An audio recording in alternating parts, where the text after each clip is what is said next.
Back. It's still Breakfast Daily. Right now, we're about to have a very important conversation. In fact, a conversation that started last week. And if you know, every January, we actually mark the Cervical Cancer Awareness Month. It's a time and a reminder for us to have open conversations about prevention, about detection, and of course, about treatment options. So today, we are going to be looking at some of the treatment options and screening modalities. And in the studio with us, we have Dr. Anita M. Timbo, a specialist family physician, and Dr.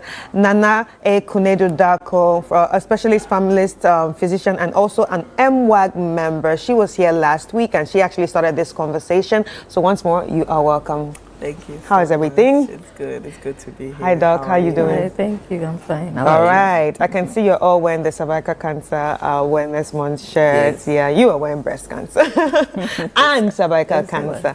All right. So last week we started the conversation. You were here. We started a conversation. And today we are going to be looking at some of the screening options and vaccinations. So could you take us through it? And today you also brought a big dummy. Yeah. Yes. So thank you once again for having us on. We are grateful, especially to the sponsors of MOAG, which is YAGS, Lexter.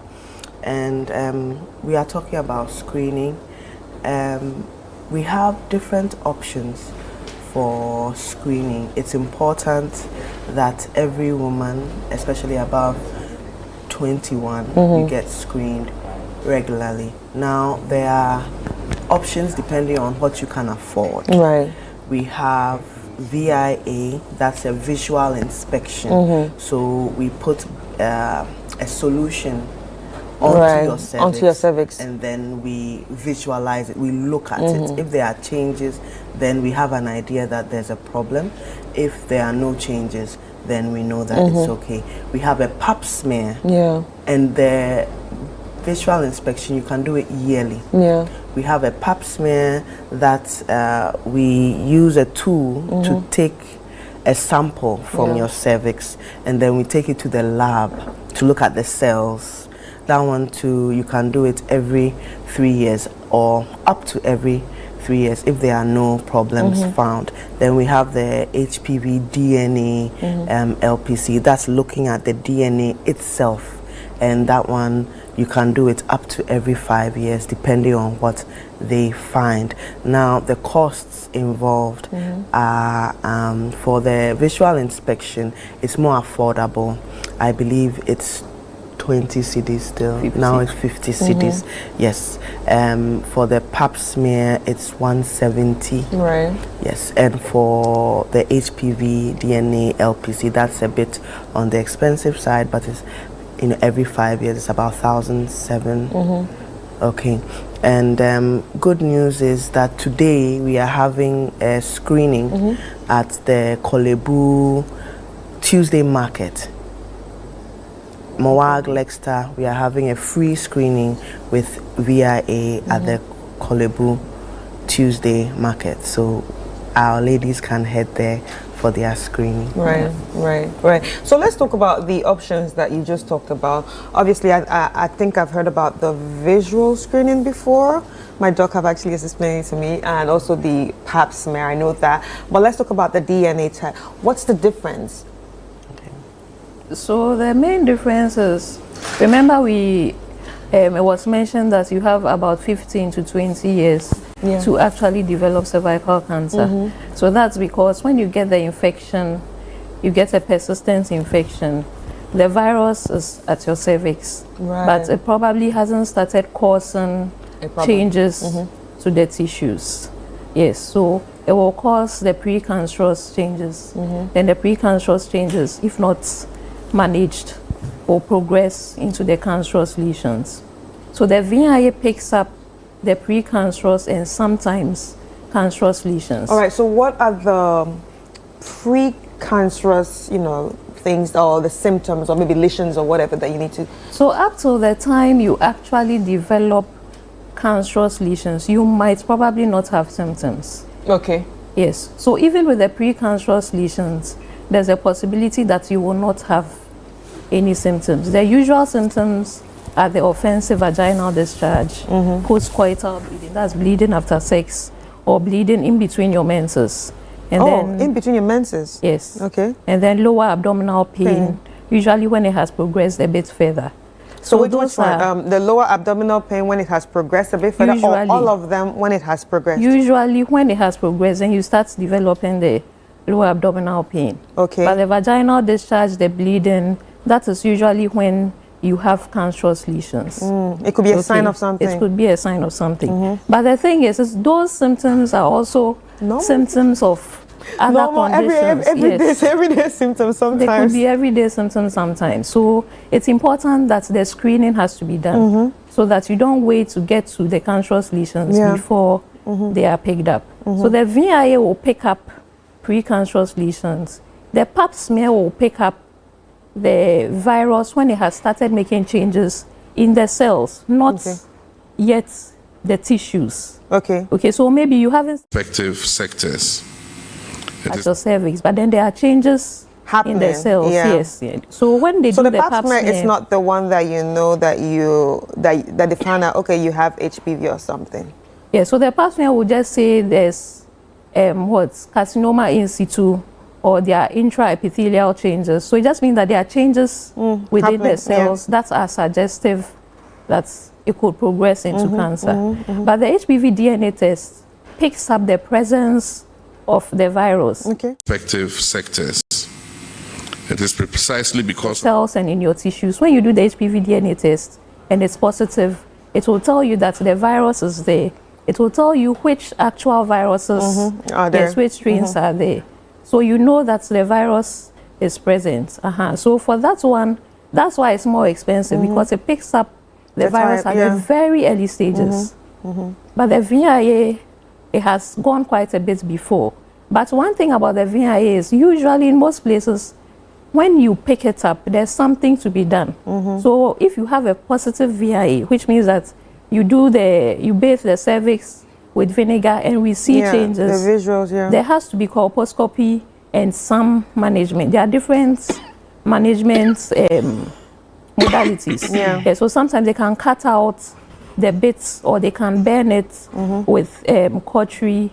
So all those management modalities are there. So usually when they do the VIA, the next step for someone who has a positive VIA is actual management of the lesions. And in some instances, it's actually curative. So after that management is done, you are clear. You come back for your screening and everything is fine. So I guess that's why it's important to always go for your checks. But how effective are this treatment? Like, let's say from if you use the number 10, how many out of 10 is effective? So for VIA, if it's a precancerous lesion and they do the treatment, it's 100. So it's curative. Yes. So it's 100%. You are cured. You are done. Yes. You'll just have to continue with your screening. Yes. Wow. But it's done. That's why it's so important to get screened. Wow. I like the fact that it says 100%. So I'm sure if you're watching right now, this is a very, very important message that, you know what, it's better to screen early. If anything is found, treatment could start like ASAP, and then you can be cleared and cured. So don't just sit down and say, okay, this is one of those days again. This is one of that month again. No, go out there and do something. All right. Just off what you were going to say, I was going to say the most uncomfortable part that people are afraid of is the fact that we'll be working in the vagina area. Nobody wants anyone to be touching or feeling, for women, anything happening around your vagina, who is this? And even the fact that I'm mentioning the word vagina, I'm sure it's making people uncomfortable. However, I feel like it's high time we need to get comfortable with our body. You understand? It's part of your body. It's how you came out. It's not, nobody put it there. That's how you came out. So it's your vagina. Be proud of it. So go out there. I get to look at. Exactly. So this is our speculum, okay, that we'll use to look into your vagina. This is what most people are uncomfortable with, that the fact that we'll be inserting this. So it comes in a pre-sealed pack, and they are actually sizes, even though most facilities will have this size. Now, what will happen, we just wanted to do a quick demonstration. What will happen is that whoever is doing it for you wears a pair of gloves, you know, and then I believe we allow you to lie down on your back with your legs up, and I believe if I stand here, you may not see me. Yeah. So no, you can actually. Okay. All right. Sorry. So just come this way. Okay.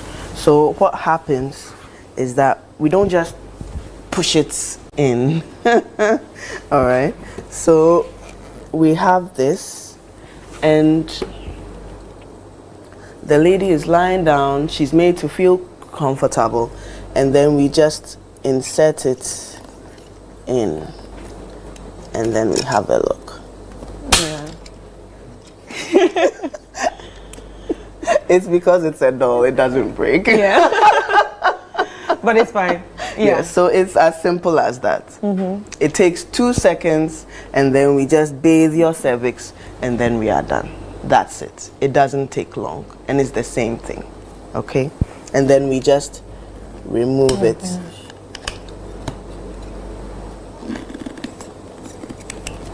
Voila. So we are done. It's as simple as that. Thank you so much. Right. Okay. I think this is a very, very important conversation to have. And I'm sure a lot of people will be asking, oh my God, how will it be feeling? How will it be feeling? Like, I have done all that. And honestly, I was very comfortable. And to forget that there was anyone watching there, I asked them if I could be talking to a nurse. Hi, so what's up? You know, I was talking to a nurse while the doctor was doing everything. How is everything? Oh, are you done? And it was just done. Like you said, it's just a short minute kind of performance. So I think we don't really need to be shy about this. It's important. It's your health. And why are you even shy? But when it comes to the issue of, say, people feeling uncomfortable to come and have this test done, is there another type of test would you actually advise for people to do this, or the self-test? Say like the one they swap and they send it to whoever they send it to. Which one would you advise? So for those, so it basically depends on the woman's comfort level, yes. And so the self-test tests were actually introduced in Ghana, and there were a few surveys done. And women actually preferred to go to a facility to have it done than to have the test and do it themselves. Added to that is we don't really have an efficient mailing system. Yes, because ideally you have your test, you get it done, you put it in the sealed bag, and then you mail it back to the lab. Yes, but we don't really have that. So it will mean that the woman will have to walk or pick a car or drive to the lab and then drop her test. So for most people, they would rather prefer they go to the hospital, get it done, they go back home. It's just one day. Yes, so there were a few issues with this, but it's available.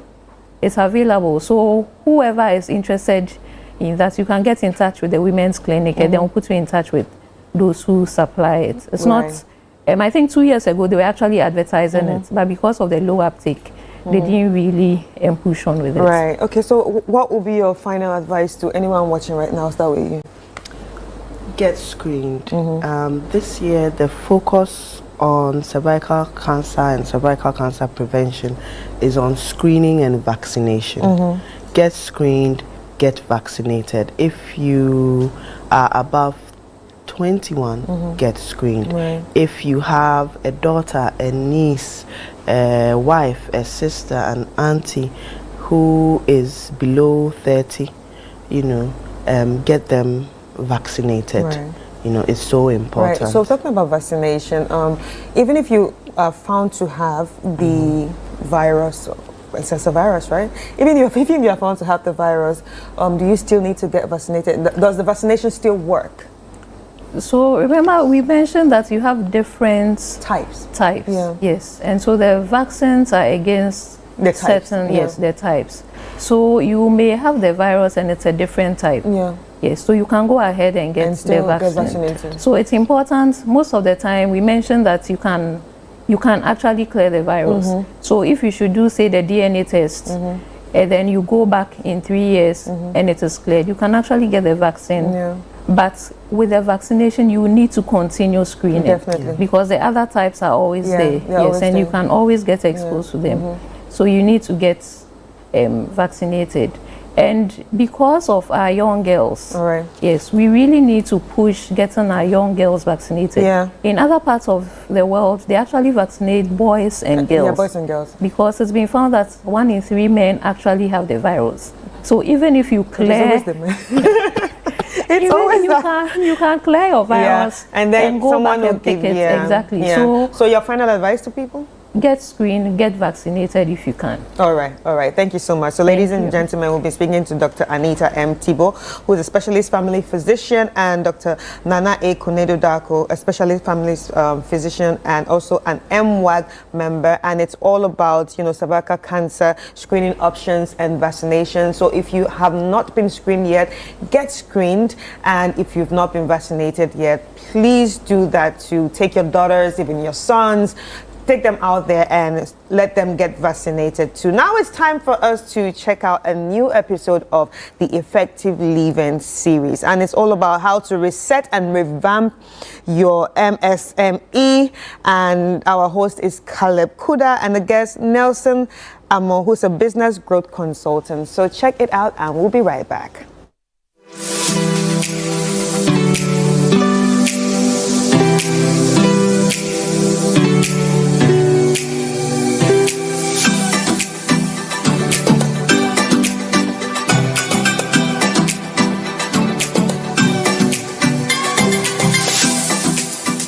Hello to you and welcome to Effective Living series on 97.3 CDFM and Channel 1 Television. My name is Caleb Kuda. Throughout Effective Living series 2025, our focus has been resetting for success. Each week has had its own theme. This is the very final week 4, and then we are looking at resetting our businesses, and our focus is to recalibrate, remodel, and rebuild. So today, my guest is Nelson Amo. He's a business growth consultant.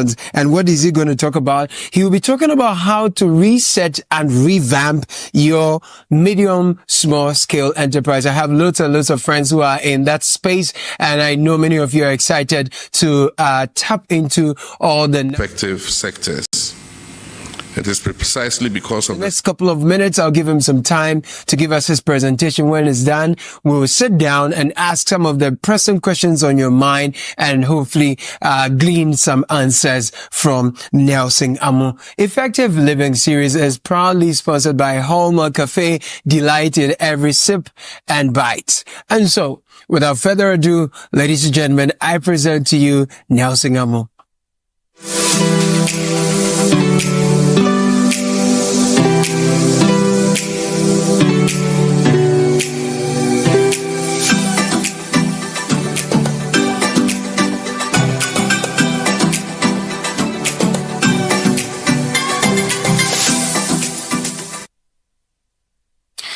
As MSMEs or businesses, there are times you would get caught in what is called the maze of business. You're basically moving in circles. You don't see the end of where you want to get to. And that is very normal. And that also happens because we sometimes in the spate of the busy schedule, we hardly reflect on our journeys, where we began from and where we get into. We also sometimes start a business because it's just a nice thing to do, but we don't have a clear goal in mind in terms of what is the destination of this business. How big do I want to get to, and how much do I want to scale this business? So as we start this new year, it's a great topic to look at, really. How do you reset and revamp your MSME? The key things we're going to be looking at is really addressing how MSMEs can look at the future of their business and scale up. And to look at resetting or revamping the business, the first thing we want to reflect on is, why do you need to reset or revamp your business? There are times we just do things for the sake of doing doing them. And so when we start with the why in mind, it helps us really predetermine the kind of things we want to achieve. And so we know if we are achieving or not. If we're not achieving, we know how best to get back on track and to achieve that. So why do you need to reset your business? Let's have the why. And I have this story here, and I like storytelling. It says every morning in Africa, a gazelle wakes up, it knows it must run faster than the fastest lion or it will be killed. Same way a lion wakes up, it knows it must outrun the slowest gazelle or it will starve to death. Once you're running a business in any place, in any country, it's important to understand the kind of terrain you're operating in and the need to keep moving, either moving faster or maintaining a very steady pace. But ultimately, you need to know what you are chasing or what is chasing you as a business. If you don't know what you are... To reform our justice system, to make it fair and transparent to all Ghanaians. You'll also be responsible for holding people accountable and making sure that the sword of justice goes after people who have misappropriated the resources of Ghanaians. One of the major tasks you would have to undertake is to shepherd the National Constitutional Validation Conference in order that we can begin amendment of our constitution to make it a living document for the future. To you, Mr. Eric Opoku-Agric, Ghanaians are looking for food security and they're looking for cheap and affordable food to fill their stomachs. And probably one of the most difficult and complex sectors, and that is education. The Honorable Haruna Idrisu is supposed to work for the people of Ghana to ensure quality education and to ensure that we equip our young people with the skills that they need to go into the world of work. And one of your first responsibilities will be to superintend the National Review Conference on Education, to bring stakeholders together to dialogue on how to improve our educational outcomes. To you, the Honorable Minister of Energy, Mr. John Ablai Jinapon, Ghanaians are looking for stable and efficient power supply. They are looking to you to accelerate our upstream and downstream petroleum sectors in order that Ghanaians can reap the benefit of the potential that God has given us. They're also looking to you to manage the energy sector debt and be able to remove it as an albatross around the neck of our economy.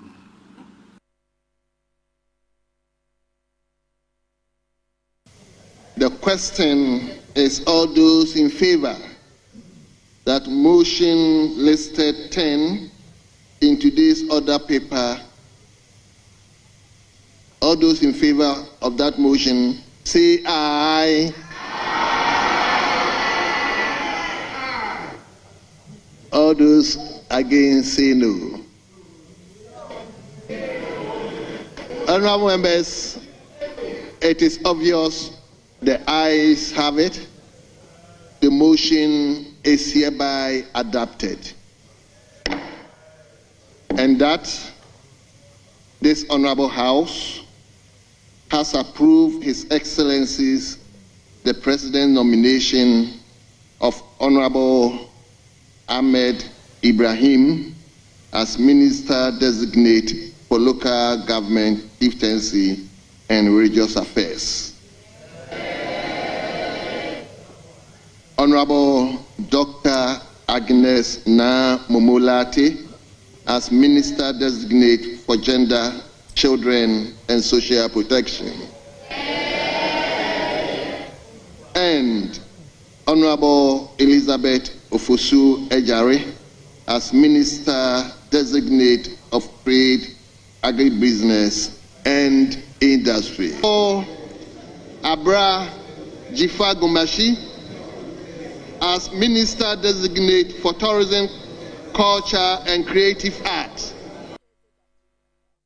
So far, 11 of President John Dramani Mahama's ministers have been sworn in to begin work. Yesterday, we saw A number of them as well are being sworn in by the president. But then again, he gives them a charge, expectations that the Ghanaian people have of them. Now, this morning, the president is committing to that 60 ministers. It's indicated that some ministries would not have deputies. Also, he has indicated that he is going to have the leanest and most efficient government as we have had it in this country. Well, there are those who are pointing to the public service and its entire structure and what has to be done as well alongside this particular efficiency that the president wants to achieve. In the midst of all that, many continue to ask questions of what exactly are the major considerations in the appointment by John Dramani Mahama, and which ministries are not going to have the deputies. And that's what a number of you are also having on your minds. Well, guess what? We would have the answers to all the questions this morning on Key Point, as always. The key issues that are of concern to you, the Ghanaian people, is what we will talk about here on Key Point. My guest later on the show is the spokesperson to President John Dramani Mahama. He is a Minister of State designate. He's a Member of Parliament for the Abrasebo Kwamankese constituency. Talking about none other than Felix Kwachofosu. Will be joining us to answer a number of questions this morning here on Key Point. What kind of country was handed over to them? The status of Ghana. Because we were here when at some point in 2017 we were told that the meat had been eaten to the bone. And at some point, the bone was nowhere to be found as well. But then again, what is the state of affairs now? We've had bits and pieces, but you, the Ghanaian people, are demanding the details of the state of affairs so that we'll know exactly where we are and where we are going beyond the politics. So we'll have a conversation this morning here on Key Point. As well, we're live on 3FM 92.7, also on TV3 Ghana on Facebook, DSTV channel 279, all across the world on 3news.com.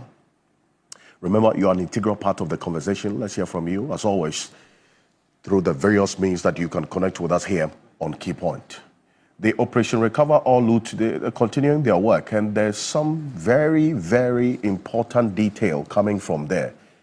You will hear it exclusively here on Key Point, because we have a member of the Operation Recover All Loot preparatory team joining us this morning as well. You recall that sometime last week, the president made a comment when the Catholic Bishops' Conference called on him about the anti-LGBTQ plus bill that never saw the light of day. There are many who are pointing at the president saying that he is running away from this bill or trying to change the goalpost. Is that really what the case is? Well, we'll put it to his spokesperson to get some answers to that for you as well. And for the next 4 hours, stay with us here on Key Point, because we talk about the key issues that are of concern to you, the Ghanaian people. My name is Alfred Okansi. Welcome. My guests will be joining me in a bit. The conversation starts in the next few minutes. We'll be back shortly.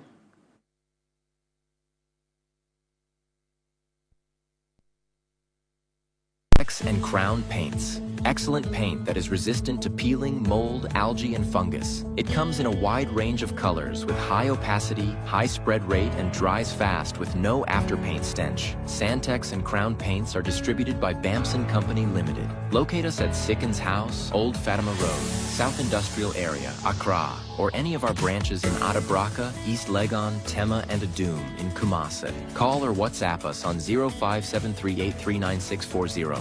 Santex and Crown Paint. It's not just paint, it's personal.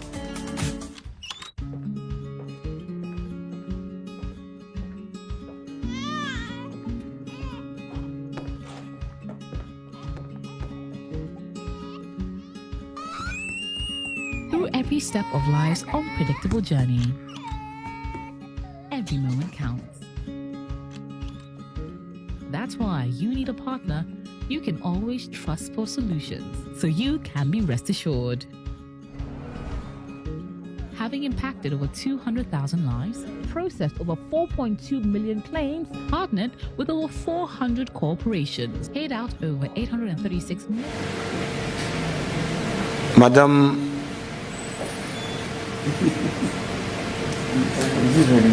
what's the first?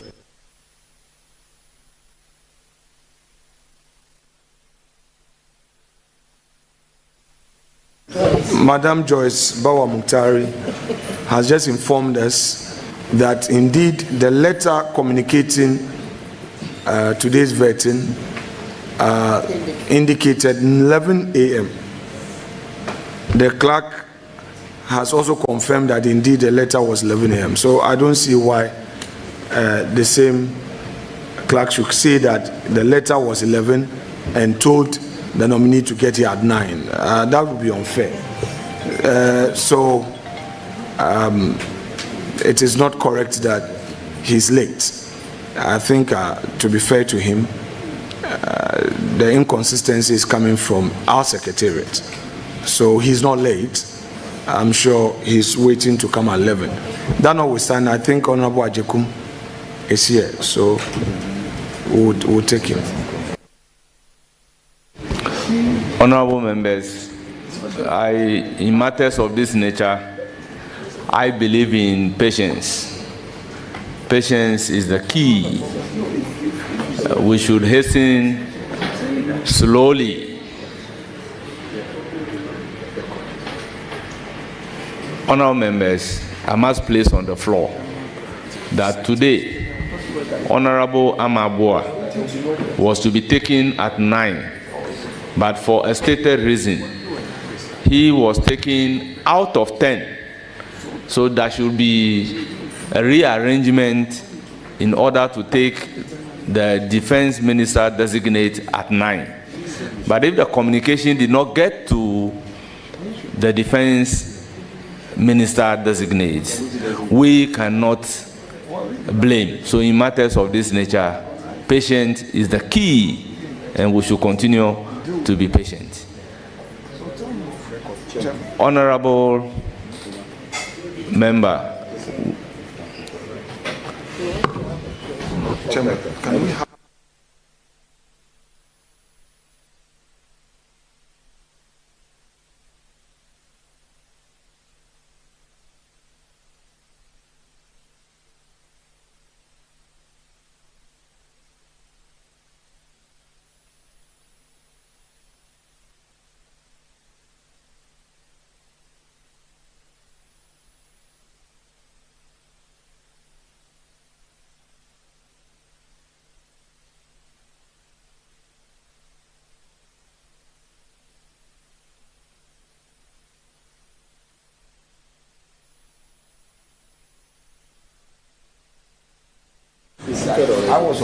Honorable Clerk, may you proceed to administer the oath.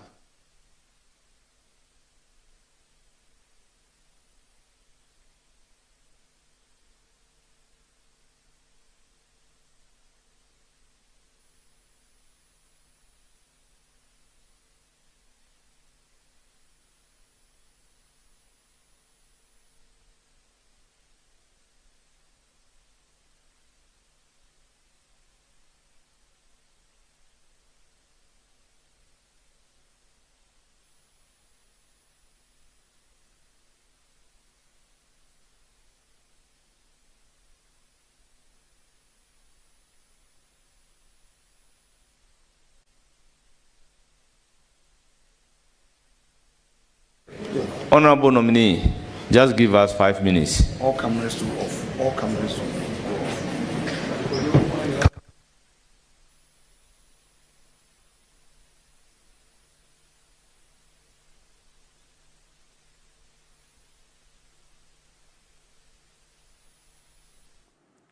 Gone beyond the 60 mark, that's 62, plus this 3, that's 65. So to achieve this 60 ministers' promise, certainly there are some ministries here, apart from the regional minister that will not have deputies, there are some ministries here that will not have deputies as well. And the president gave that indication within the week. So this is what we have outstanding right now. And as we speak, the conversation is, which ministries will those be? We'll see how the coming days will look like on this. But this is the charge to the finance minister, and that's where we start the conversation this morning. We could put that on the screen right now here on key point. Reduce inflation, stabilize the currency, and reduce public debt. That is the charge to Dr. Castle Atufosin this morning. Now, joining me in the studio is Professor Ransford Jampo, is a professor of political science at the University of Ghana, Legon, and an internationally recognized governance expert. Professor Ransford Jampo, good morning. Welcome. Good morning, and thanks for having me here. Good morning to Ghanaians and all our fans and well-wishers. And I keep saying those who meet us everywhere and they have some positive reviews about the kinds of things we do for Mother Ghana, and they have some positive reviews about this whole program. Yes. And your network. I think it's important we greet them and then let them feel that we feel appreciated about what they do and how they urge us on to keep soldiering on for Mother Ghana and, you know, for the country as a whole. By way of preliminary comments, I want to greet my UTAG members across Ghana, just to let them know that over the week, the leadership of UTAG, and I'm talking about the presidents of UTAG across the public universities, met with the presidency to discuss issues that affect the interest of UTAG members. I see. And then also to remind the presidency about the pact we signed with him in fight against galamsey. You recall that we, after disorganized labor had betrayed all of us in the fight against galamsey, we UTAG broke ranks to go on industrial action, just to push pressure on government to act more in fighting galamsey. But in the course of that industrial action, some of us realized that at one point in time, we're merely romancing a stone because the government then had checked out. The ministers and all of them were in the hinterlands campaigning, and sometimes they told you in the face that, look, we will not even do anything about what you are asking for because we feel that if we do, we will lose election. And so some of us tabled the proposal that let us suspend that strike and rather sign a pact with all the then presidential aspirants so that whoever emerged victorious would fight galamsey. Right. So we signed it with virtually all of them, including President Mahama. So when we met with the presidency over the week to discuss so many things that affect the interest of the university teacher, we also took the opportunity to forcefully remind them about the pact they signed with us, that I think within 120 days or 3 months into the administration, they must take concrete and proactive steps to fight galamsey. And this one, because the president himself signed it, we want to hope and believe that he will not disappoint. Right. Let me also greet my own Eugene UTAG members and then our executive committee. As you guys know, would have to go on a retreat to go brainstorm and discuss how we would provide effective leadership to our members, how we would would serve them and serve them well. So my executive committee members, I'm greeting all of you, especially my able Secretary G.G. Harrison, my able treasurer Professor Vera Fiado, and then my vice president and women's executive officer. I greet all of you. And then the others, Amando and co. Now, I want to, by way of also preliminary comments, make the point that, you see, the election of a president in the persona of John Dramani Mahama has brought a certain feeling of peace, a certain feeling of calmness and freedom among many Ghanaians. Now, a talk with politically switched on, discerning, non-rabble-rousing and non-riffraffs reveal that their political spirits are no longer agitated. Now, this is the kind of atmosphere, in my view, that would boost investor confidence. This is the kind of atmosphere that head teachers and headmasters who were previously scared to talk need to go about producing the nation builders. This is the kind of atmosphere and environment that chiefs need to restore their lost glory back to them, the glory that they had, which they that vanished in the era of the previous government. They need this kind of environment to restore their lost glory back to them. And there's the kind of environment that our forebears fought for at independence. And so it's a good environment, and I urge the new government and its appointees respectfully that they should set a higher standard for themselves. They should never use Akufo-Addoism as the baseline standard for anything they want to do in government. Else, there will be mediocrity in performance and achievement in a manner that will not commensurate the huge mandate and goodwill the people have reposed in the president and in his government. There is an adage that if you want to grow tall, you do not compare yourself to a dwarf. If you do, you become Lilliputian. And so I call on the appointees to be visionary in all that they do. I call on the appointees not to repeat the practice of recruiting unemployed, disgruntled party soldiers, parading them on social media, and tasking them to be churning out unintelligent propaganda. You see, Plato said that if it becomes necessary for the philosopher king to even tell lies, he should be able to tell intelligent medicinal lies that suits. Intelligent medicinal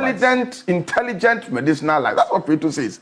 But in the previous government, I think that some people were recruited on social media and paid tokens, 300 cedis a month. You know that. I know that, 300 cedis a month, and their job is to churn out unintelligent, propaganda and unintelligent lies. There are some lies you tell, and then people know that you are unintelligent. Don't recruit such people. And I also urge them, like I said, they should be visionary in everything that they do. And so what is a vision? You see, a lot of people have no appreciation of what a vision is. I'm urging them to be visionary in everything that they do in government. And when we talk about a vision, essentially you are referring to an ideal worldview of a situation or a perfect picture of something. Now, the single most distinctive feature of a vision that separates it from a mission, that separates it from a plan, an objective, an aim, and a target is that whereas an objective, whereas an aim, whereas a target, whereas a mission, whereas all these can be achieved, a vision cannot be achieved. So if you hear somebody saying that he has achieved his vision, it means the person has no appreciation of what a vision is. A vision cannot be achieved. A target, an objective, and aim, and all those things, a mission, they all can be achieved. But a vision cannot be achieved. Then people would ask that if a vision cannot be achieved, see, vision is about an ideal. And when we talk about ideal, an ideal is something that is unrealistic. An ideal is a utopia. And then when you talk about a perfect picture of something, there's no perfection under the sun. Okay? So people would say that, but if a vision cannot be achieved, why should it be there? It must always be there to guide performance and achievement beyond mediocrity. Okay, you cannot achieve it, but it must always be there to guide your performance and achievement beyond mediocrity. That is why somebody will say, the sky is my limit. Have you heard of that before? Yes. Somebody saying, the sky is my limit. The moment somebody says, the sky is my limit, the person is being visionary because nobody touches the sky. If the person says, the sky is my limit, the person wants to go high, high, high, high, high, high, high, high. He will not touch the sky, but he will go high. Yeah. And that is why a charity organization that I worked with, I interned, when I was schooling in the U.S., had it as its vision statement to see a world without poverty. To see a world without poverty. What it used to do was to be giving, its mission was to be giving some stipends to people who were poor and homeless, periodically. But its vision was to see a world without poverty. There's no way poverty can be totally eradicated in the world. And so that is visionary. So I'm urging the appointees to be visionary in everything that they do. Set certain higher ideals that would urge them, okay, not using Akufo-Addoism as the baseline standard, but certain higher ideals, for themselves that would urge their performance and achievement beyond mediocrity in a manner that would justify the huge goodwill and public confidence that Ghanaians have reposed in them. And let me end also by way of my preliminary comment by saying that yesterday I saw on television President Akufo-Addo, President Mahama, I think, had gone on a thank you tour somewhere in the Volta region. Yes, in the Volta region. And then when he went and he was greeting the chiefs, I saw it on your network, your TV. When he went and he was greeting the chiefs, I realized that the chiefs wanted to stand up to greet him, and then he signaled that they should all sit. It was just beautiful. It was just nice. It demonstrated his humility. Okay? His humility in, you see, power doesn't, real power, impedity, okay? Real power doesn't like noise. You see, it is seen. You see, people see it that you are powerful, and you demonstrate a certain humility. When people want to be standing up for you and all that you said, you tell them to sit. Okay, it's just nice. In sharp contrast with what used to happen when the former president would always be asking and insisting that people rise up and stand up to greet him and all that. President Mahama is not like that. And I'm happy, and I will continue to urge him that, look, the days of government kukuti gentle is gone. It is a government of humility. No more kukuti gentle, kukuti hunhuntain, ahantain, arrogance, and homosoistic government that wants people to rise. If you are powerful, power will speak for itself. Okay, it is not important to be lording over people and then insisting that people rise up to greet you. I mean, so that what will happen? So I want to say that I liked what I saw.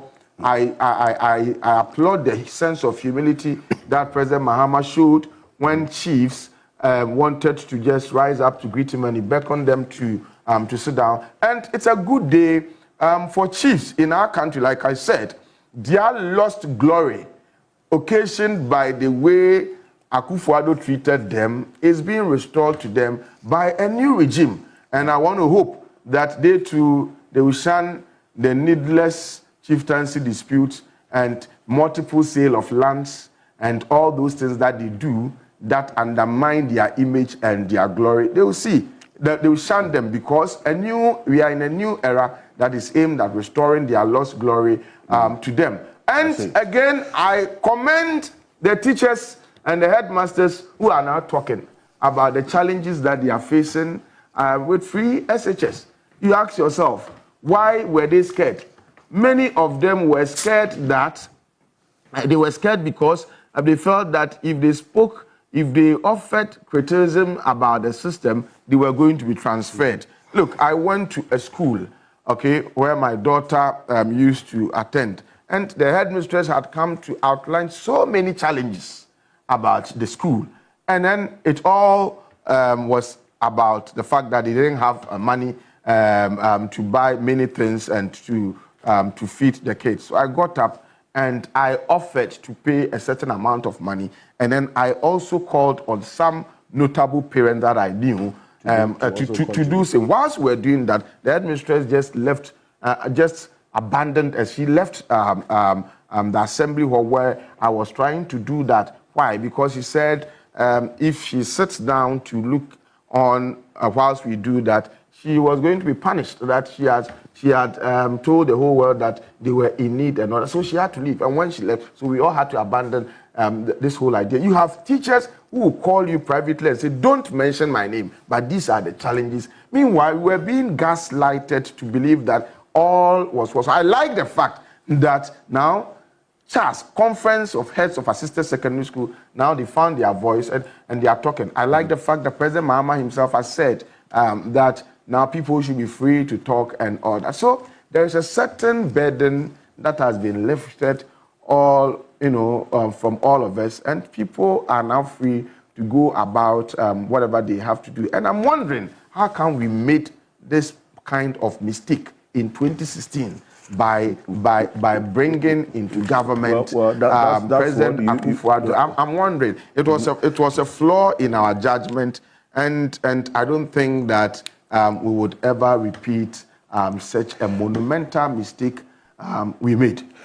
While lawyer Martin Peebles settles down, we'll also be joined by Felix Kwachofosu shortly, and then also lawyer Amwakwa, who is a member of the legal team for the MPP. But this is what Professor Lord Mensah, who's at the University of Ghana Business School, just sent me. He says, performance tracking will be key to keeping the NDC government in check. That's in tandem with something you just mentioned. Beyond the leadership showing that example that you have referenced a number of times, what should be done to ensure that that also trickles down to the many? Because yesterday, in fact, the first time he swore the first 6 ministers in, and yesterday, he's reiterated continuously that point about they not showing arrogance in the discharge of their duties. They must show humility and so on. But beyond just that charge, what has to be put in place to ensure that there's performance tracking, and then also they're living by the example of the leader? No, you see, so Lord Mensah, my colleague, good morning to you. It's important for them to tell the whole people of Ghana what they went to find and what the state of affairs is, so that we can use that as a baseline to judge what they will be doing. As you tell us what you found, periodically you should also be telling us what you have done, okay? And then comparing, so that we'll be able to compare what you found vis-a-vis what you have done. And that would help us to be able to track the performance of those appointees. Oftentimes, people are appointed, and when they get into the various ministries, departments, and agencies, they are not transparent about what they went to see. So appointees, when you get there and it is all good, let us know. When you get there and it is not all good, let us know, so that we'll be able periodically, as you also go and perform, we'll be able to measure what you have done vis-a-vis what you went to find. So everybody should take a tour of the various ministries, departments, and agencies that they've been appointed to, and to interact and to see what is happening. So open their books and get to know what really is happening there, and make those findings public, and let us be able to fully appreciate the real state of affairs at the various places that people may have been appointed. And I like the fact that President Mahama has made the point, because one of the factors that led to the monumental electoral defeat of the MPP was the fact that they displayed arrogance, from the president himself to the daily rated appointee. Everybody displayed a certain level of arrogance in a manner that was nauseating to the good people of Ghanaians. So they showed them the exit. And so you do not want a situation where new government led by somebody who is naturally affable, calm, and humble, that government is also plagued with that same challenge of people displaying arrogance. And so let them pay heed to that call, that they would have to be humble. I mean, it's so interesting. My friends in the previous government who were not answering my calls when they were in power, they were so busy, they don't answer your calls. Now they exited power, they are calling me. And you are calling me for what? I am the regular Ransford Jampo that you know. So stop calling me. Nothing has changed. When you were in power, we call you are not picking. Now you've exited power, you are calling. What do you want from us?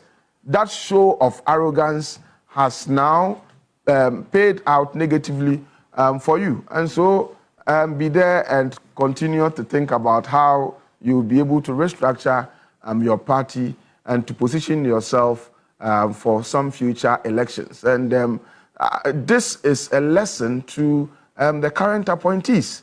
You guys, too, when you are in opposition, you are talking to us. When we come on TV, 3 key points, and then we take on the government, it inures to your benefit, and you benefited from it so well. And you were sending a text messages even whilst we were on live TV. Now you've been appointed. Keep the relationships. Don't all of a sudden become a Kufuado Kokoti, gentle appointee, where all of a sudden you have changed your numbers, or all of a sudden you are calling just to even look out for, seek information, and then we call you and you don't pick up. We don't need anything from you. We need information. That's all. And so if you behave like that, you would also be treated like the way Ghanaians have treated the MPP and its apparatchiks. So it's an advice that is well given by His Excellency the President. No minister, no appointee should be arrogant. Let them come down to earth. After all, the NDC is a Congress. Congress is about the people. By the ethos of social democracy, they are supposed to be with all the people, the masses. They are not supposed to be arrogant and that elitist, and they are not supposed to be constructing walls, around themselves and making it impossible for the ordinary people and downtrodden people to come closer to them. So let them live in accordance with the ethos of social democracy, and let them live in accordance with the call that President Mahama has made to the appointees. It's about humility and not arrogance. And in fact, laying this solid foundation, it's on that I build on to the next phase of this conversation this morning. And it's for good reason, because the recipient of this sermon you just gave, one of them is seated next to you right now. And he is the Minister of State designate, in charge of government communications, currently the spokesperson to President John Dramani Mahama. He is a member of parliament for the Asebu Kwamankase constituency in the central region, for those people in that constituency. In this 9th parliament, the majority of the NDC, I'm talking about none other than a former deputy communications minister, that's information minister, beg your pardon, Phyllis Kwatio-Fosu. Good morning, welcome. Good morning, Alfred. It's good to have you joining us this morning. As I indicated, I'll have a member of the MPP legal team as well as lawyer Matic Bebu joining us in a bit. But here you are the most wanted man in Ghana now, together with Dr. Callistus Mahama.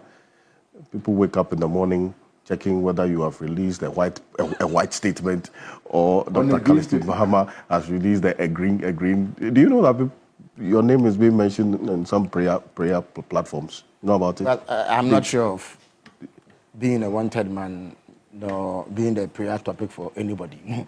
I'm but a mere conduit for government information. So as and when I am instructed to put out some communication, I do so. Or as and when it becomes necessary to engage the public on any number of government activities, I do so.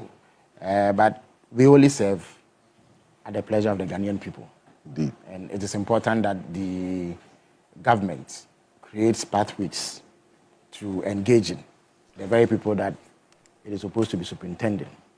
Whose affairs it's supposed to be superintendent, I should say. Mm-hmm. And that is what we do. It is not intended to give anybody any palpitations or make anybody uneasy or after you restless. put an emoji of 2 eyes on your social media. Just which means what? He's watching or what? What it is that social media is now the new frontier. Uh-huh. And Professor Jampo is very active on social media, so he appreciates what I'm saying. There's a way that you need to engage the people there in order to sustain their interest in what government is doing. In the past, it was you guys in the traditional media who held sway. If I wanted to issue a statement, I would have to type it out, print it, put it in an envelope and drop it at your premises. And pray and hope that you give it some publicity. Now, these days, you cannot do that. There are many who do not tune into traditional media. They are on social media. And for that reason, you need to find ways that enable you to communicate with them. So it is that innovation that we are tapping into to reach as many people as possible. And so far, the reception has been encouraging. It shows that Ghanaians are in tune with what government is doing, and they want to follow closely what has been happening. And we are happy to share information to the extent that we have it with the people, so that they know exactly how their mandate is being utilized. Indeed. But let me say to Felix that, Felix, you should admit that so far the palpitations and the stress and pressures that people who are expecting political appointment are going through, I mean, they are higher than the palpitations and stress they go through in the lead up to elections. People are even those of us who are sitting at somewhere, people call you, please, can you talk to somebody for me for MMDC? I said, but who am I? Why are you calling? People are so, people are not sleeping. It is sleepless nights. It is human nature. There are many, as President Mahama noted yesterday in his address, in his remarks at the swearing-in ceremony of the ministers. People are eager to serve. Many people are highly qualified, highly skilled. They have the enthusiasm, the passion. They have ideas that they want to put at the disposal of their country.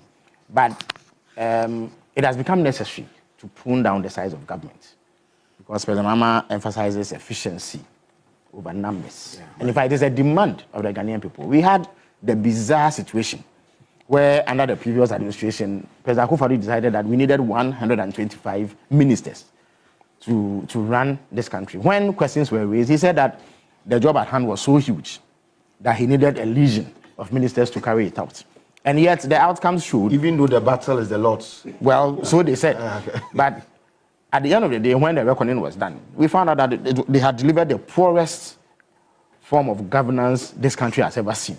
So it is clear right there and then that what you do in government has no correlation with the numbers that you use to do it. President Mahama explained that there are two strands to this. The first one is that tangible savings can be made. If you had 125 ministers and now you are going to get 60, it means that you've chalked off 65. And the money that would have gone into sustaining these ministers and facilitating their work and ensuring that they have the conditions to work with will be saved. And it can be channeled into other more pressing expenditure. Of course, I'm not one of those who will sit on TV and claim that it is so significant as to change our fortunes overnight. But President Mahama explained that it also has symbolic value. It tells the people that you are going to be judicious with their resources, and that governance is not about you, it is about them. And that you are not there just to feed fat. You are not there to treat the public purse as a family heirloom.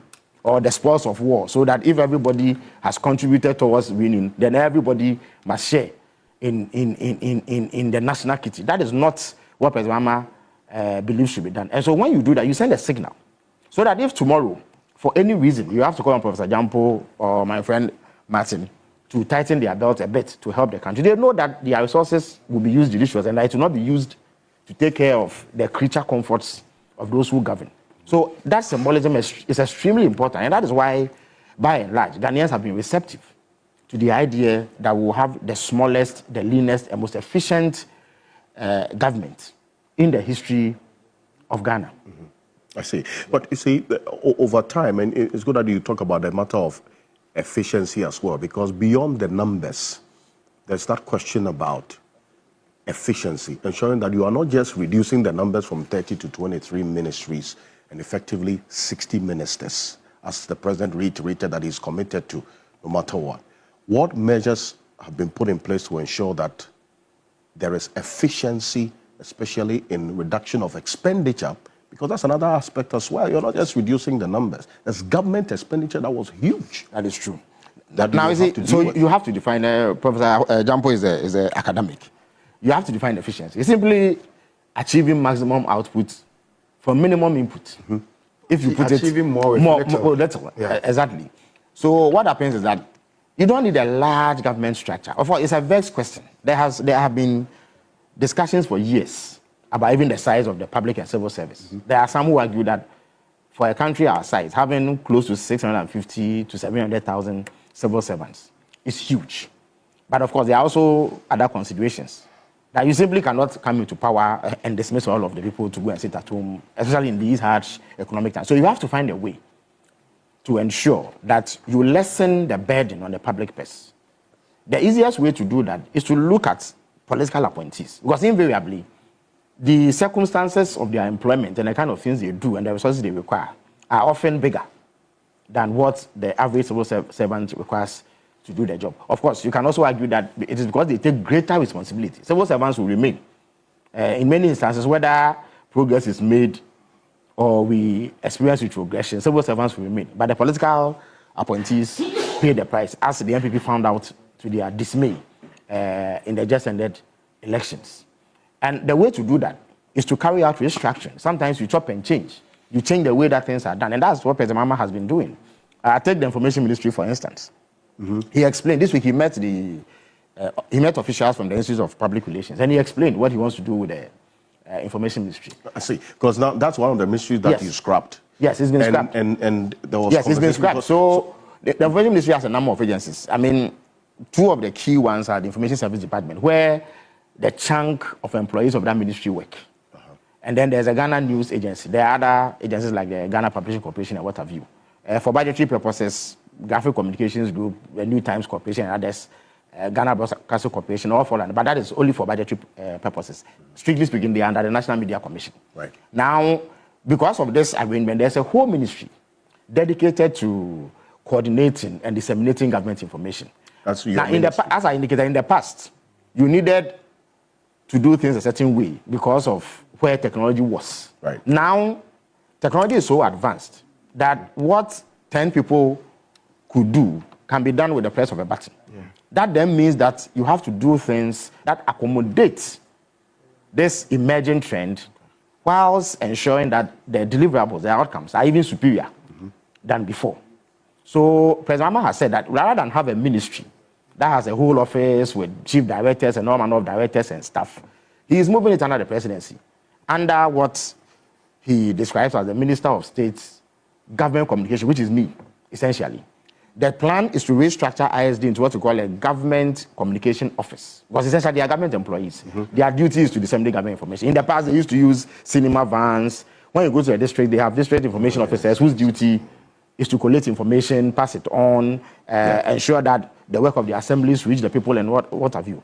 That has become obsolete with emerging and evolving technology. Yes. So we can have a more efficient system where ISD is branded into the Government Communication Office, where technology is deployed, which then means that you don't need that number of people. So at a point, you stop recruiting into ISD. Okay. And then you cut down the numbers to ensure that you have a functional team that is able to deliver the goods. The GNA, perhaps one of the most credible news outlets, they hardly get it wrong because they have highly skilled, highly trained professionals who emphasize quality, who are able to get you the news in ways that others are not able to do.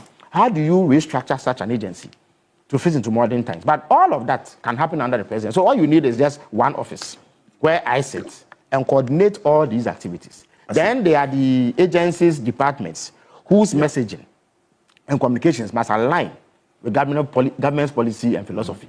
So you need a system that runs this system, this arrangement to ensure that whatever they put out there reflects the thinking, the policy propositions of government without necessarily interfering in the day-to-day activities of the agencies themselves. Give them sufficient autonomy as to enable them do what is necessary at any particular point. If it's at the presidency, you don't need to incur the sort of expenditure that you would have to incur if there's a whole ministry dedicated to this. And so these are some of the ways in which the president believes we can make tangible savings, ensure efficiency, and get the job done with much fewer numbers. And I think that by and large, the people of Ghana appreciate this because for a long time, it was a matter of concern. The former government turned a blind eye. Every and anybody who was in the MPP was given a position in government. Some of the agencies were packed. At the presidency alone, there were in excess of 330 political appointees. And you wonder what exactly they were doing there. Because I now operate from the presidency. I go there, and there's even barely space for that number of people. So you wonder where those people were, at some point or whether they were actually doing the work. At some point, there was almost 1,000. No. There are civil servants. What happens is that the presidency, the presidency has some agencies under it. The presidency has some agency under it. So staff are drawn from existing state institutions. They are civil servants. They could be deployed elsewhere. So they are not political appointees. So the numbers that we left in 2016 were not significantly different from what the MPP used. What created a spike was the sheer number of political appointees, 330. We had less than 100 in our previous guys between 2009 and 2016. President Mama intends to do so. In fact, it will be much smaller. You much smaller meaning what? Less than 100? Well, I mean, from all indications, as I speak to you, the number of people working at the presidency now, in terms of political appointees, are less than 10. Less than 10. If you consider all advisors and everybody else who works, including myself, who is supposed to be a minister of state. It's less than 10 as we speak. But of course, as and when, eventually, of course, the full complement of the government will be there. But it will be nowhere near the number that the MPP used to. And you see, which was over 350. Over 330. And Honorable Ablakwa was instrumental in unearthing this. And I'm sure you discussed it on this program on many occasions. So that, in my view, constituted unnecessary waste of public resources. Because these people were drawing salaries. They had to be facilitated. They were given vehicles, fueled, and all that, which were fueled and all that, and did not necessarily bode well for the public purse. At the same time, we didn't see any outcomes that were extraordinary from what had been achieved before. To even if it was the case that you have 125 minutes, and yes, the outcomes are so monumental. Ghanaians could perhaps give you a break, even if they had misgivings, and say that maybe you have justified the numbers. But the outcomes were completely poor, and therefore did not make a case at all for having that number of people in Ghana. So President Mama is minded by that. As I walked in, I heard you and Professor Jampo discuss the posturing of government officials. Yes, and hold on to that point about the posturing, and I'm going to come back to it because you talk about the efficiency. What's going to happen to the ministries, the staff at the ministries that you scrapped? So, for instance, with the explanation you've given now, it appears the functions of some of the functions of the defunct information ministry will now come under your ministry. Exactly. That's the ministry, Minister of State in charge of government communications. Yes. You would have some functions of the defunct information ministry.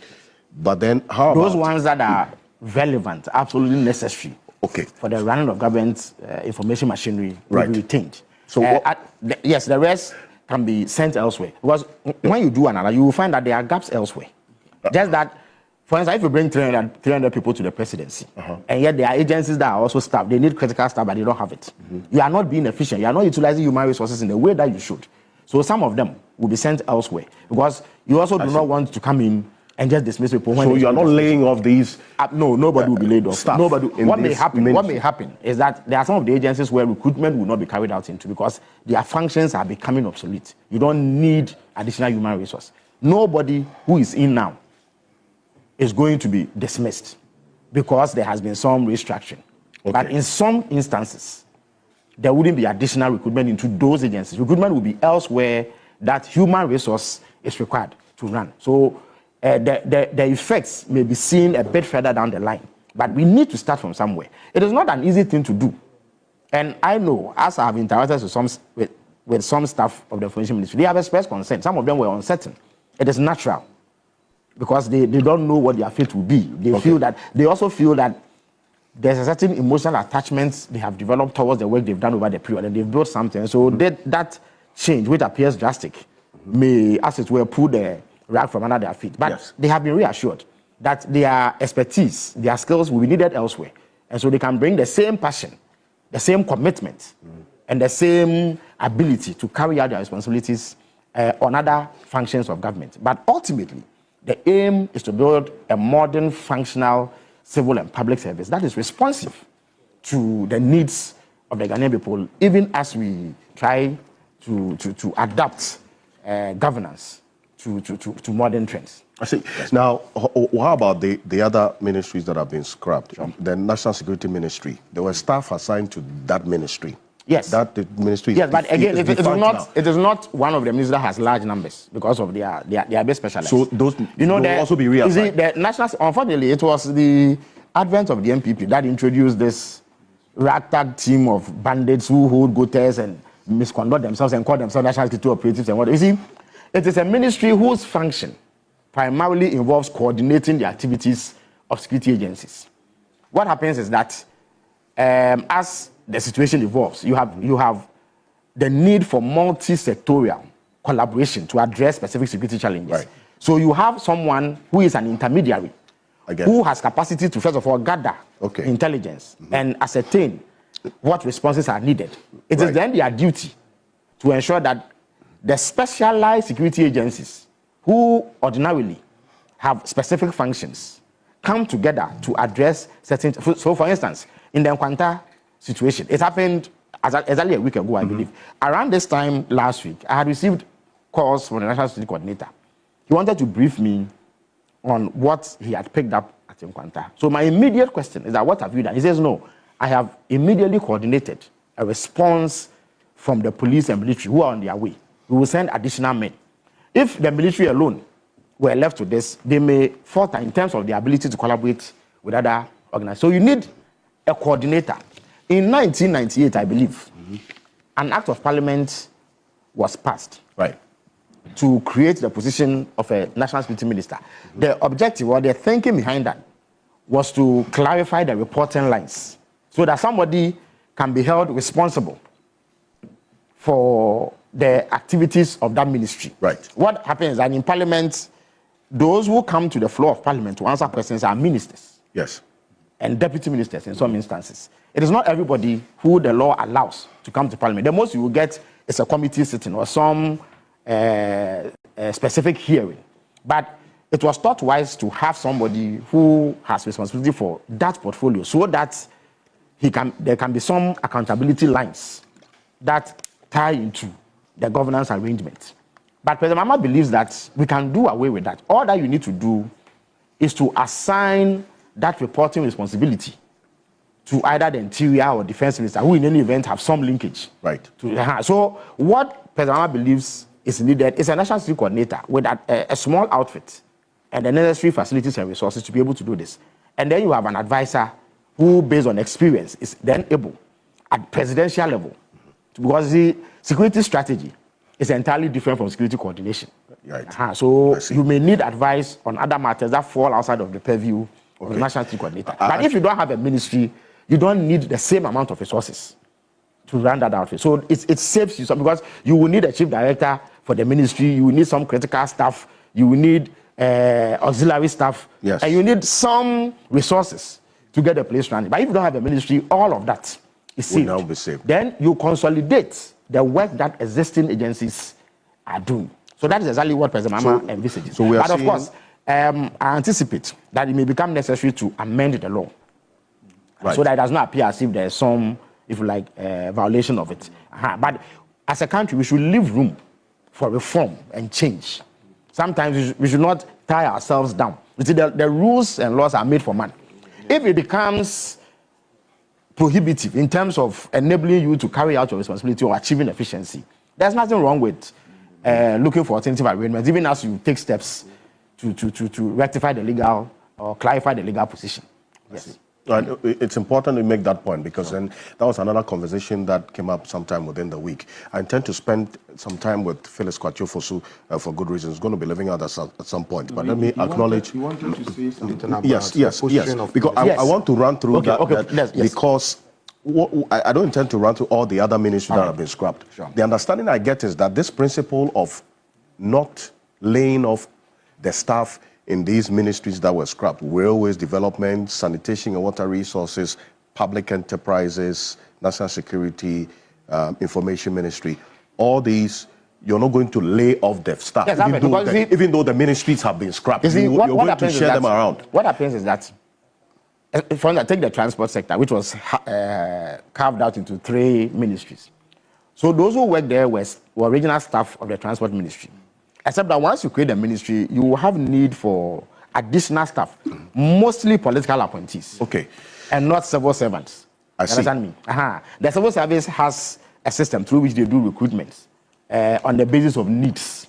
But what compounds the problem is the top-heavy arrangement where political appointees are added onto the structure. So the moment you divide the ministry, you will need to fill these. Sometimes you require consultants. Yeah. Sometimes you require some expertise, because you have changed the scope of that ministry a bit. It does not necessarily yield additional improvements. For instance, in the S1 Mahama administration, it was Madame Jifar Ativo and Mrs. Resba Mutari, who were minister and deputy respectively. But they achieved so much, I dare say far more than what the 3 separate ministries that President Akufo-Addo created achieved. President, I think that they should be put, the moment you put them together, you will not need certain stuff. Those ones can be dispensed of because they are not civil servants.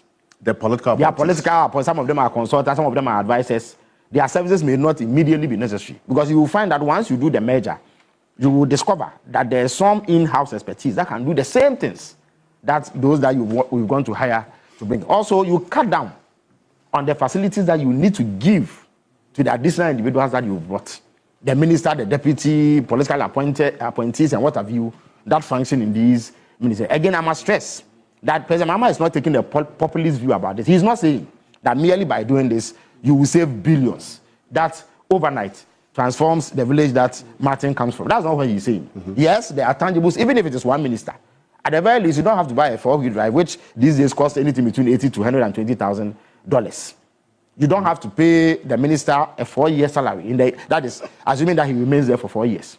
You don't have to take care of the additional perks. He may have an assistant or 2. You don't have to pay them. You don't have to pay his driver. You do not have to pay other consultants and people that you bring in. In fact, you don't need to find them a building that you maintain. You don't have to pay for utilities and all of that. That may perhaps build 1 school or 2.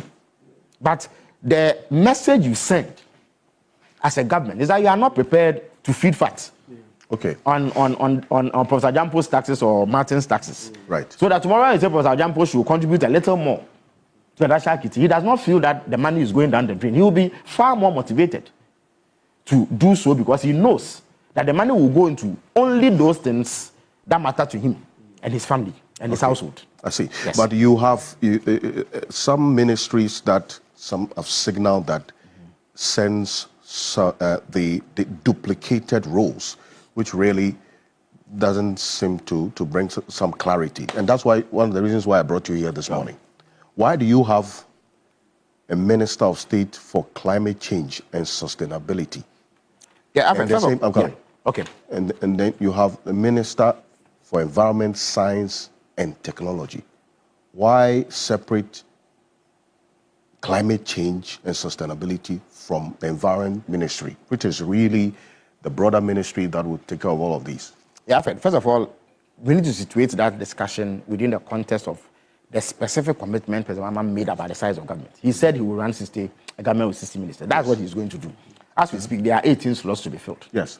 So he is permitted within the context of the specific promise to arrange government in a way that enables him achieve his objective as president and fulfill the promise that he made to the people of Ghana. So if, say, after he has put in place the full complement of his ministers, he exceeds the number, then you may want to point out these additional positions and point about duplications. You see, now climate change is on the front burner in many countries. It is the number one issue. Powerful countries are gravitating towards putting in more resources and more human resources to ensure that we overcome this challenge. So the Minister of State responsible for climate change is an advisor on policy at presidential level, much the same way as the National Security Advisor operates. But he ties or he fits into the 60 ministers President Mahama promised. President Mahama thought through it and determined what he needed. And mind you, these days, presidents are required to show commitment to the issue of climate change. So there must be in-house expertise every time. The minister is also an advisor, but he's also an implementer and executor of government's environmental policy, if you like, climate change policy. I see. But the one at the presidency offers day-to-day presidential advice on what has to be done, what should not be done, and will help the president. Have to necessarily be a minister of state. Well, he also needs sufficient gravitas and authority to be able to carry out specific functions. For instance, if I was not made a minister in charge of government communication, I cannot go to Parliament to defend the budget of the ISD, which will now be known as the Government Communication Office or GND or GBC, because I will not have the authority. You can't send a spokesperson to Parliament to do that. You will have to send another minister, but you will only be burdening the minister because all the sectors are troubled and you require specific focus. So I would urge that discussion is situated within the context of the specific promise. The man says you will use 60, assuming that for purpose of argument only, he has 10 ministers specifically responsible for education alone.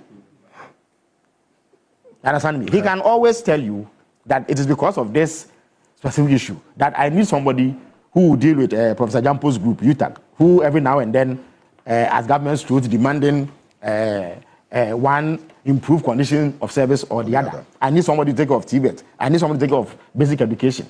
Ultimately, if you put everything together, does it burden the taxpayer now more than it did before? To the extent that it doesn't, I believe that the president must be given room to do what he deems to be necessary. A time will come for an assessment of the output of these individuals that he selected. It is at that stage that you can make a case as to whether or not it was necessary to have this in the first place. So I think that the output would determine or would give indication about the propriety of that position. But as we speak, the president has not gone beyond the commitments he made. There are some ministries that will not get deputies.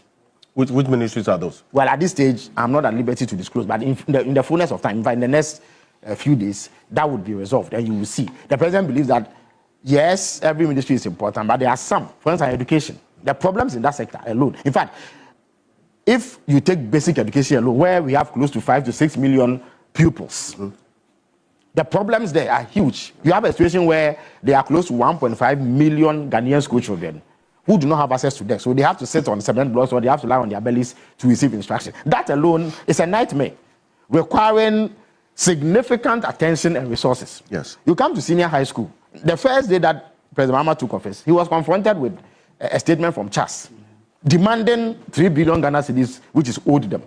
Then, before he could catch his breath, we were forced to enter a meeting with the delegation from the GES, who came to complain about the lack of food in the senior high schools. And I'm sure very soon Professor Jampo and his group will strike to demand improved conditions of service. So this is a sector that is heavy. Indeed, it is not for nothing that it takes a chunk of government's budget. And in fact, education everywhere in the world is the number one guzzler of public resources. Take the health ministry, for instance. Look at the state of health. As we speak, there are some cholera outbreak, yes, which has gone under the radar. And I'm surprised that you in the media are not focusing on it. No, don't say we. You have not been following what we're doing. Oh, I've been following, but it has not been given the same prominence as before. It is understandable. There are other matters. No, we've been talking about it. I understand. I'm not. I concede, but I'm making the point that perhaps, for purpose of even public education alone, you should highlight it a bit more. That is a suggestion to you that you can incorporate in your work. You understand me? If you come to that sector, there are high-headed problems.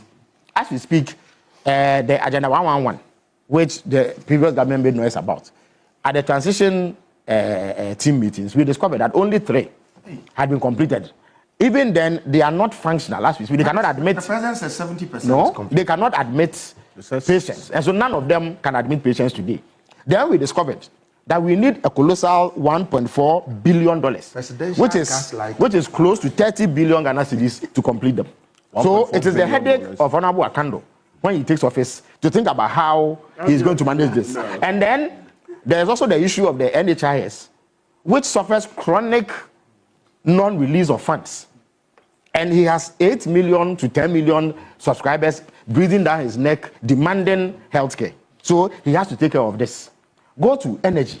And sometimes I have to have sympathy for my brother, Honorable Jinapo. The first day he was called by the president to a meeting, even at the time he had not been nominated yet. Yes. I was in that meeting. We were told by Gridco and the other technical guys that to assure constant power supply, we need $200 million to make arrangements for fuel purchases. And there's a government that had been in power for only 1 day. $200 million. $200 million. That is assuming that the WAPCO, West African Gas Pipeline, are not able to meet the deadline or their own timeline of 1 month to fix the pipeline. We have to extend it by another month. That is making us, I'm sure Professor Jampo will kick me for using this expression, assurance double sure. And that is ensuring that we do not suffer any slippages in the event that the timelines are not met. You need $200 million. In addition to this, ECG alone has operated in a way that has left you with a debt of $2.5 billion. $2.5 billion today is close to 40 billion Ghana cedis. So there's a debt over. Indeed, I was in another meeting with IPPs. About 4 or 5 different IPPs showed up. When each of them got up to speak, they were owed hundreds of millions of dollars. They were indicating that their creditors even had to give them some breather. They said because of the election and transition, they were going to give them a few weeks respite. Very soon, they will call in their investments. And government owes them so much money. They alone are owed $1.8 billion. The IPPs? IPPs, $1.8 billion. So this is different from the $2.5 billion. The $2.5 billion is the general debt, indebtedness in the sector.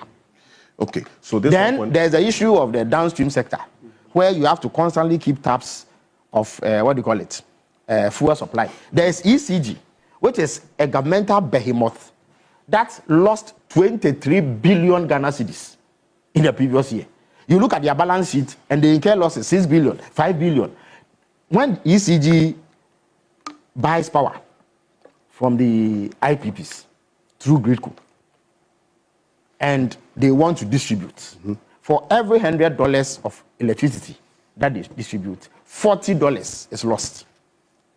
So they have a 40% inefficiency rate, leading to these huge losses. So the energy minister has to address it. And then these days, he's been given additional responsibility to manage the green transition, which simply means that we are moving away from the use of fossil fuels. So we have to integrate our systems to be able to accommodate, renewable sources of energy.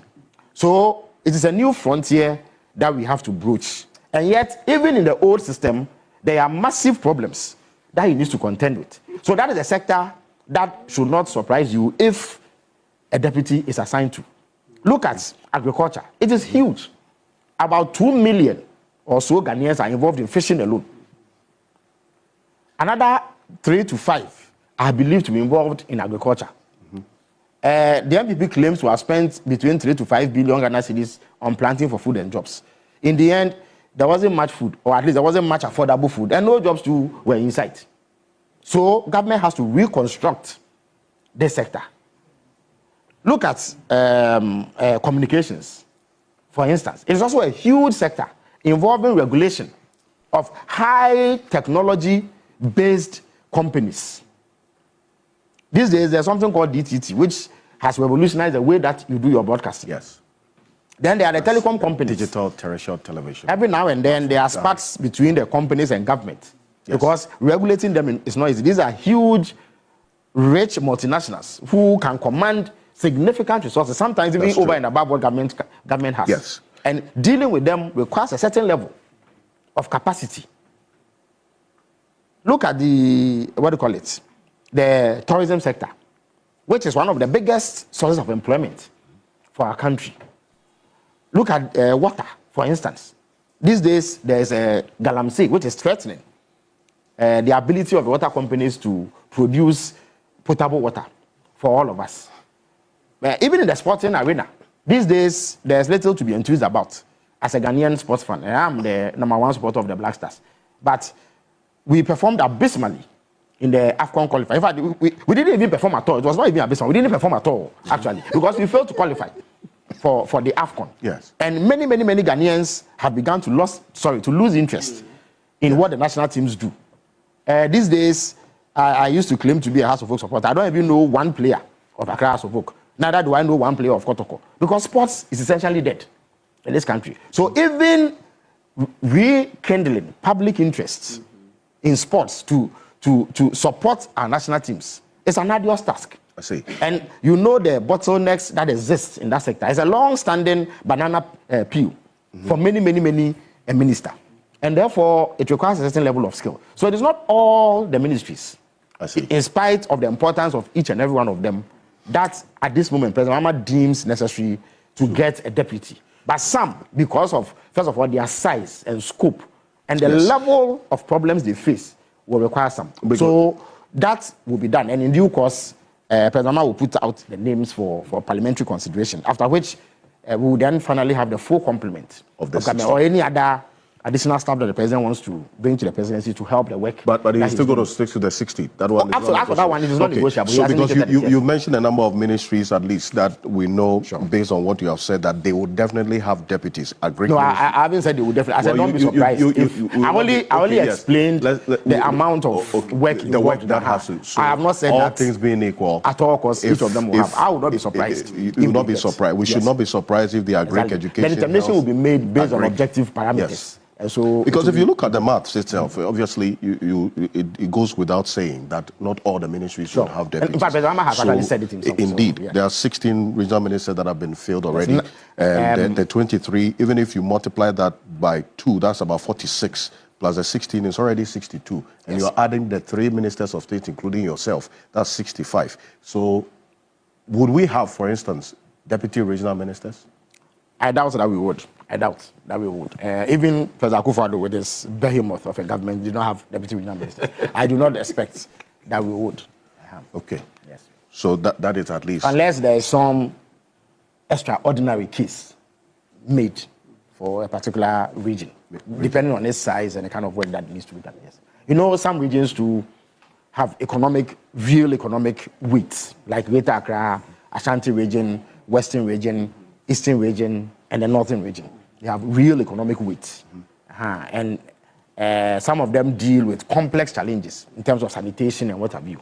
So it's entirely possible that if a consideration is made on the basis of needs, that a deputy is, and why not? But I don't foresee, based on the conversation that have gone on, that there will be deputy regional ministers, unless something dramatic happens. Yes. You touched briefly on a number of the problems, the challenges that you inherited, because I see, for instance, not to cut you. In fact, there's nowhere that there's more challenge than the finance ministry itself. The finance ministry already, the finance ministry is the nerve center of government. In fact, everything passes through there, and so some governance experts believe that the finance minister is almost often the de facto prime minister of every government, because everything goes through him.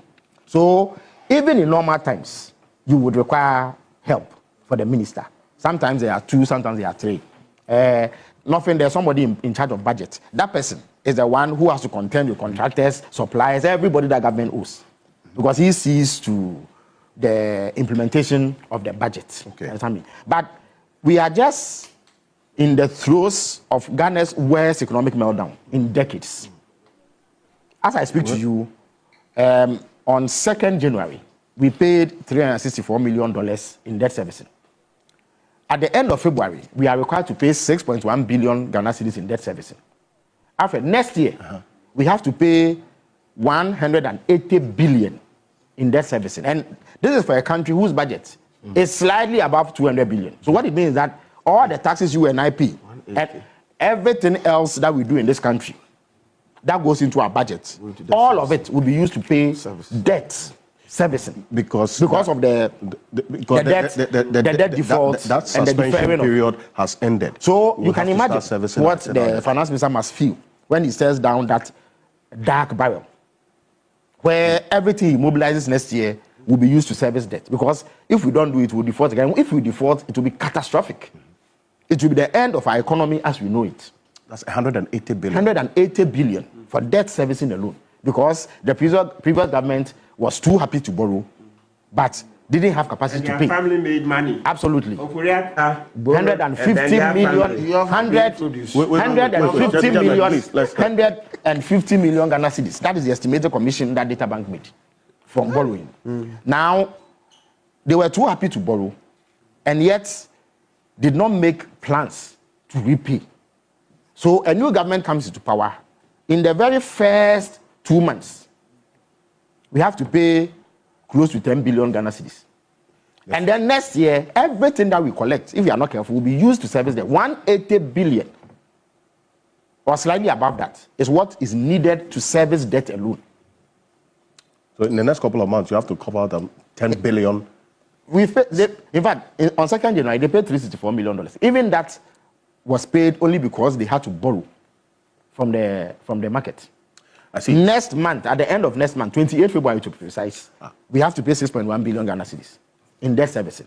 And then let me reiterate, next year, 180 billion. So the challenge, cedis, yes. Well, our economy is not up to $180 billion, so it can only be cedis. So the challenges in the economy alone requires additional hands for the minister, because no one individual can surmount this sort of difficulty. Or possibly 2 deputies there. In fact, it will be justified, to be honest with you. But of course, all of it will still fit into the 60. As for the 60, no earthly force can compel President Mahama to go beyond it. So I have heard the minority leader, for instance, say that he should apologize and do more. Yes.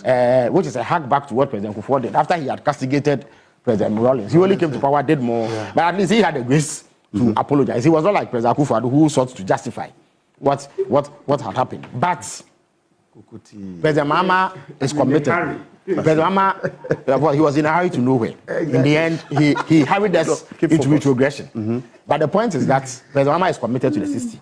So even if one ministry gets more than one deputy, it will still fit. But that appointment will be absolutely justified, because, and I've broached the issue of the problems just to let you know. Indeed, in due course, all the ministers, and I will be actively involved in that, right, in all the sectors, will open up their books to the public. Yes, we do not intend to make one excuse. Indeed, we knew the magnitude of the problem, or at least we thought we knew based on information available. And yet we took on the task of running government. So we will do what is necessary. But it is the people of Ghana who have employed us, basically. They are our bosses, and we recognize that. We need to let them know the country that we are taking over. Yes. But I must stress that we did not start with telling them what the problem was. We started with fixing the problems, like the energy problem, the feeding shortages, the challenges in secondary schools, and what have you. We are actually doing that. In fact, the feeding problem has been resolved, at least for the next month or two. On that particular point, you see, the charge was clear, even before the end of the year, that GES should consider postponing the reopening date. They insisted, and they had the schools reopened. The schools reopened, and the reality hit. Just like they did with the fuel situation, the power situation, where they refused to purchase adequate supplies of fuel for us to mitigate the problems that were going to occur because of the West African gas pipeline closure. They did the same. You clearly did not have food. The logical thing to do is to give yourself time, buy some space. So a week or two, or even say a month postponement would have boded well, giving you sufficient space to mobilize, to find some food for them. But Again, on the very second day of this government, the chief of staff had to, summon a meeting of key stakeholders to find a solution, and a solution was found. And you see, again, it speaks about efficiency. On the first day, when we met the energy sector players, they were told, the meeting started at 10 a.m. They were told that by 4 p.m. that day, they must bring government a proposal to address the difficulty. And indeed, by 4 p.m., they had brought us the proposal. It means that there is quality human resource in the ministries, departments, and agencies. It's about giving them the right kind of motivation and unleashing their potential. I sat in that meeting. I see. And I have some energy background, so I understood the issues. But I was amazed about the quality of discussion and how quickly they were able to cobble up a plan together to ensure that, and indeed, it is that plan that we've been implementing. And that's why, as I speak to you, by the technocrats. Technocrats, with supervision from the energy minister designated, finance minister designated, and myself to oversee communication around the matter. And it is that plan that they brought us that is helping resolve the problem. As I speak to you, parcels of fuel have landed, they've been discharged, more is on its way. So the immediate threat that we face has been averted. Unless something catastrophic happens further down the line, we've averted that. But the point that I was making is that there's a need for the people of Ghana to be told this. Yes, because they will be told. In fact, President Mahama charged the first batch of ministers who were sworn in to make arrangements to ensure that the story is told. The point is not to demonize anybody, as the MPP did in 2001. You know, they used to see up paper just to show that things were so bad. They did the same to us when we came into So power. this is just beyond the politics of it. You want to tell us, There must be transparency. How the meat has been eaten to the bone. Alfred, I encourage you and other media organizations and analysts like Professor Jampo and Martin to carry out intense scrutiny of this government. Don't wait for us to leave power before you come and open up the books. Open it whilst we are there. We are a bit more tolerant, as you know. We are not going to fabricate falsehoods to smear you or unleash national security goons to silence you simply because you said something that is unpleasant. And in fact, free speech is guaranteed. It is not government that confers the right to free speech on anybody. It is an inalienable right. Good. What that means is that the moment you are born Ghanaian, by virtue of the fact that there's a document we call a constitution, you are free to criticize me, the Minister for Government Communication, dismiss my work, indicate that I'm a waste of time, I'm a drain on the public purse, and that my output is not satisfactory. You should be able to say that and go and sleep easy and wake up the following day and eat cocoa or drink tea and have peace of mind. You should be able to say that you don't like the color of President Mahama's dress, or that a minister's wig is not properly put on, and still sleep easy. Indeed, if the writers of the Constitution anticipated that speech would only be pleasant, there will be no need to guarantee the right. Because if I'm only going to praise Martin, why would you need to do a law, pass a law that stops him from seeking retribution against me because I have criticized it? The framers of the Constitution anticipated that speech will be unpleasant, and that often those who have power want to suppress speech so that their misdeeds are hidden from the public. Justice Louis Brandes, an eminent jurist of the past in the United States, said that sunlight is the best disinfectant. Yes. So the thing that keeps governments on its toes the most is constant public scrutiny. The fact that I know that Martin will be up in arms against this government if we do not do ABCD is the very thing that will compel us to do the right things all the time, because we don't want him to be on our case. So President Mahama encourages, all of us encourage, indeed, no public official should ever have the right to put themselves above criticism. That's why I have gone public to express my opposition to even the contempt powers of court. I don't think that a Supreme Court judge, an MP, a minister, or even the president should be above criticism. There should be no punishment for saying things that the president doesn't like, or that the chief justice doesn't like, or the speaker of parliament doesn't like. We must give Ghanaians their due, and this is a government that will ensure that. Of course, we take on board commendation if and when we act in ways that please the public. They are free to praise us. But I don't think that we should thrive or live on praise. The people of Ghana did not vote for us only to come and have an exaggerated view of ourselves. We are ordinary citizens. I don't think that I'm more qualified than Professor Jampu to handle the portfolio I've been given. It is only that my views, outlook, and ideological inclination aligns with that of President Mahama. And I'm a member of the NDC, so the opportunity to serve fell on me. So I cannot come out and build airs around me and insist that nobody has a right to say what they want about me, that perhaps I look ugly, I shouldn't even be in any portfolio. It is their right to do so. As I said, Alfred, your boss has a right to yank you from this set to his office and give you a dressing down today. At the end of the day, it is the resources that he has put into this business that sustains you. Of course, the consideration you give in that regard is the output. True. He has a right to dress you down, to insist that your performance is not up to scratch. Yes. Same with the people who elected us. When I was campaigning in places like Abuenu, at Bosumayade, at Asumdre, at Abakrampa, at Mori, at Sebu, and I was telling them to repose confidence in me, I was literally pleading that they give me the right and authority to serve them. So I cannot immediately become the MP, become a minister, and determine that suddenly they stop being my bosses. So we bear, and that's why President Mahama has made the point twice in successive swearing ceremonies that the ministers of state must bear in mind that we serve at the pleasure of Ghanaians. And my favorite proverb these days is the one that ABF Husseini rendered. He says that if you have found feathers to pluck on the back of a tortoise, what will you do to a fowl when you lay hands on it? In 2016, the people of Ghana gave a mandate to President Akufo-Addo. At the time, it was the biggest mandate in recent times. He got a vote difference of 1 million votes. Almost. We thought that almost. Okay, or let's sum it up to 1 million. We thought that it was an aberration. It's most unlikely to happen again. Maybe something happened that day. Ghanaians were not in the best of shapes that day. So it is an aberration, a one-off thing. In 2020, the same Ghanaians reduced the deficit to 500,000 and then gave us a hung parliament.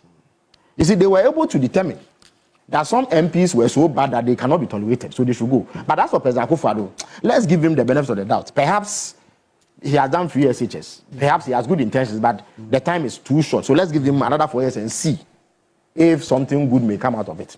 After the 8 years, Ghanaians took the view that they have wasted their time. So they bided their time, kept quiet, went to the polls, and inflicted the biggest humiliation ever under the Fourth Republic on the MPP in terms of electoral outcomes. Who is to say that if we don't govern well and carry ourselves well, they will not humiliate us with a 3 million vote difference? So all of us, all of us in the NDC must appreciate what has happened. It is a humiliation of the MPP. But more importantly, the people of Ghana have put down a marker. What they have told us is that they no longer countenance poor government. Why? We are talking about energy sector. You have a situation where a minister of energy at a public function is cornered by a journalist and asked a quick question about when a timetable for load shedding is coming down. He tells him that the people who pay his salary, who gave him prominence, and whose money he uses to do everything he does in that ministry, should go and prepare their own timetable.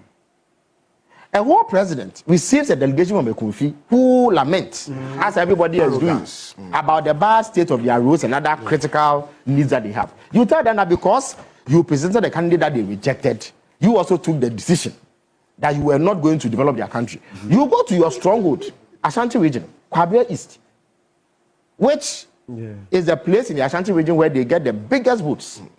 The youth there protest about poor roads. And you tell them that if they like, they should try the NDC. Now, when they try the NDC, can you complain? As they did in 2024. So we must see this. Exactly. They don't vote for him. They don't vote for him. So then he commands chiefs to get up from their seat. Look, if the national anthem is being played and the chief is seated, it is entirely possible that he has lost track of time. He just forgot or it escaped him. Or perhaps he doesn't even know that despite being a traditional leader, he still needs to recognize the national anthem. Okay. You can send an aide quietly to prod him. Oh, please, you need to stand as protocol demands. But you throw tantrums on the stage and humiliate a traditional ruler on whose land you are even holding the event. How do you expect the people of Ghana to treat you? So, but you see, and yet, well, I am willing to overlook that. For me, we should not. It sounds a bit petty to say that. Forget it. But the way he treated that chief was disrespectful. Right. You see, you may be the most powerful person in the land, but you must accord everybody their due. Did you see how Muhammad treated chief? Absolutely, yes. I was with him in the water region. He said that it's not necessary. It is not necessary to get up for me. In fact, he is the guest. He is the one who customarily must go around to greet you. In any event, you've kept the chiefs there waiting for about an hour or two more than you scheduled to be there. So you should be apologizing. You should be groveling to seek their pardon for wasting their time, not go and command them around the place. So I've made this point to show. So you're turning into that bit of the arrogance. Yes. Yes. That President Mahama wants all appointees to have at the back of their minds, at the very outset, that there will be no tolerance for disrespect, for mistreatment of the Ghanaian people, simply because they gave us a mandate. Without this mandate, we are ordinary citizens. If today I get to a traffic light and a policeman will acknowledge me, it is only because I was given the opportunity and thrust into the limelight. That's all. That's the only difference between me and Professor Jampo. He can be minister any day, except that he chooses to remain in academia and contribute to the development of the next generation of professionals. That's all. His work is no less important than mine as a Minister of State. That is what the MPP lost sight of. That is what President Mahama does not want NDC appointees to lose sight of. That is why he has taken his time to tell them that he will not countenance it. People are suffering. Look, in July 2022, I used to do a transaction that requires me to pay the equivalent of $3,000 every month. In July 2022, this amount was, in cedi terms, 18,000 Ghana cedis. After, within 5 months, by November, that same payment had jumped to 54,000 cedis, which is an increase of 36,000 cedis. And yet, a whole vice president is able to stand on the platform and tell the businessmen who are suffering, hemorrhaging this way, that it is better to pay 17 cedis than to pay 6 cedis, and that they've managed the economy better. When you do that, you are in short. You see, it is bad enough that the economy is messed up and people are suffering, but to deny it and create the impression that the people you are addressing are Daleks only because you are vice president, and go ahead and say that an economy that cannot pay its debts, that has told 1.3 million people that they should go hang because 240 billion Ghana cedis meant for payment of their interest and principals cannot be found. Look, Alfred, you played the video of Mr. Ajekumado of blessed memory. Yes. Kama. Yes. Oh. When we were growing up, Kama was one of the foremost industrialists. This is a wealthy man. He is not just a rich, he is a wealthy man. Yet, because of bad government policy, it was possible for him to stand in public and declare that he was suffering. Alfred, if Kama was suffering, what about the beggar on the street? Or the hawker selling gum? The people on our roads who are selling eggs to eke out a living.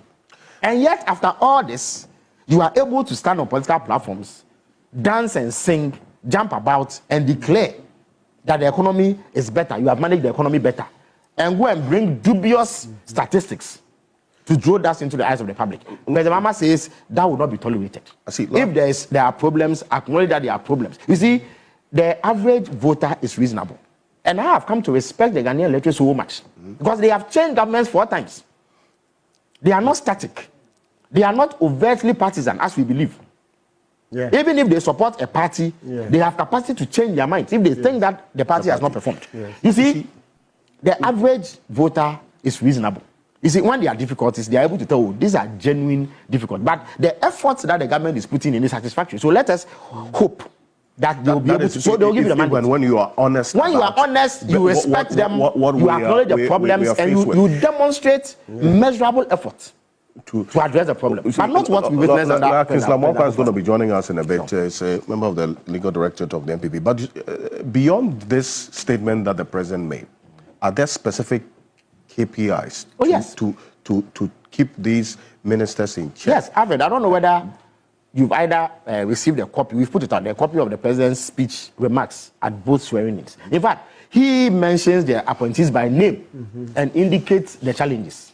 Yesterday, he told the Mr. Honorable Jojo Pariado, Minister for Youth Development and Empowerment, that in opposition, he created this vast green army who used to wear nicely branded T-shirts. And he was able to use that to mobilize the youth of Ghana behind the agenda of the NDC. He says now, once you've demonstrated that level of organizational acumen in opposition, you must bring it to bear. This time, the youth are not looking forward to nice branded T-shirts to show up at NDC events. They want jobs, so it is your duty to deliver it. He told the Fisheries Minister, Honorable Emiliaka, that you are a long-standing social activist. You come from Shama. There are fishermen in places like my own Mori in Abrasibu Kamankesi, Miamia, Keta, Jamestown, right here in Accra.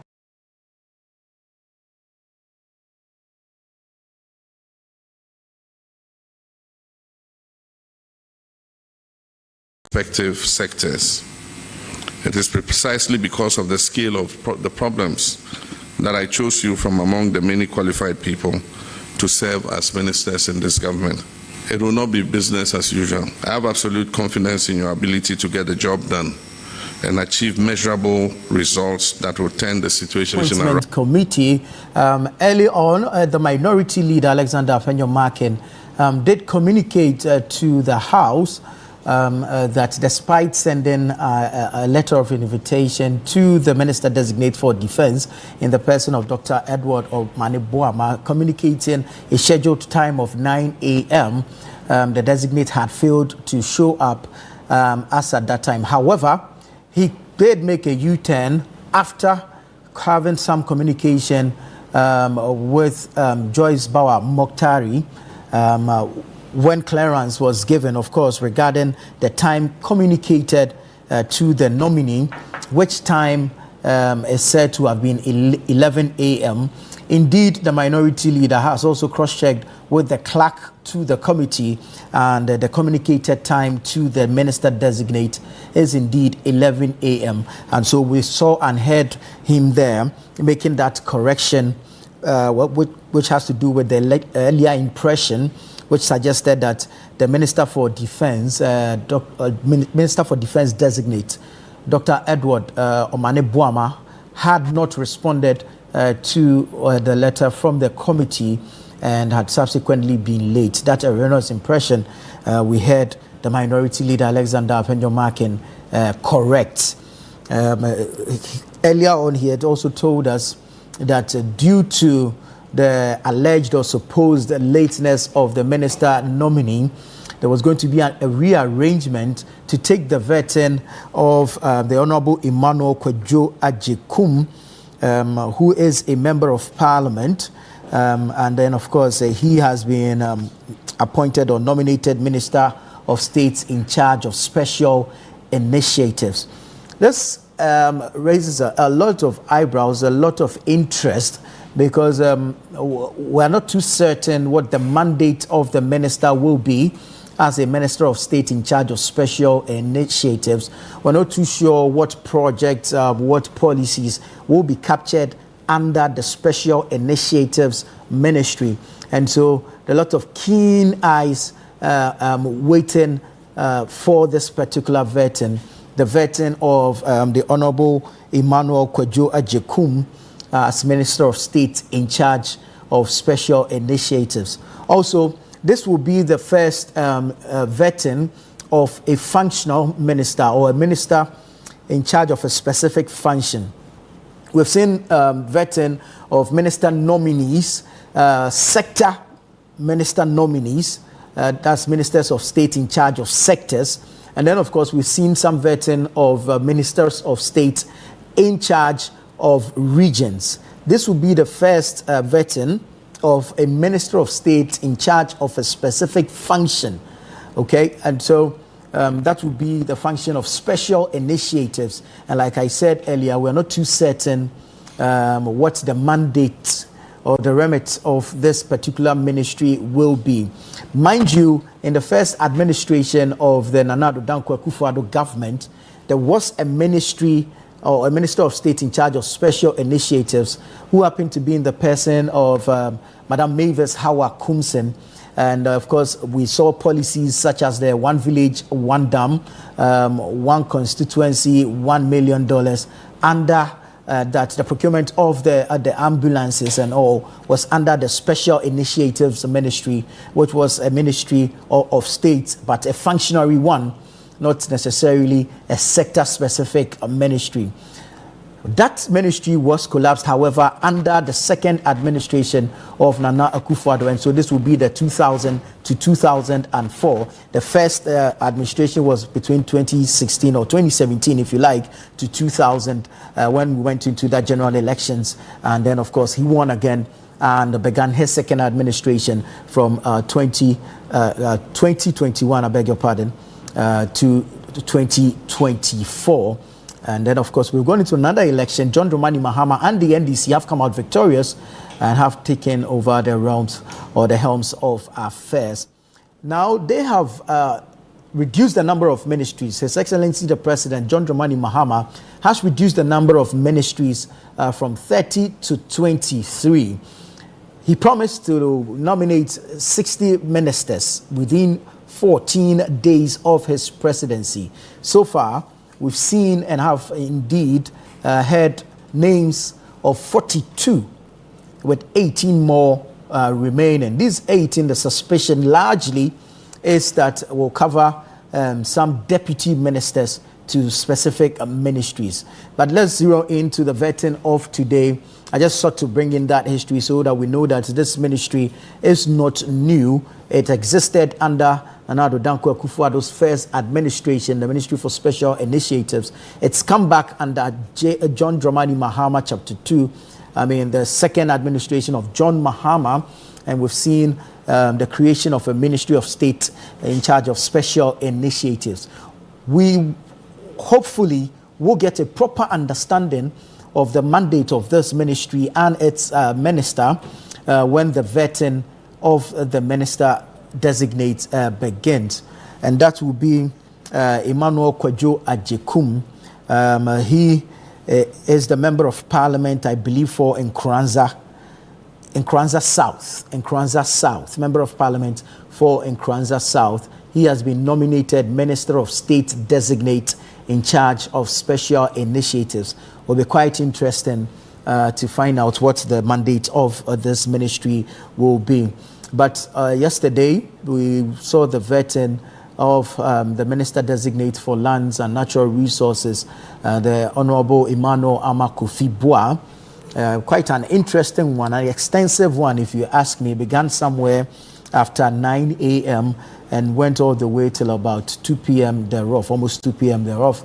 And of course, owing to the ministry that he's been assigned to or he's been nominated to serve at, a lot of questions came up covering mining in the country, the combat against illegal mining, commonly or popularly referred to as galamsey, and then of course land administration, the land tenure system of this country, the issue of landguardism, and of course what has been described within the NDC circles as the state capture of public lands. All these came up during the vetting of the Honorable Emmanuel Amakofi-Boa, and he gave his own vision or plan towards addressing some of these issues. There was also the vetting of some regional minister nominees. We saw that of the Northeast region, Ibrahim Tia. We saw that of the Ashanti region, Dr. Frank Amwakohene, a young man who has served previously as the General Secretary, not General Secretary, as the Regional Secretary for the NDC in the Ashanti region. And so he served as Ashanti Regional Secretary for the NDC. Now he's been nominated to serve as the Ashanti Regional Minister. And it is expected that upon approval, he takes over the reins from Simon Osei Mensah of the NPP.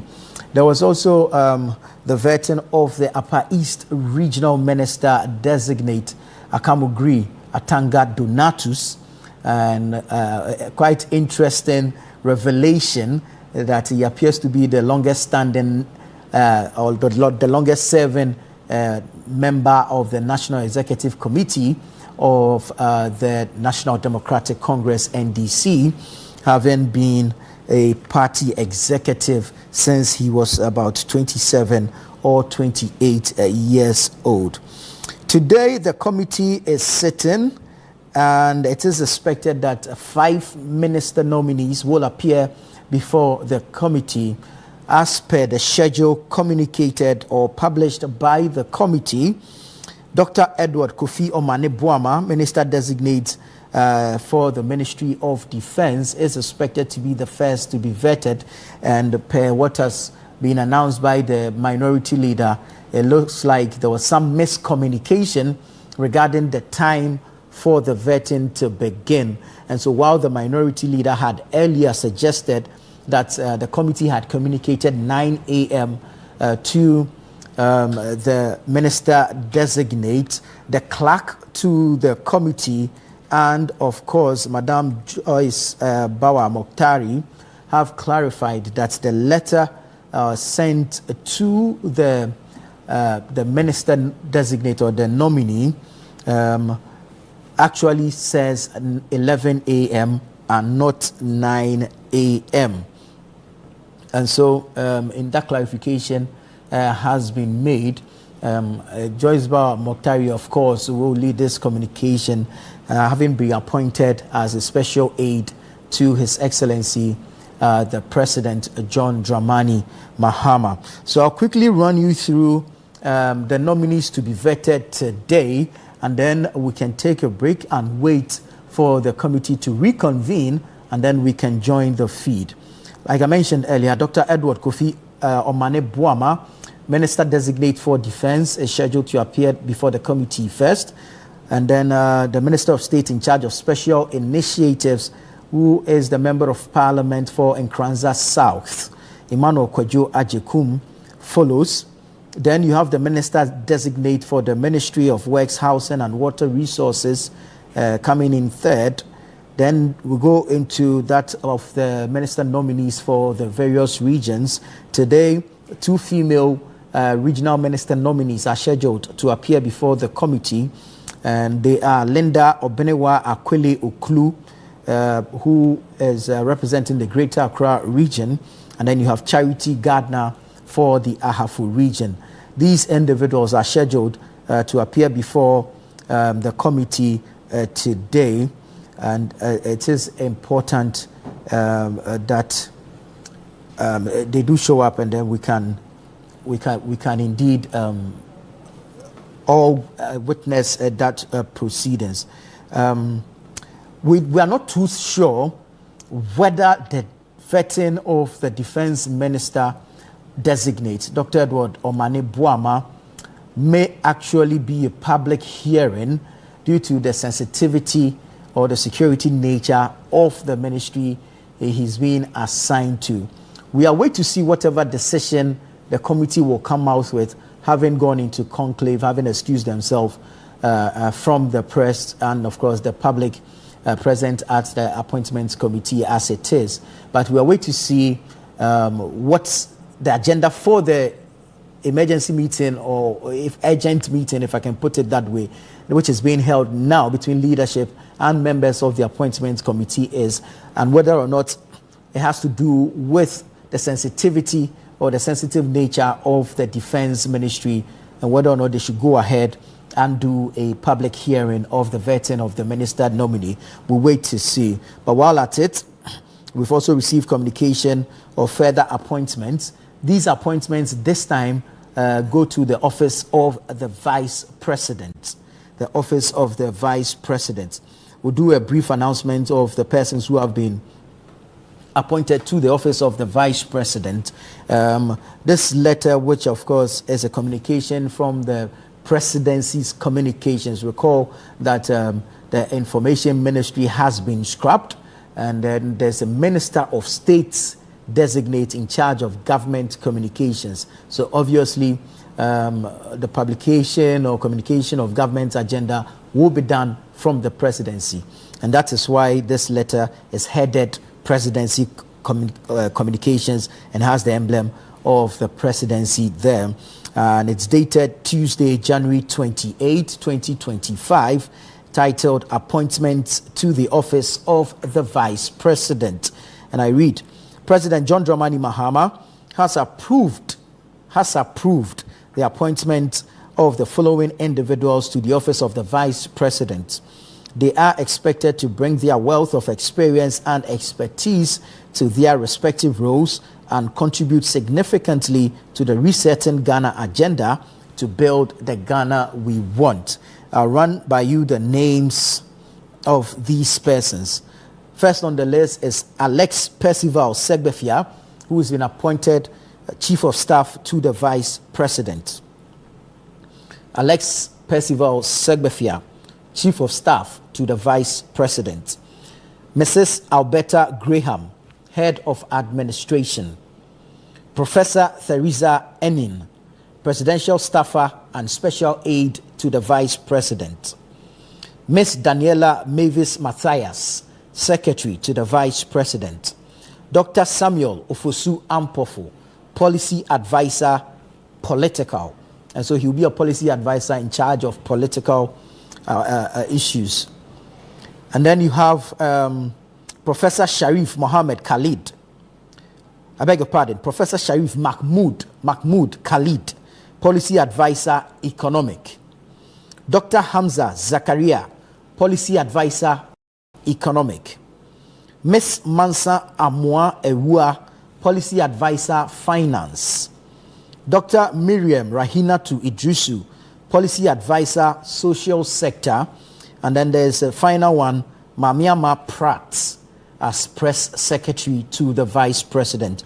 And it's signed off by the acting spokesperson to the President, Felix Kwache Ofosu. So these are appointments that have been made to the office of the Vice President and approved by His Excellency John Dramani Mahama, the President of the Republic. Alex Segbefia, Chief of Staff. Mrs. Alberta Graham, Head of Administration. Professor Theresa Enin, Presidential Staffer and Special Aide to the Vice President. Miss Daniela Mavis Matthias, Secretary to the Vice President. And then there's the former National Chairman of the NDC, Dr. Samuel Ofosu Ampofo, Policy Advisor, Political. Professor Sharif Mahmoud Khalid, Policy Advisor, Economic. Dr. Hamza Zakaria, Policy Advisor, Economic. Ms. Mansa Amwa Ewua, Policy Advisor, Finance. And then you have Dr. Miriam Rahinatu Idrisu, Policy Advisor, Social Sector. Then there's a Press Secretary by name Mame Ama Pratt. So these are the appointments made to the office of the Vice President as approved by the President, John Dramani Mahama. We're waiting for the Appointments Committee to reconvene. Once they do, we'll go back to the committee and bring you live proceedings as covering the vetting of the minister nominees announced by the President. Quite important to note that Dr. Edward Omane Boama, who until recently or still is actually in charge of elections and IT at the National Democratic Congress. He is the Director of Elections and IT for the National Democratic Congress, NDC, and he has been nominated to the Defense Ministry. He was scheduled to appear first before the committee. It appears as though there's been some miscommunication, and so there's been a mess up regarding the time he is expected to appear before the committee. The minority leader had earlier announced that they had received or they had communicated to the minister nominee 9 a.m. However, it appears that the communique as sent to the minister nominee had 11 a.m. And this has been confirmed by the special aide to the president, Joyce Bawa Mokhtari, and the clerk to the appointments committee, and of course, rehashed or made public by the minority leader, Alexander Afenyo Markin. And so we're waiting on the committee to reconvene, and then we'll know whether or not a decision has been taken on whether there's going to be a rearrangement as to who appears first or second.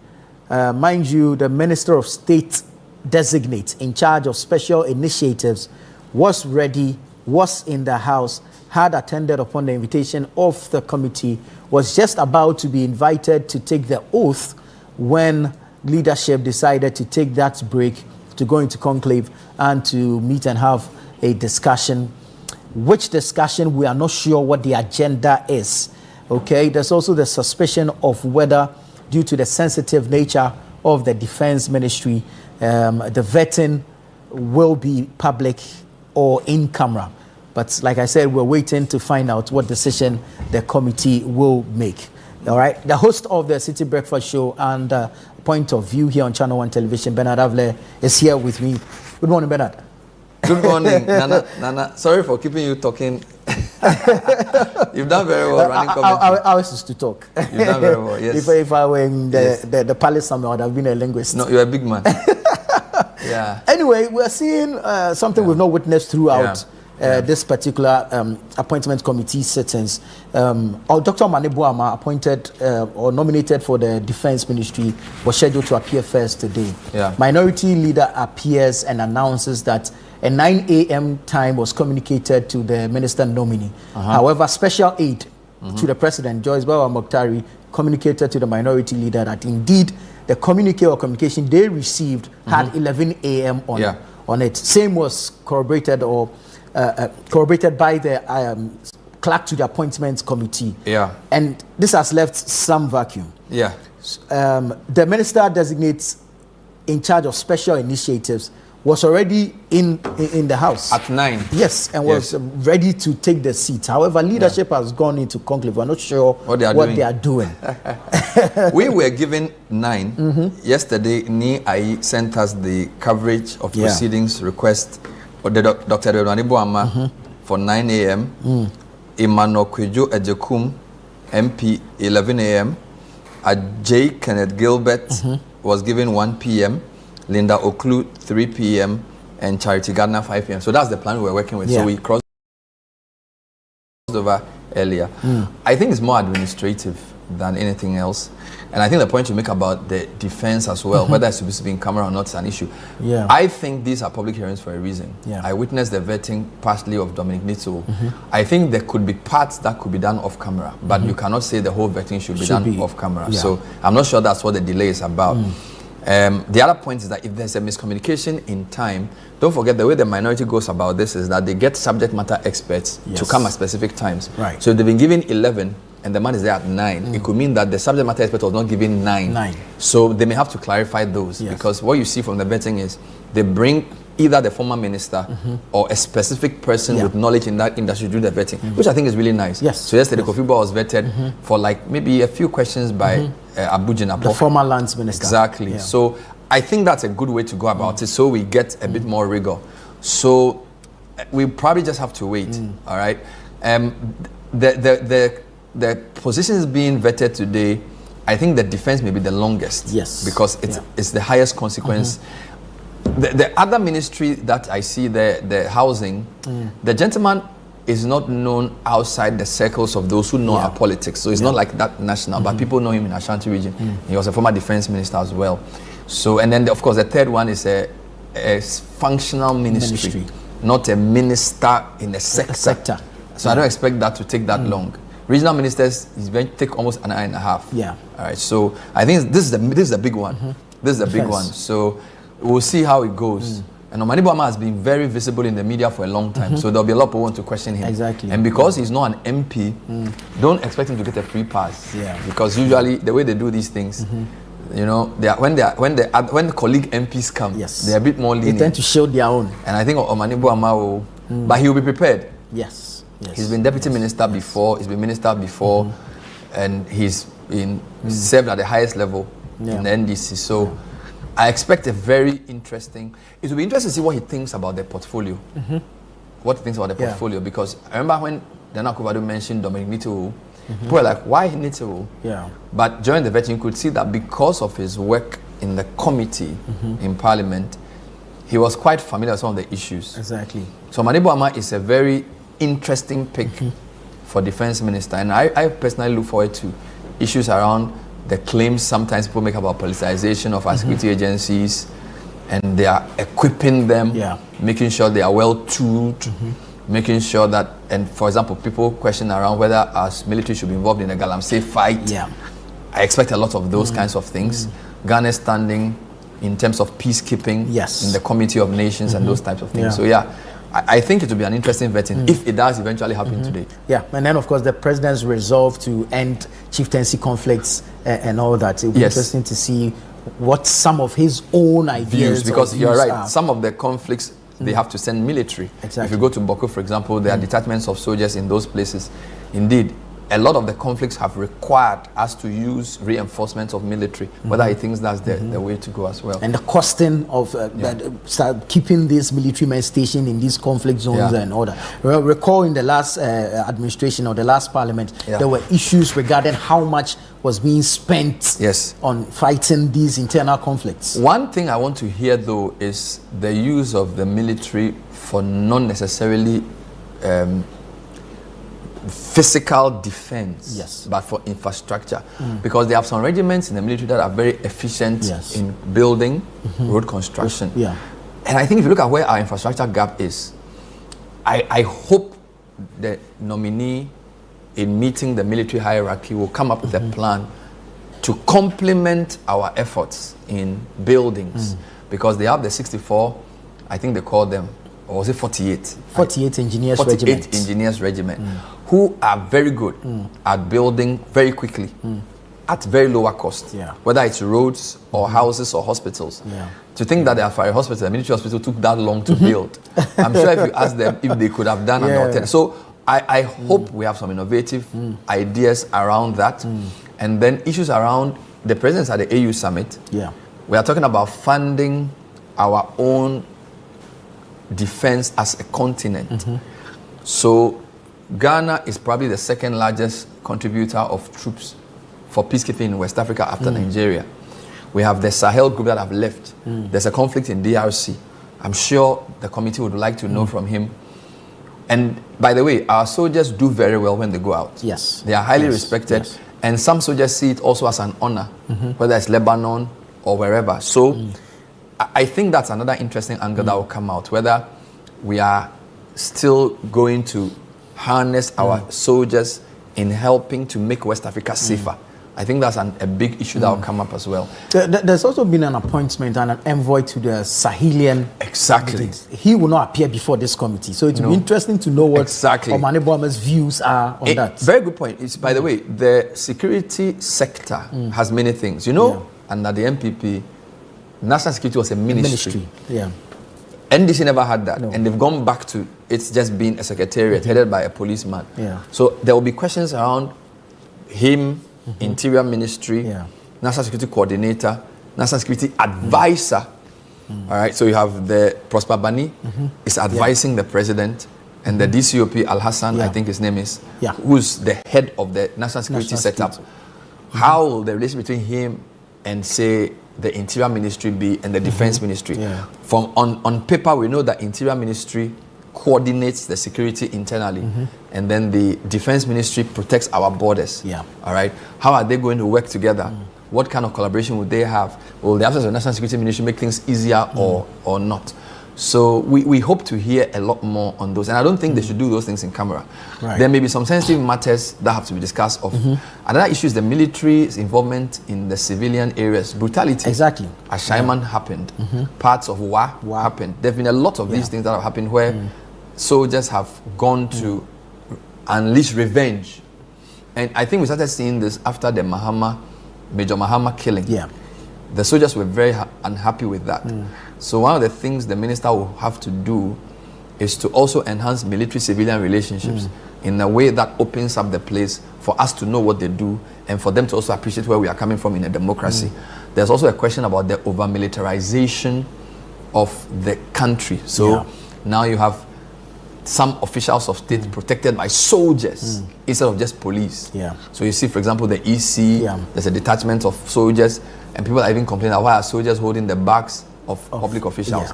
I think all those things will come up in the sketch. I'll say, last thing I'll say is that I think a lot of the military people will be watching this vetting very closely. Because I was privileged to be at the Republic Day lecture at the Ghana Armed Forces Command and Staff College in Accra. And that was the first time I heard soldiers actually talk about our democracy. Francis Poku was the speaker, Kwesi Enin and a few others were on the panel, and I was the moderator, and it was so enlightening. They are very concerned about our country, about politicization, about systems working. They don't like to talk because they say by their training they're not supposed to talk. But that day, a lot of them had a lot to say. So I really hope the nominee, in recognizing the importance of the military and our defense, not only speaks to us but also speaks to them about the future of this democracy and why they have a role to play in keeping our democracy safe and why they have to trust the process to work. So I feel like he will be, there's a lot of people will be listening to this vetting, and if we have a good nominee who does a great job, it keeps the ship of state steady. So we really hope to hear what Amani Boama will say. We've seen a few of the service chiefs coming into the committee sitting now. But do you foresee events of the night of the inauguration of the 8th Parliament coming up at this vetting? Absolutely. The military invasion in Parliament. I actually expected in the vetting of Dominic Nitiwu for his second term for that to come up a bit more because that was the period it happened. So I'm not too sure what this nominee can say about that except to express an opinion. But I think that will be asked within the general context of, do the military have a role when, for example, MPs are fighting? They are not, their job is not to necessarily maintain civil order unless there's a state of emergency. So generally, the police are in charge of all of this. In fact, this morning on the City Breakfast Show, we're discussing the general lawlessness in the country, where you're having supporters of parties mass up at places. People are very easy. Oh, let's call the military. People don't really understand how the military are trained. The military are trained to defend you from external aggression. So the way they sense danger is not the way you and I sense danger. Number two, the police are trained to deal with civilians. So the police know how to talk to you. They know how to contain you. The military's training is to defend the country at the peril of their lives. So when people say, oh, let's bring the soldiers in, it's not a very easy thing to say. And I hope there will be a very thorough discussion around, for example, Galamsey and the role of the military and whether that increased use of soldiers has not even diminished their stance in the eyes of ordinary Ghanaians.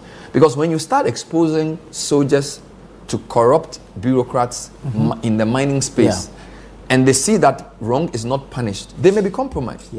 And there's nothing worse than giving a man a gun and bribing him on top. It's a very terrible thing to see. So I hope to hear some very clear ideas around when soldiers should be deployed and when they should not. And what protocols should be gone through before they are. And what uses should they have. People say they see that Bema come doing nothing. It's good to have soldiers there as a deterrent to evil. So the fact that they don't do anything is not, they are there to protect the country. But must they be used on citizens in an internal issue? I think that point is what I expect this nominee to be very clear on. That they have their role and we can use them in ways that to enhance the republic, but not to intimidate and not to bully our way through wrong policies. So those are some of the things I'm hoping to hear from both sides during the vetting of Omani Boama. A number of other issues are also likely to come up, including issues of violence, election-related violence, and of course committees that were set up, committees of inquiry and all that came up. Talk about Ayawaso West Wagon, Techima North, and then there's even the issue with Kaka and all. It will be interesting to know when it comes up at the hearing. Very important, and I think it's important you raise it in that context because, you know, because in the previous government there was National Security Ministry, there was Defense Ministry, and there was Interior Ministry. We're not really, for example, when you listen to Ayawaso West Wagon report, I think the Interior Ministry was very central, but a lot of it was on national security because the two other ministries were not sure how to treat national security. So I think the architecture in that arrangement probably led to some of the confusion. Number two, politics has become so competitive that when people are in power, they use everything at their disposal to push their end. Yes. Which is unfortunately some of the things we saw in Ayaso West Wogon and in Techima North. The NDC has been very unhappy with the Techima North in particular. Yeah. So I am very sure if there hasn't been a proper probe, this minister will be open to having a fair probe around that matter. Which the president has given an indication to already. And I think though that because he's coming in as the minister for defense, the service chiefs will be hoping that he will not overexpose them to public ridicule, so that he will understand how they work and why they will do some of the things they did under command. Okay, so if whatever they did was a licensed or sanctioned operation versus if it was a rogue operation. So the thing is, once you are in the system as a minister or in government, the context you get is different. And some of the noise you make from opposition. Around, let's do this, let's do that, you will see that a lot of this will change. We saw that even with the lands minister's vetting. People were saying, let's do state of emergency. Yesterday, he wasn't very clear on state of emergency. He was very diffident. I think that's the nature of the way our politics has become. Where when you are outside, you say a lot, and when you get in, you sort of try to change that. I don't think that's the best. It's like reality dawns on you when that's not, no, your opposition politics must be based on reality. Exactly. Don't overpromise and come and now tell us that when in opposition you didn't know. That's irresponsible politics. If you can be bold enough to make a promise, otherwise people will not take your word seriously. All right. So for me, public officers must be held to the highest standard. So don't just get up and say, we'll do this, we'll check this, when you don't know what it takes to do it. All right. So it's a call for responsible politics, which is why I think the vetting must be very strict on the issues of what you've said in the past. People shouldn't see it as equalization. If you appear before me, rather accountability. Yes, if you appear before me to be vetted, and you've said all kinds of things in opposition, it is only fair that we ask you to justify. Exactly. It's not witch hunting. It is to ensure that people in opposition play responsible. And I think the MPP as well will have to learn from that. That when you're in opposition, you have to balance between what is advantageous for you politically and what is necessary for the state to advance. True. That balance is what a lot of our politicians don't seem to get, which is why we keep seeing this shifting of goalposts every time they leave opposition to government. That's not the best, and we don't want that. Right. We've seen Dominic Nitiwu there. Suggest to you that he'll be doing a lot more of the questioning today. But then also we've seen a bit of a change on the minority side. Recall that they had this strategy where during the vetting of the education minister, they had the former minister they more or less ceded all their questions to him. But now, even though they bring the committee-specific experts, they still create room for other members on their side to ask questions. I think the chairman is also not allowing too much of that. You remember yesterday, during the vetting of the nominee for lands, one of the friends of the committee from the MPP side who had been brought in as a subject matter expert wanted to yield his slot to Samuel Jinapo, and the chairman didn't agree to that because maybe he felt like the former minister was overriding. The only person who has no limit on the questions they ask is the ranking. So leadership.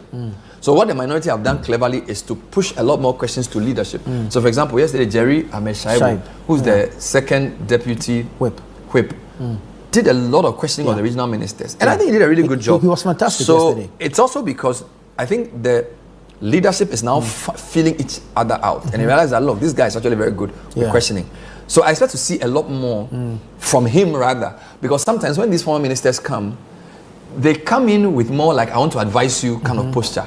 It's like, I've been Minister for Education for 4 years. You are coming in. I've been doing technology and STEM. I hope you are not coming to spoil STEM. Then say, please, I will not spoil STEM. That's it. Instead of saying, do you understand? So, apart from, to be fair, Abu Jinapo was more, was a bit harder. But prior to him, a lot of the former sector ministers, when they come, they were more looking for assurances than Jinapo, who said, no, you guys said this, and now you've come into the position. Are you going to do this? So, I don't know what posture Dominic will use. Because I haven't heard Omanibo Ama say too much about the military. I stand to be corrected. Unlike the NDC who said a lot about lands and mining.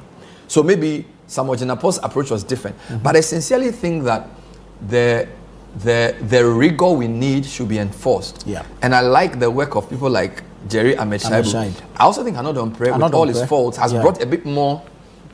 It's a different kind. You know, Apenyuma King, because he's a lawyer, sort of comes in a lot of times on many technical points. Exactly. But I think the chief whip for the minority is basically just going straight.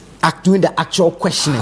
So he's not doing law. Yeah, he's raising questions on the actual issues in the sector. And I think he's been a useful addition to what we've seen from last week.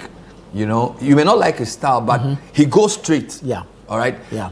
Apenyuma King is back. So I don't know the chemistry between him and Another Umpre. And I keep talking about strategy.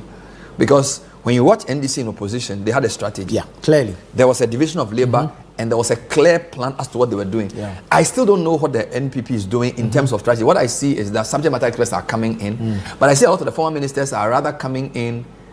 I mean, Brian Echampong comes in to Eric Opoku.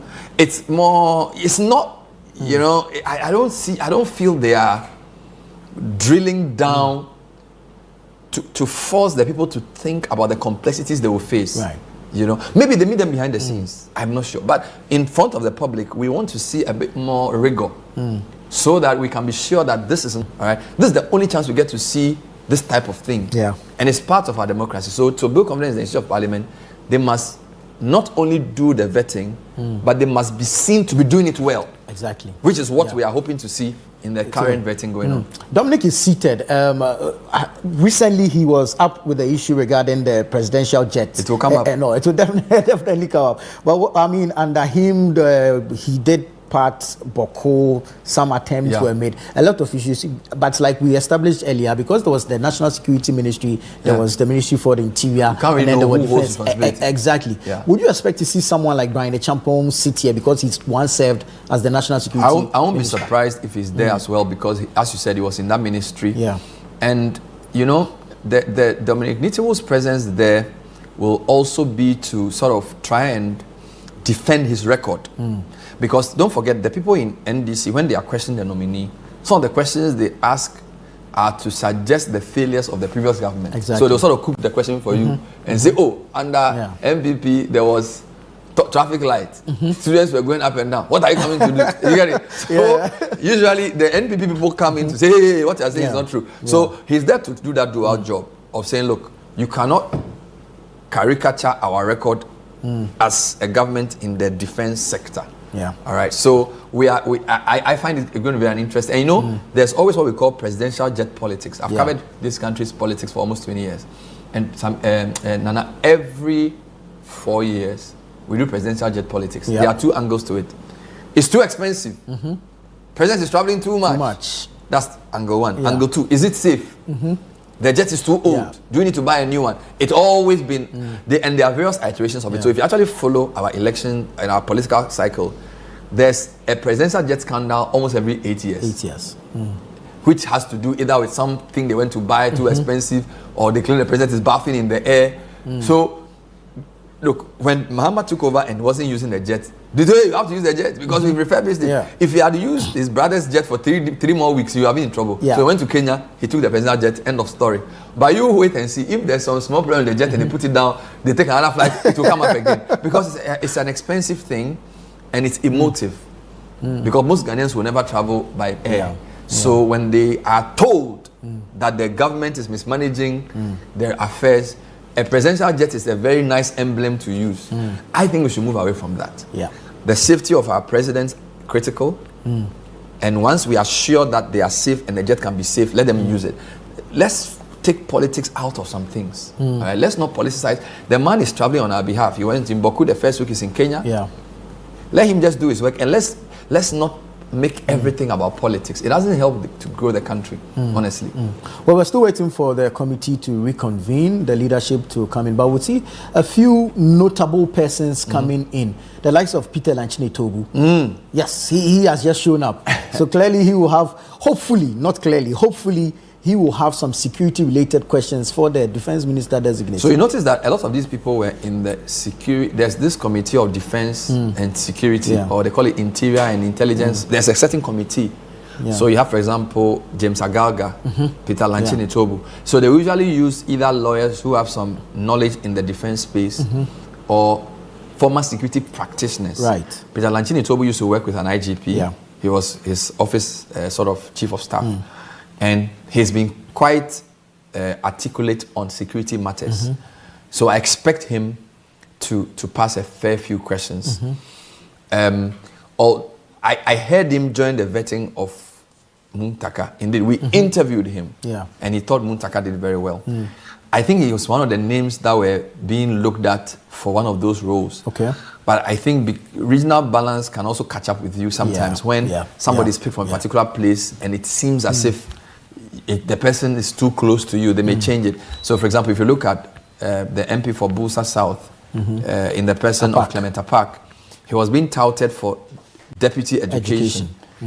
Now, he's from a different region from Haruna Idrisu. He's from the Upper East region. Haruna is from the Northern region.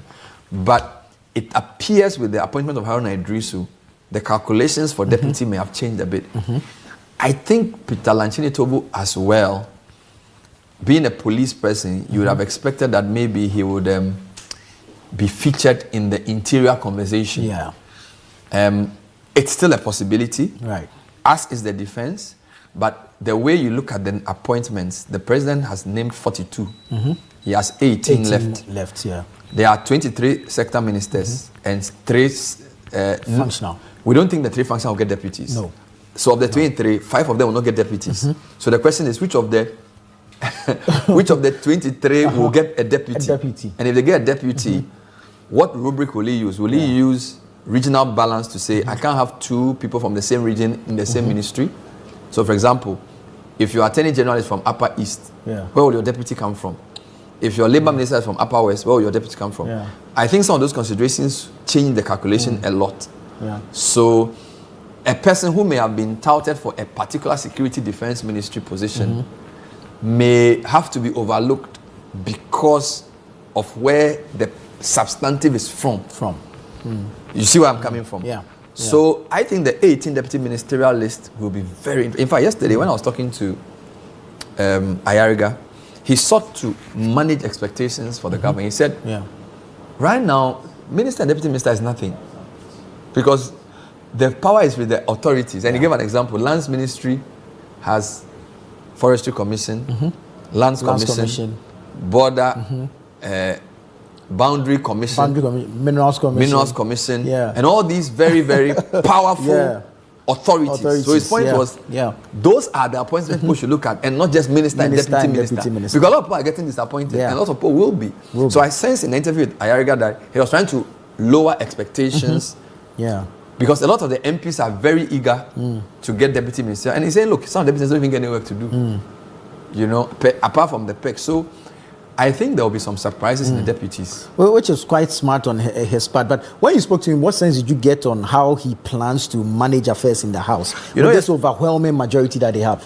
You know, in his first speech, he said that even though they have an overwhelming majority, he will still work with the minority.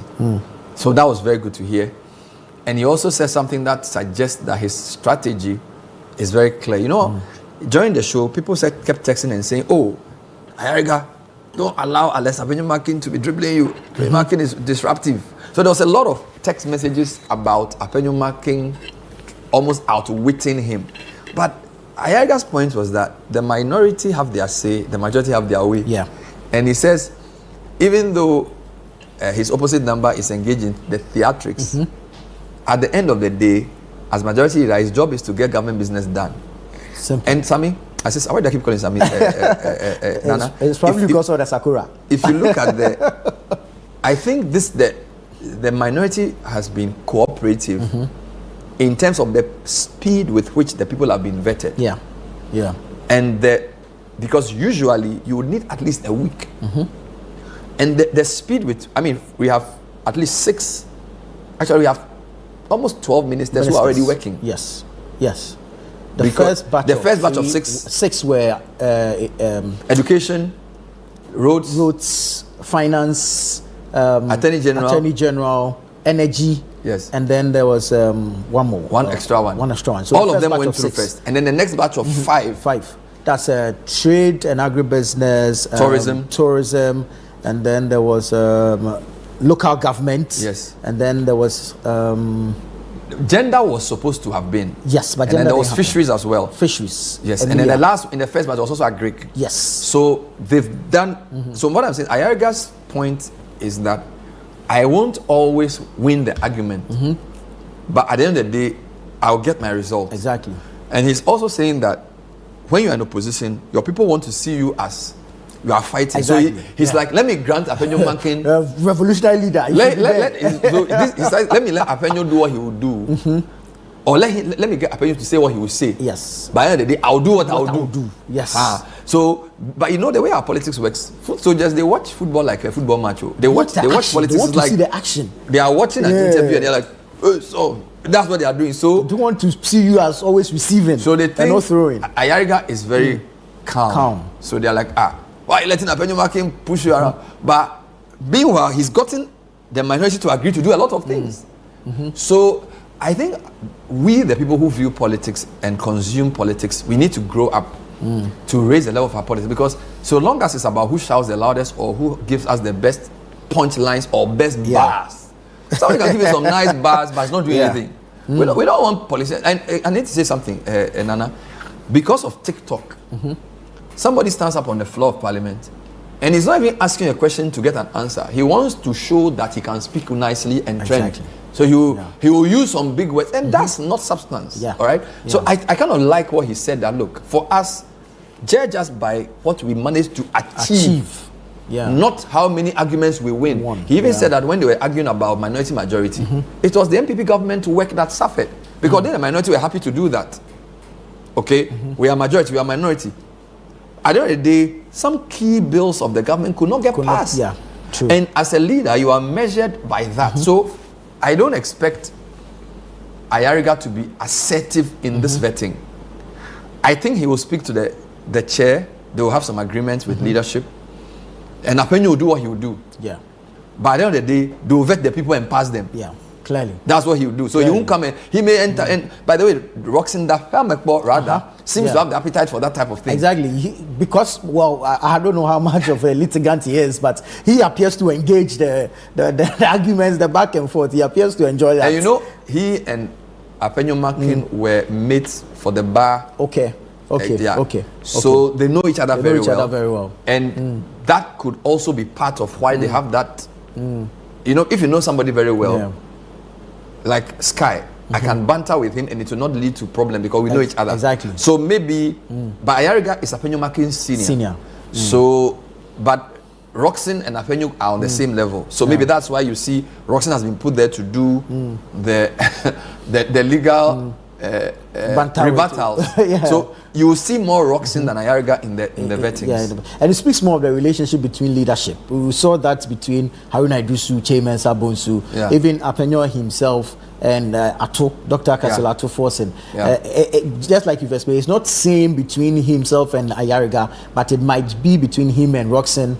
That's an interesting point. You know, I think Haruna and Che showed exemplary leadership. I'll give you an example. There was a time where Parliament decided that they wanted to raise the issue of MPs being kicked out of Parliament. The two men appeared on many interviews together as Parliament. Okay, and I thought that was a very good sign. That even though we are opponents, there are certain things we come together to do. Even though Che, you can say, is Haruna's senior. Haruna and Che worked very well. So I don't expect Ayariga and Apenyo to have any problems if they both know the rules and they understand the relationship. Of course, Atu and Apenyo were closer. So you could see the camaraderie was much. Even when he was signing him out, you could feel some emotion there. Because they are two central regional MPs, both almost of the same age bracket, schooled both in the central region, have a lot in common. Ayariga is a bit different. So you will not see that level of. If you will see a lot of frantic back and forth, it will be more with the chief whips. The chief whips. Than with Ayariga and because Anodonpe also appears to toe the same line. He also enjoys the back and forth. And don't forget that all these people used to be student leaders. In fact, when I watch some of these things, it takes me back to the university. So, for example, I see Mutala and his interjections. When we were in the university, he was a member of the University Congress, of which I also was. And he was doing exactly the same thing. You know, he would come in. he will raise a point of order, he will read something, and then the chair will say you should keep quiet, he will stand up and defend himself. So some of them have taken that to that level. Exactly. So it's almost a replay, just that their bigger stakes are playing now. And it's not just student politics anymore, it's national politics. And I hope they have the national interest at heart as they do all the things they're doing. A lot more similarities between Ayariga and Patrick Boama. Yes. I actually think Patrick Boama is the silent hero of the minority. I say this for two reasons. Every time there is a confusion, he seems to be the old, what's the word they use? There's a word they use. Something's in the room. It's like the mature. Okay. Yeah. Oh, the phrase is not coming. Yes. He's like he's the elder brother in the room. Patrick Boama is very understated. Understated. That means that he knows a lot but doesn't say much. Exactly. Number two, he has a lot of relationships across the aisle. So there's a lot of respect. So when people come to be vetted, even the minister from the NDC side, they have a good relationship with him. Number three, he used to be on the finance committee and he's a lawyer, so a very critical committee. And he has this kufuor disposition. Yeah. So there are times you can even see he speaks with his eyes without even talking. So you can notice that sometimes when there's confusion, the camera catches him, he'll wink at somebody that keep quiet or let's meet outside. I think we need people like that in our parliament, because when the spectacle of shouting occurs, citizens don't like it. Yeah. You know? And you are right. I actually think that if it wasn't because Patrick had a challenge in his constituency with the results, he probably would have been in leadership. I think the MPP, and this is again pure speculation, I think the MPP did not want to put an incumbent person in leadership. Okay. Let's assume he's going to court every week. Let's assume Sadiq decides to go to court. Well, a leader of parliament, because I think on the MPP side, Patrick is one of the best. I mean, look at the way he questioned the Ashanti regional nominee yesterday.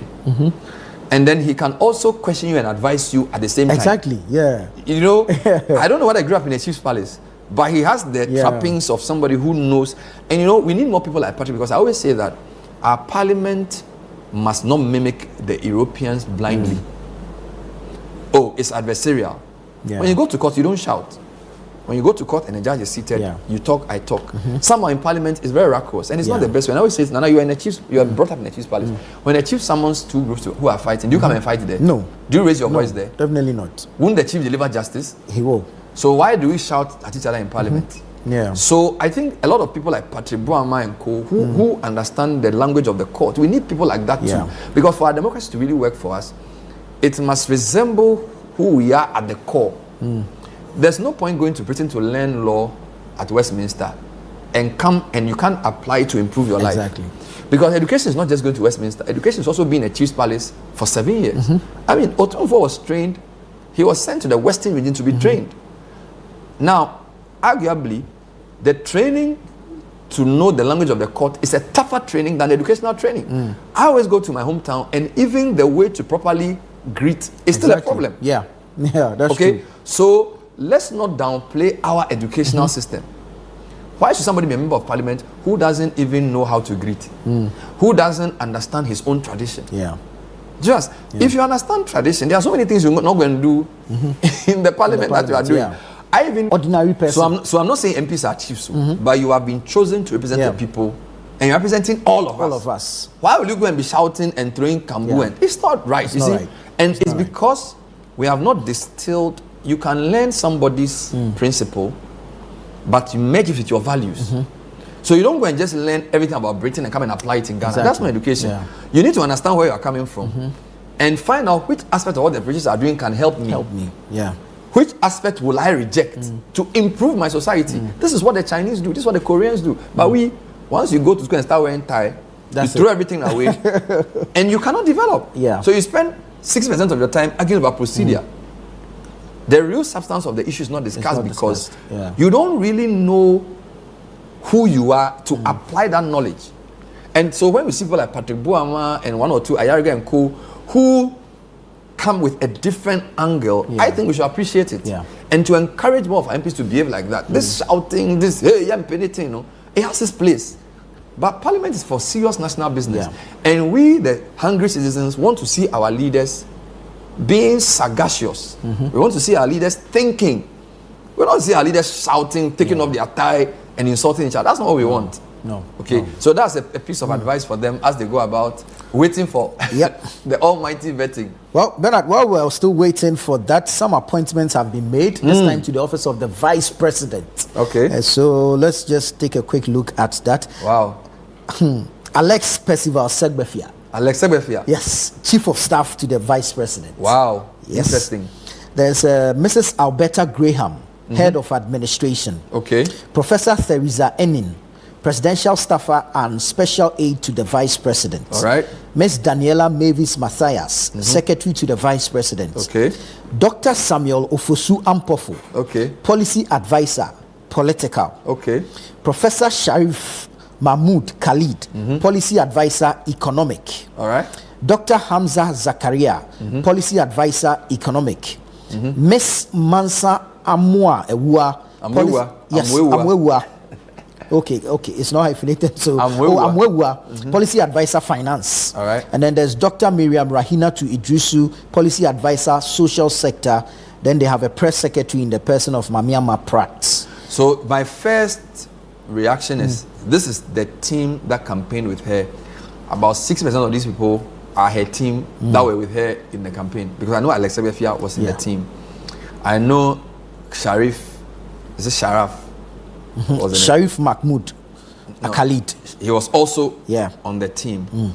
I'm told Alberta Graham is like a close associate of the Vice President who's worked with her in other previous capacities. Right. Amma Pratt was working with Pan-African Television. Okay. I think that's Kwesi Pratt's daughter, if I'm not mistaken. Ofosampofu is a former chairman of the party. Is she the? I think she's the one married to the running mate of Alan Martin. Yes, but she's also a media person. Yes. Ofosampofu is a political bigwig. Former national chairman. So it's a blend of the people she was working with in the campaign and some reinforcements. Yeah. I think Alex Segbefia was like, the people in the team I spoke to like Alex Sebefia's leadership style. Right. He's calm, he's very organized and also respectful and dignified. I think he mirrors, so just like Julius Debra sort of mirrors President Mahama. Yeah. Mahama is a people person who people can greet and talk to. Julius Debra is the same. So I think they've also chosen a person who intellectually is up there, but also down to earth. Yeah. So I think it reflects very nicely. There are one or two of them I do not know personally. The other thing you can see is that the policy advisor sector tells you, so for example, she has 2 economic policy advisors, 1 finance policy advisor, but just 1 social sector policy advisor. Yeah. Suggesting to me that she probably has enough facility in the social sector and does not need too many advisors because of her training. But her main weakness may be the finance and economic side. Yeah. So they've had 3 strong people to beef up that side. Political advisor, Ofosampofu is big, so that's okay. So I feel like this team is more to support her and prop her up.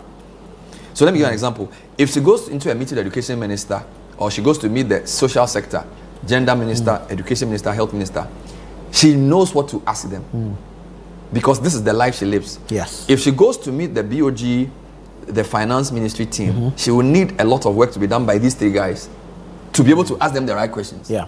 Do you follow my logic? Yeah. So this team is to compensate for her shortcomings. That's how I see it. All right. Right. So, Amwewa, Hamza, and Sharif, 3 people from the finance side and economic side support the vice president. It's an interesting blend. Again, the female-male mix.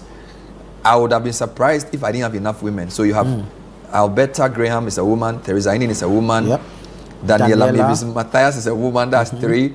Mansa Amwewa 4, Marian. So this is the first list that has more women than men. Yeah. And I know she would have insisted on that. Yeah. So of the 10, the only men are Alex Segbefia, Ofosampofu, Sharif and Hamza. So 4, 6. 4, 6. Yeah. I'm even sure if we found some women in that area, they would have kicked the men out. Yeah, no, so everything is looking like her. Yeah. You know, so she has 6 women in her team and 4 men in the team to support her work. We wish her well. I'm sure there will be a lot of time to discuss where she stands in all of this. Exactly. Because of the fact that President Mahama has just 4 years. So what really will she do? Yeah.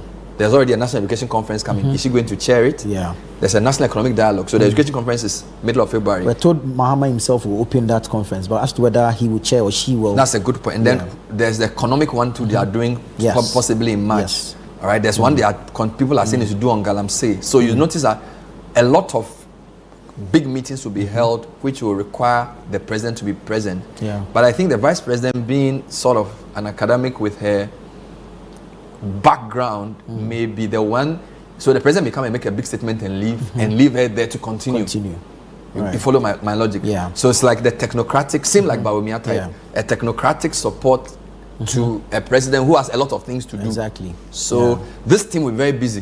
This very. They won't sleep. They'll have a lot of work to do. I'm telling you, because we are told the president consulted his vice quite closely.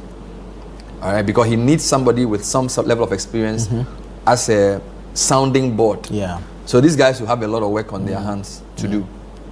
Interesting, because a lot of people were thinking Alexa Befia was going to get a ministerial nomination instead of this. A lot of people, actually, you are right. I think that maybe that was being considered, but you know, when you look at the formula the man is using, we have come up with some formula. You should not be above 60. You should be an MP. Yes. Unless you are from a region that the NDC doesn't have a lot of MPs. So hence Omani Boama. Yes. Gilbert Kenneth Gilbert Ejay. And then a couple of others. So Kenneth is from Ashanti. Omani Boama is from Pablo is from Eastern. They didn't have a lot of MPs from there. Yeah. And like Sebefia, you are from Volta. Volta has too many MPs. Yeah. So to go and appoint you, it's a bit like people like Neil Van Der Poy. Why will the president come and appoint Alex Sebefia or Neil Van Der Poy as a minister? Yeah. When people have won seats in parliament who also qualify. Yeah. It will be very tough. Yeah. You see, so there's a clear.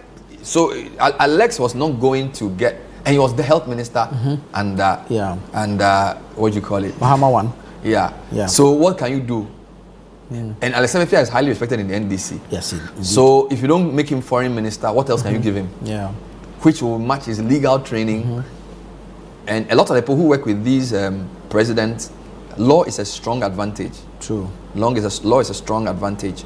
So you are right that initially his name was in the conversation for minister, but I think when the man started dropping the cards, realized that so you know, even people were considering people like Joshua Alabi. His name came out for some ministerial role.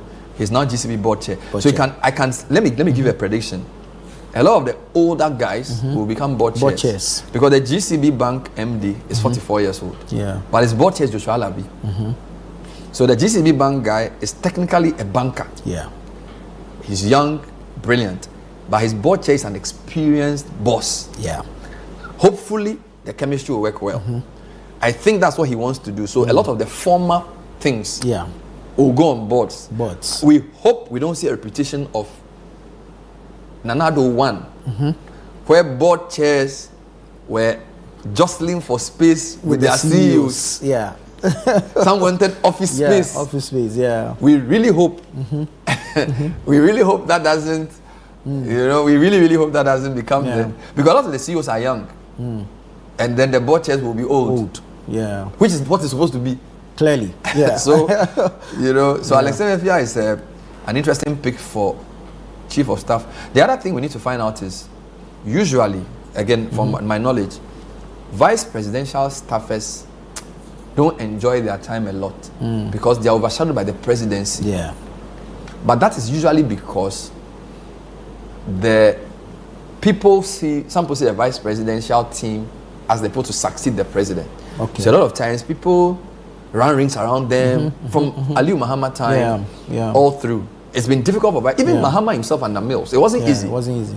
If you notice, a lot of people Mahama appointed when he took over in 2012 were deputy ministers of ministries that were probably not listening to him. So the difference with this is that we don't know what the next plan is. Right.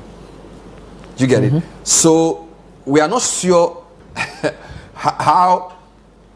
So let me give you an example. If I'm a political if I'm a minister who is eyeing the presidency, yeah, do we know what the vice president wants to do? Whether she also wants to be president the top or job. not. How that affect my work with them? All right. Yeah. So those are some of the things we should look out for in our work to see whether there are any any things going on there. Interesting times ahead. Yeah, very. Ofosu Ampofu, former national chairman. Yeah, he's been a bit silent. Yeah. The only time I saw him was when Akosua was interviewing the what do you call it? When they were those who made it into the inner perimeter. Yes, when they were doing the handing over. The inauguration, yeah. You know, he lost the chairmanship bid, his return to General Mosquito. And I think Ofosu is part of NDC architecture that cannot be taken away. Former MP for Fantiakwa, then national organizer, even ran for Tema West, and then national chairman. Been there, done that, has a t-shirt. Very experienced politically. So I think it's a good pick. You need somebody to... So for example, if you want to organize your local politics and travel to go and deal with party people, how do you go about it?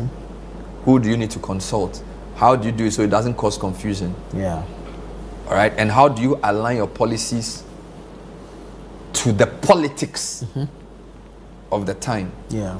He's a master at that. So hopefully he has the energy and the zest to drive that type of thing for him. There are those who argue that it appeared he had fallen out with the Mahama team, and so most people were not looking out for an appointment for him.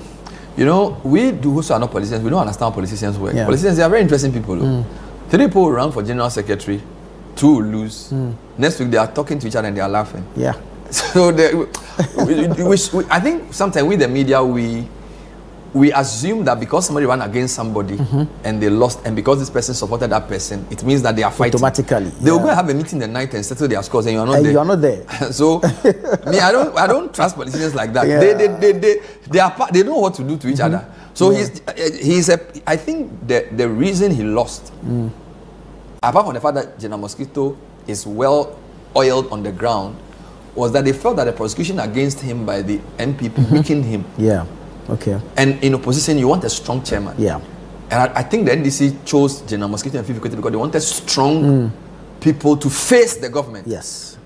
So let me tell you something. NPP will do the same. In opposition, they look for people who can stand up, because the government will intimidate opposition. Yeah. So General Mosquito will not be intimidated. Fifi Kwete will not be intimidated. They like Chairman Ofosu Ampofu. Yeah. But in opposition, no.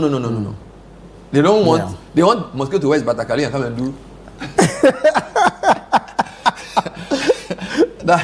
So that's why. So I don't think he fell out. He's always been part of them. You know, that's what they do. So they decide that they want this type of person to lead as an opposition. Because they want power. And they want Fifi Kwete and General Mosquito to give them power. When they are in government, they choose a different kind of person. You they want present somebody a certain front when you're in opposition, but when you're in power, it's a different. So you watch MPP very carefully. You notice that some of the people who start running for positions will be people who say shit. And this year, they will come. Already people have started advertising themselves. If you watch our policy for a long time, you realize that a lot of things don't change. You know, so I'm interested in the Sharaf because Sharaf has been on City quite a bit. And you know, Sharaf is a young finance academic who's taken his chance with politics and done very well. He's from West Central. And I think it's a very interesting pick because he has some very interesting views about the economy. Right. So I look forward to hearing some of the things you say and how that will support the big team. So for example, the National Economic Dialogue they are doing. Will the Vice President have a role? If she has a role, then it will mean that Sharaf, Hamza, and Mansa will be the key drafters of that. That policy. All right. When the president was in opposition, he was saying that Akufo-Addo should chair the National Economic Team because of the crisis we're in. So I think this again my view. I think Mahama will not leave the economy. He will, because he knows that everything is on it. He will not cede it to somebody. So I don't see the same role Bawumia played for Akufo-Addo in this vice president. I think Mahama will want to be part of the economic discussion because his point to Akufo-Addo in 2022 was that call a national forum, chair it like Senchi, because we are in crisis. Yeah. And in a crisis, you don't listen. You listen, but you decide. Yeah. So I am predicting that he will be at the National Economic Forum. He will sit in the meeting. He will take notes, and he will drive the process. Yeah. Because he wants to be seen to be leading the economic recovery. Because this is only legacy to leave. You come to inherit an economy that's on its knees, and you have 4 years. You don't have time to be traveling around the country telling people to do. You have to do it yourself. Yeah. So I think that in this particular case, the vice president may not have such a big role in the economic recovery as it was in Bawumia. And it's clear the president's will or desire to be involved in every single aspect of governance. And you can tell from the type of responses you get from the vetting so far. Most of the minister nominees refer or revert to the party's manifesto and make reference to the president's policy direction. If you like, don't do it. You know, when I started doing this work, when you interview anybody in politics, so you say, oh, hello, Kofi Mensah, MP for Kumasi, Minister for something. So thank you, Bernard. Before I answer the question, I want to greet his excellency the Thank president. you. You know, so it's like you have to put it in your answer. Yes. You know, I don't know. It's the way we do things here. But you're right. I think that we should de-emphasize manifestos. I personally think we should, because you see, look at Akalamse. Yeah. Look at the land issue. You see, something can be useful as a tool to win an election. Right. But it may not be practical as a policy to change people's lives. Okay, so this idea that we say we'll do it in a manifesto and we've done it, I don't think that's the best way to go. I think the National Economic Dialogue is the right way to go. Let's get the full length of the fish and let's come up with a plan to solve it. Whatever you say in opposition, you're in opposition because you may not have had the full picture. And manifesto is a litany of promises. Manifesto is not a strategy. A manifesto is what I am promising to do. But how do I do it? And when do I do it? All right? It's very important. So they do that manifesto thing to score political points. But the real job is to know what the resources are and how to deploy them to get results in a short time. All right, so still watching our live coverage of the ministerial vettings. We're waiting for the appointment committee to reconvene so we can take you back there to witness or observe proceedings. Dr. Edward Omane Boama, Minister Designate for Defense, is scheduled to appear before the committee. There was some miscommunication regarding the time for him to appear and all that. But the leadership of the committee has gone into a conclave now. They're having discussions which we are not privy to and so cannot speak to. But we await them to resume the committee sitting. Then, of course, we'll pick hints from there as to what the earlier conversation was about. There are 5 minister nominees scheduled to appear before the committee today. Already it's 11:30 a.m. Sitting was scheduled to start at 9 a.m. And so some 2 hours, 30 minutes are gone. We'll wait to see how the committee will rearrange itself or program itself to carry out the 5 vetting sessions, or whether or not they are going to shift some to tomorrow, as we saw regarding the previous one. We've already lost 2.5 hours. Based on the plan that they advertised, 9 o'clock to 5 p.m. It's 11:30. So I don't see how you're going to vet 3 ministers plus 2 regional ministers unless you're going to make it very short. There's something obviously going on that we don't know about, and we don't know if they will even do the vetting at all, because it's already 11. It's the latest they've started. Exactly. 11:30 for something they started at 9. Nominee has been there since 9. So yeah, and their guests are already seated. But by the way, when you had come in first, was the guest already there? Was already there? No, Omane Boama was not there, but Ajekum was. Oh, so they were coming to vet the one for special initiatives. Yes, but you see, that's what Afenyo Makin announced, that they had communicated to Omane Boama for him to appear at 9. However, it appears the mistake was on the letter sent to him. Oh. So Joyce Bauer Motari and the clerk of the committee confirmed that indeed it's 11 a.m. that was communicated to Omane Boamah, and so he was not late. So why didn't they start with Ejekum? That's where we are all lost, because the chairman had actually invited Ejekum to take his seat. And then the and then minority they decided to get up and go into whatever meeting it is. So we are not sure. Maybe the subject matter expert for Ejekum was not ready. Perhaps. That's only my guess, because perhaps you are right. If the man was there at 9, why don't you vet him at 9? Yeah. And Ayikwe is there in Parliament too. He's also in the meeting. Today, Charles is in the meeting for us. Ayikwe is in the chamber, because the House will be sitting. Parliament will be sitting. So Charles is in the committee. Yes. So what's he reporting? Charles Owusu-Kume is there. He's here to bring us update, but I'm sure he's looking around trying to fish out some information regarding this particular meeting. So the chiefs are all sitting there waiting? Today, not so many chiefs, but because Omane Boamah, in my own thinking, is a party person, holds a party position, you will see more of the party people. I am guessing not this an MP. lady, not an MP. I'm guessing this person in red is Joyce Bauer Motari. Yes. I suspect so. Yes. I'm suspecting Joyce Bauer Motari is there, and then a few other party folk will also be there.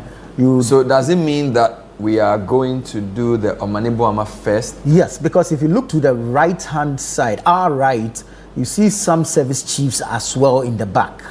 So it looks like they will start with the defense minister. Exactly. Nominee Exactly. Before they go to the next one. Recall that earlier we saw Dominic Nitiwu seated, we saw Peter Lanchini Tobu and the likes. So it suggests to me they will do defense minister designate first. But like you mentioned, perhaps they are trying to fashion out which aspects of the vetting will be a public hearing and which ones will be in camera due to the sensitive nature of the ministry he's heading to. All right, so probably take a breather, and when we come back, they will definitely get ready. We'll definitely come back. I'm told it's Obo Bia, the former nominee. Actually, no, I'm told it's Joyce Bauer that's in red. Yeah. Joyce Bauer that's in red. So we'll see. Sometimes the people who come for the vetting give a hint of where they're going. But Joyce Bauer Motari, as you know, is a special aide to the president and also a presidential advisor. Exactly. Yeah. So not sure if there's any direct role there, of course. With we also understand Kakre Samoa is present. Who is there? Kakre Samoa is the NDC Director of Communications. Yeah. And Obobi Opoku Dako is also present. Key member of the NDC. She ran for Wejak Bawe. Yeah. She hasn't been named in a role yet. Not yet. She is a former media personality. But the communications minister designate, Sam George, is also present. Now, I'm not surprised because Omane Boamah used to be the communication minister. I think a lot of Sam George's advocacy on the Committee on Communications was informed by some of the experience Omane Boamah would have passed on.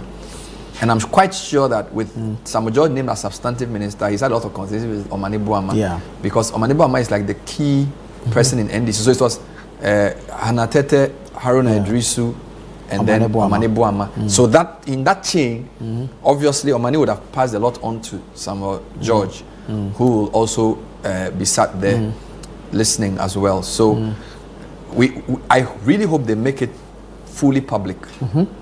So that we can get because more once you start making it seem like some people's vetting is special than other people, they also begin to govern like that. You know, so the military people, we should vet whoever is going to oversee our soldiers and our defense forces in the same way we vetted whoever is going to oversee our police.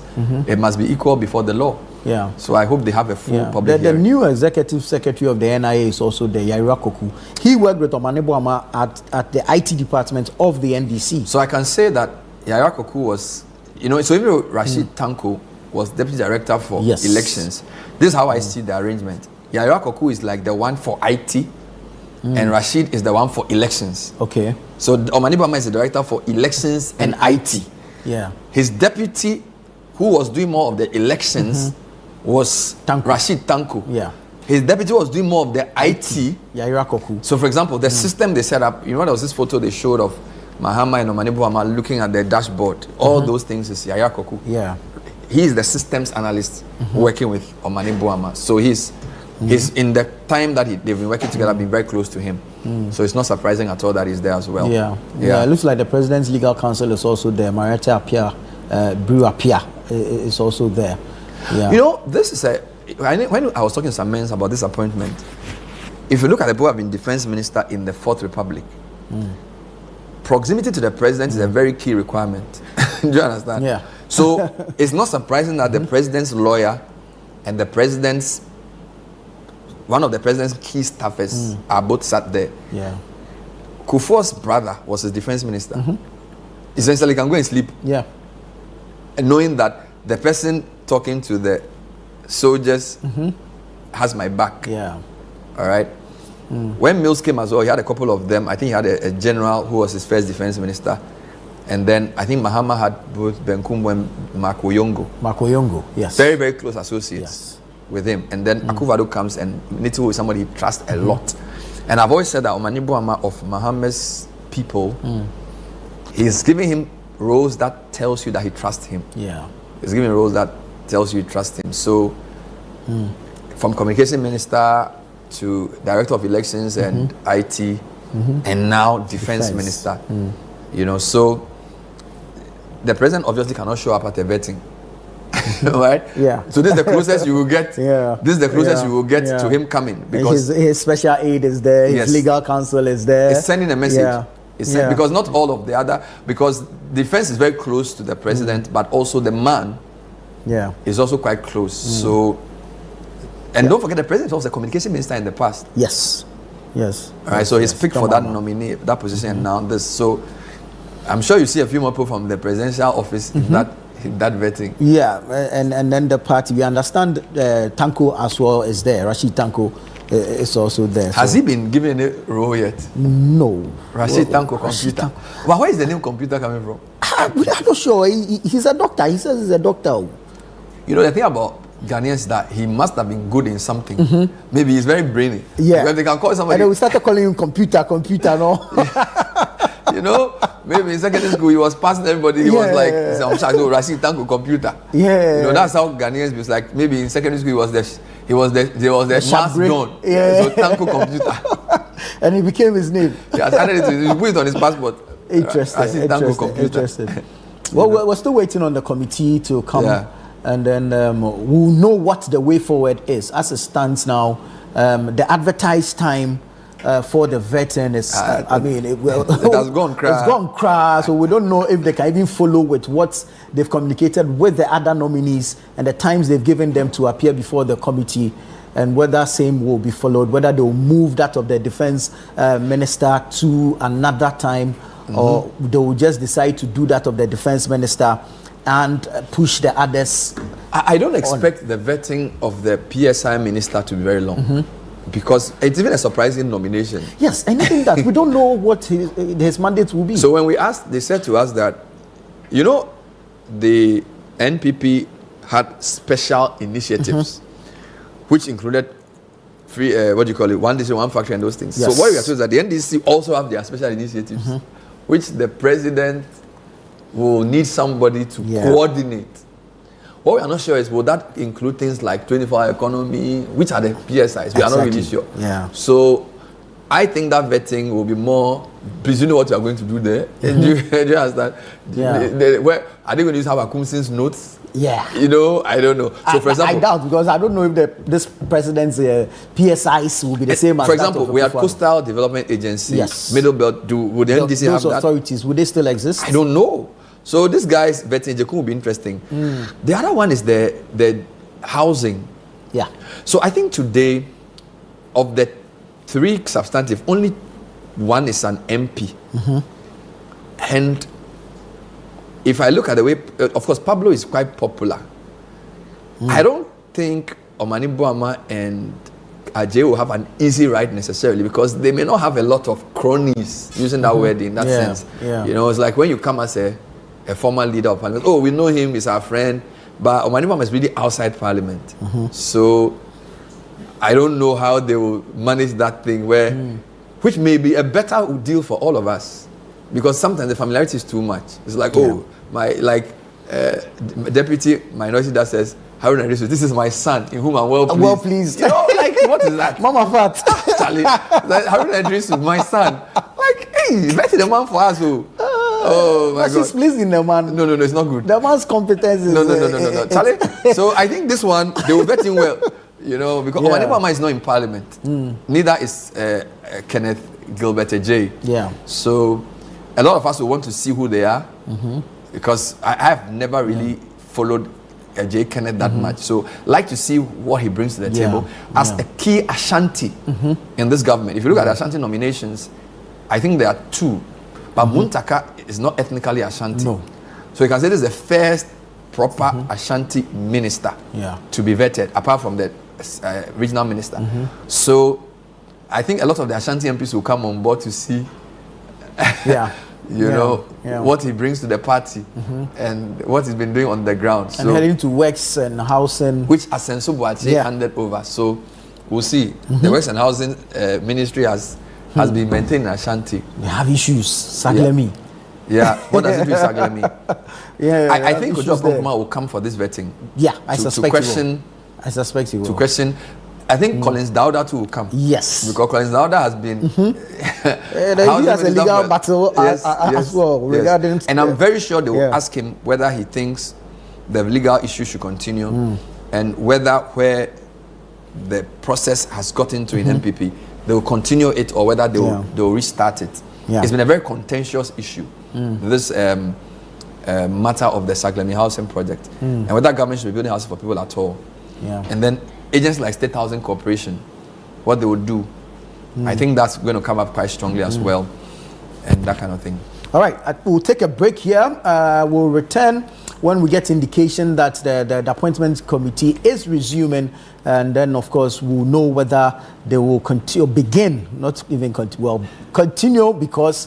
we are in the vetting season, but whether they will begin the sessions for today. 5 of them: Dr. Edward Omanebama for the Defense Ministry, Manuel Kodwa-Jekum, Minister of State in charge of Special Initiatives, J. Kenneth Gilbert, Minister Designate, Ministry of Works, Housing, Water Resources, and then you do 2 regional minister nominees, Linda Obenewa Akule for Greater Accra, Charity Gardner for Ahafo region. My name is Nanatufo Boateng. Stay with us here on Channel 1 TV, and if you're listening to us on radio, your dial is 97.3 City FM. We'll soon be back. Chiefs has been played and chief seated. It is entirely possible that he has lost track of time. He just forgot, or it escaped him, or perhaps he doesn't even know that despite being a traditional leader, he still needs to recognize the national anthem. You can send an aide quietly to prod him. Please, you need to stand. That's protocol demands. But you throw tantrums on the stage and humiliate a traditional ruler on whose land you are even holding the event. How do you expect the people of Ghana to treat you? You see, and yet, I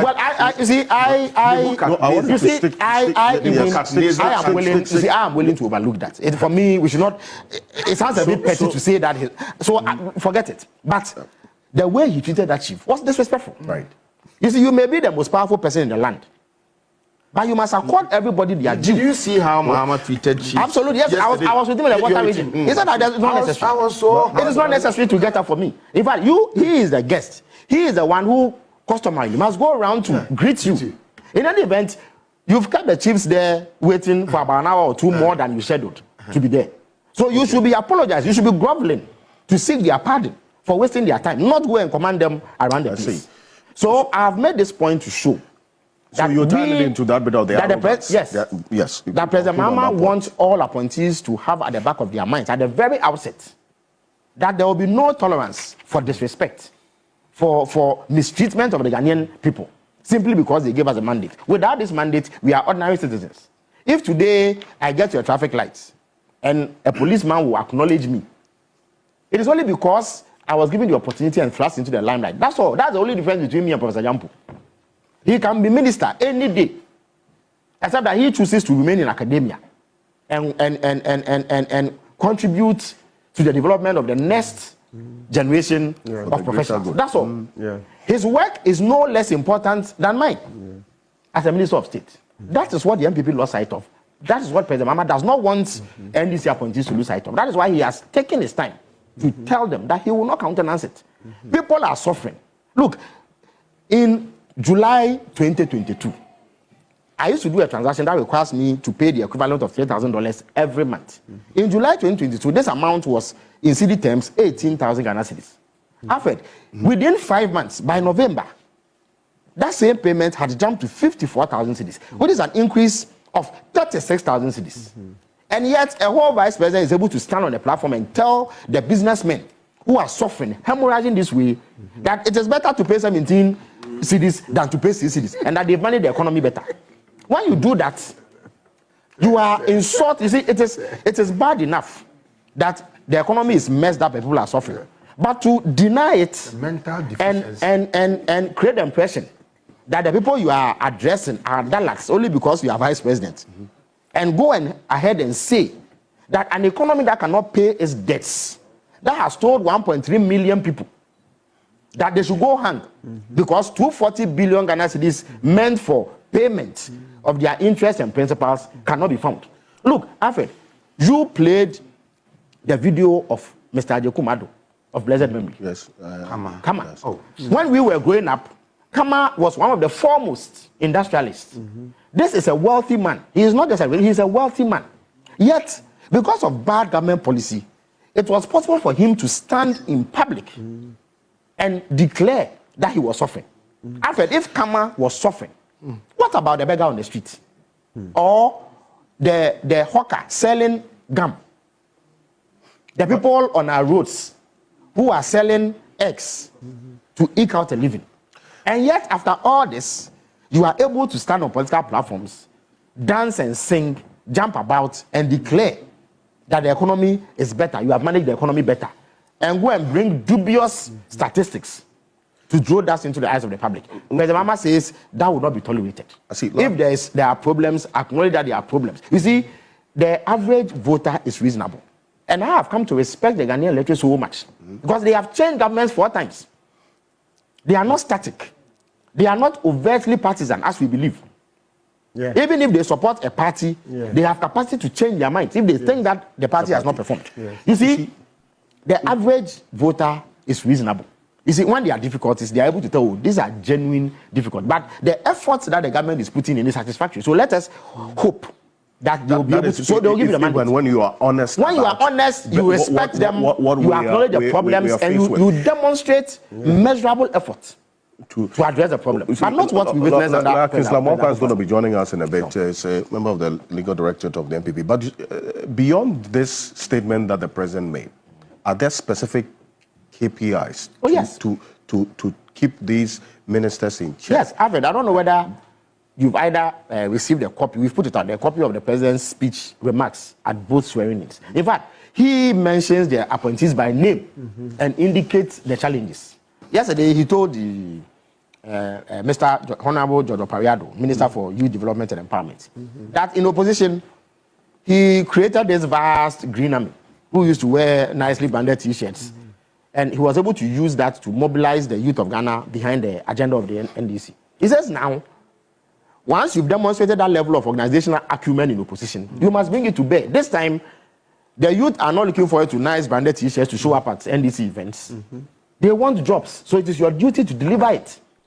He told the Fisheries Minister, Honorable Emiliaka, that you are a long-standing social activist.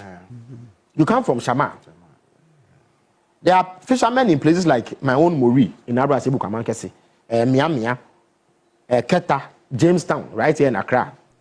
There are fishermen sitting on the beaches of Axim who look forward to constant, equitable supply of premix. They want to be able to afford outboard motors so that they can go fishing and fend for themselves and their families. They are not looking for any excuses, so it is your duty to guarantee that. Right. He told the creative art, the tourism and creative arts minister, the Honorable Ablad Gumashi, who you know, before venturing into politics, was an acclaimed creative arts operative. That there's something we call the Blaster experience, which is in our manifesto, which essentially seeks to harness Ghana's tourism potential to attract much needed investment in the sector and much needed patronage of our tourism offerings. that it is a duty to create that and deliver world-class standards so that we put Ghana on the map and reap the economic benefits thereof. So President Mahama has charged there to do that.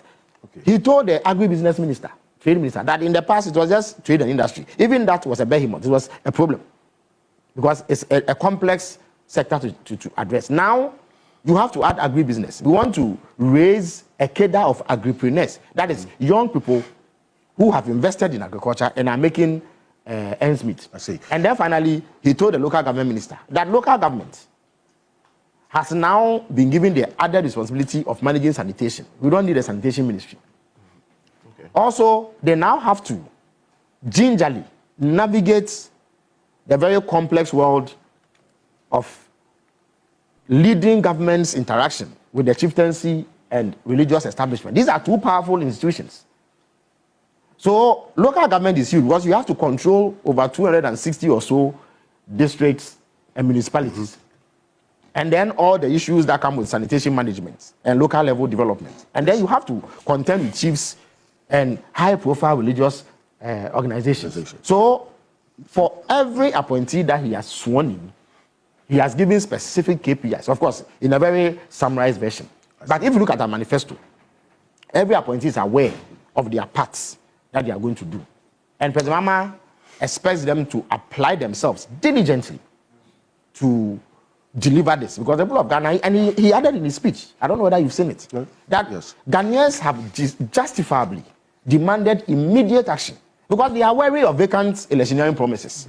They saw a government that was high on slogans and very low on tangible outcomes. So he does not want that situation. So they must get to work immediately to ensure that they deliver on the mandate. Will you let him comment briefly on why President Mahama refused to swear in you see, again, I've seen that she's come under criticism. Again, it is justifiably... You mean the gender minister? Yes. You see, I understand the demand for excellence and a better way of doing things by the people of Ghana. They can demand no less from all of us. As I indicated, we serve at the pleasure of the Ghanaian public. So they have the right to have a certain expectation of delivery from us. But I must indicate that because people were not aware of the background story, the gender minister has been treated unfairly in some ways. What had happened was that this morning, President Mahama is scheduled to travel to Angola, Tanzania, and Kenya for some very important government-related business. Because of that, and yesterday he had a heavy schedule. We had to go to Hua and come back. He was even scheduled to be at the swag event. So last minute he had to rope in the vice president to stand in for him. So he said that at least 6 ministers had been approved. And we were in constant liaison with Parliament because they were also approving some yesterday. So he wanted to approve the whole bunch so that he doesn't have to do it, especially because he will be away for 4 days. He didn't want to leave a vacuum because the ministers cannot function fully as they should if they have not been sworn in. And the matters that they have to confront with in the sectors are huge. But they can act too. The Constitution says... Yes, but it's not the same as being there in substantive capacity. So we were liaising with Parliament to see whether they will finish the approval so that we add all of them to the list and then swear them in. By 4 p.m., and at the time we were in Ho, we were just about to set off to come to Accra, it became apparent the Parliament could not meet the deadline of approving the others. A decision had to be taken. So we reached out to the 6 who had initially been sworn in and indicated that if they were close, they should indicate. 5 of them said that yes, they were within the presence of Parliament, so could come to the Flagstaff House in about 10 minutes. Okay. Now Momo truthfully indicated that a family emergency had taken her out of Accra.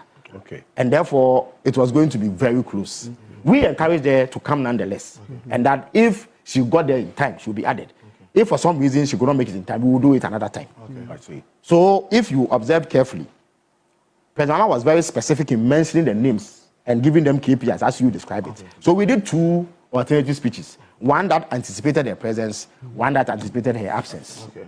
So that's why her name was never mentioned in all of it. To connect. So immediately we had to switch because we had prepared for that scenario. Okay. It was to her credit that she showed up anyway. Because it was touch and go. Where she was, there was no way, given all the traffic, that she could get here in time. Okay. But we were pushing them and saying that if you are able to make it, fine. If not, not a big deal. Okay. Next week when President Mahama does it. So that is it. It's not that she was late. I know her very well. Okay. I can vouch she wasn't late. She's a very serious-minded person. In some ways, we were even unfair to her to put her in that situation. But we thought that we could quickly do it so that the president's absence does not unduly affect the ability to perform. So that is the situation. Okay. But as I said, we respect public sentiment. Of course, it's not everything but it's good that you are putting this out there. You see, sometimes too, yes, if the Ghanaian public had known this, I'm sure they would have tempered their criticism. But of course, they are right based on what they see and know to make any commentary. Yeah. But I must plead that it is not the doing of the minister that it happened that way. Yeah. Okay, this clarity is very, very important because of what has been going on for quite a while, and stories that have been published as well that she was late and so on. It's important that you explain. Elected not to be there at all. But out of respect for the president, she made an effort. I see. I think she got in 2 minutes after the president had started. That's all. And she really pushed it close. But it was not her fault. Right. Yes. It's some 5 minutes of the hour, 9 o'clock. And so many of your messages indicate. No, I know. Yes. I said it way ahead of time. Yes. That so I have we're going to only quite 5 minutes some time with I would have loved to maybe a little beyond that. But the president. Just 5 minutes. I beg you. That's what I want. I can't go beyond. I can't go beyond 9 years. We'll do enough within I'm that sure there will be opportunity going forward. So the president instructed that all the ministers declare their assets. Yes, that is true. Or begin the process of declaring their assets. I think the Constitution gives 6 months. You are the lawyer. Says immediately. Immediately, okay, yes. That is the Act 5. Okay. You lawyers say that where there's a conflict, the Constitution is superior. But the main concern is the current state, and this is why I bring Counsel Lawyer Martin Pebo, because we've both been passionate about this particular subject. Yes. The main concern is about the current state of the law itself and as to whether it is fit for purpose in the fight against corruption in the public sector. Because of my time, let me just take this and then. Yes. Well, I think that, of course, we can have an argument about the current arrangement. Essentially, it's become like a mere formality. Yeah. You put it in there, nothing happens, and then you go away. So, yes, a strong case has been made for some reform. And indeed, President Mahama lends himself to that thinking. But, of course, that is a process. But until that is done, we work with what we have. So he has said that in compliance with the constitutional dictates, do it immediately. And that he has actually asked the chief of staff to give a deadline by which, if you don't do it, as the accounts will say, wow, JJJ, and you'll be the commentary. I see. The Constitution says do it before you take office. Exactly. So even the president saying within it has even been too magnanimous. Good, no problem. Before, not a problem. Before. Martin, not a problem. But I'm certain that will be done by all the appointees because this is a presidential directive and you cannot flout a presidential directive and still remain at place. And the eventual review of that particular law or as it were have... Of course, President Mahama is committed to any improvements in our governance framework, in our laws and constitutional arrangements. That is why one of the very first things he did was to appoint a non-partisan, highly technocratic team to look at the Constitution. Yeah. Of course, take into account previous work done and come out with a formulation that is acceptable to all of us. After that, there will be wider consultation. The people of Ghana will have their say through a referendum if it is deemed necessary. Yeah. And then the right amendments will be made. I suspect that folks like Martin and Co will push strongly for this. But in your manifesto, you have a certain provision of the conduct of public officers. 120-day. It will be done. Let me say that every promise that President Mahama has made in a 120-day pact is attainable. Some of it does not require resources. So it's not, for instance, when you set up this committee, you don't need the resources to name my brother here as a member of a committee. Yeah. There are some that you will need money to do. Everybody will understand that you cannot raise that money in 120 days to do. So we didn't even make commitments in that regard. But everything that has been stated in that pact will be fulfilled. But this constitutional amendment is important because it is a key plank of President Mahama's campaign. He started saying it right after, in fact, even in 2020, it's just unfortunate that we didn't win. But he has set in motion the process. He has also acknowledged previous work done. Some very good work has been done. For some reason, impediments have been put in the way of the process. But he is determined to remove those impediments. That is why in the selection of the panel, he has emphasized ability so that it is more acceptable to people who may have doubts about the genuine intent behind this. Because often it is deemed as an effort by parties to write a constitution that favors their own ends. But President Mahama doesn't want that. He is choosing experts, some of whom have even been critical of his government. Very, very critical of his government. But he says, why not? He may be critical, but if he has expertise that can help Ghana, why not? I was very surprised. Oh, of course. Extremely surprised. When does your work start? When does your work start? Immediately. I think that it's up to them to determine. This committee. Government is available to offer them any assistance that they need. But it's up to them to determine when, how, what they do. We believe that they will do so. And these are post-electoral violence.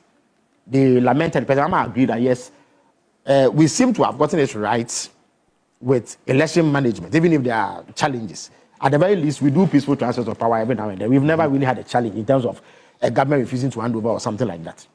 But there appears to be a gap in the way that we manage the post-election. Right after elections, it looks like the government structure collapses. And it creates room for all manner of miscreants to move around to do as they please, even at no instigation. So we must tighten that. The Catholic bishops raised it. President Mahama agreed that yes, it has to be done. Then they raised the issue of the scrapping of the teaching of religious or moral education. And then they moved on to the LGBT issue.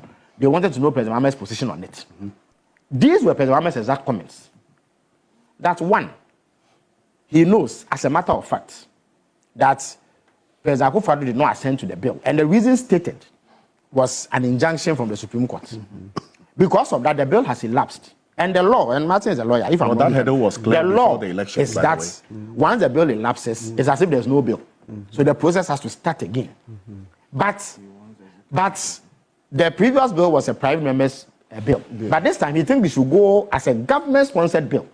How can a man who is running away from LGBTQ say that it should be a government-sponsored bill? So he assured that that will be done in due course once the Parliament, the 9th Parliament, sets in motion the processes to do so. And then he agreed with the Catholic Bishops' Conference on their lamentation about the non-teaching of RME. He said that he believes that religious and moral education also encompass aspects of our culture that were beneficial to proper upbringing of children. And that if RME was still being taught, the right values to be inculcated in children at a very tender age, and therefore it will not even be necessary to pass laws to regulate conduct once children are brought up. That is what he said. This then is taken out of context and presented as though the president has changed his mind. No, President Mahama, he has stated his position on many occasions that this phenomenon of LGBTQ, or whatever acronym is used, is alien to Ghanaian culture. Whilst we respect people's rights to live, they must also conform to acceptable standards. So he doesn't approve of it. It is not something that he accepts. He has stated it time and again. He repeated the call there and said that it has to go back as a government-sponsored bill, perhaps with the backing of the Attorney General. Except that he also agrees that the non-teaching of RME is creating a difficulty because we are losing an opportunity to inculcate certain values in children at a tender age so that they grow with it and do not depart, as the good book says. So that is what President Mahama said. So it is not accurate to say he has departed from. We're going to see a reintroduction of the bill, but this time it's going to be government sponsored. But just that you have to go through the process as it was from the beginning. It is important for us to let Ghanaians understand that the bill is no longer. There's no longer a bill. Exactly. There's actually no longer a bill. But it has elapsed. Some also make the point that Parliament finished its work.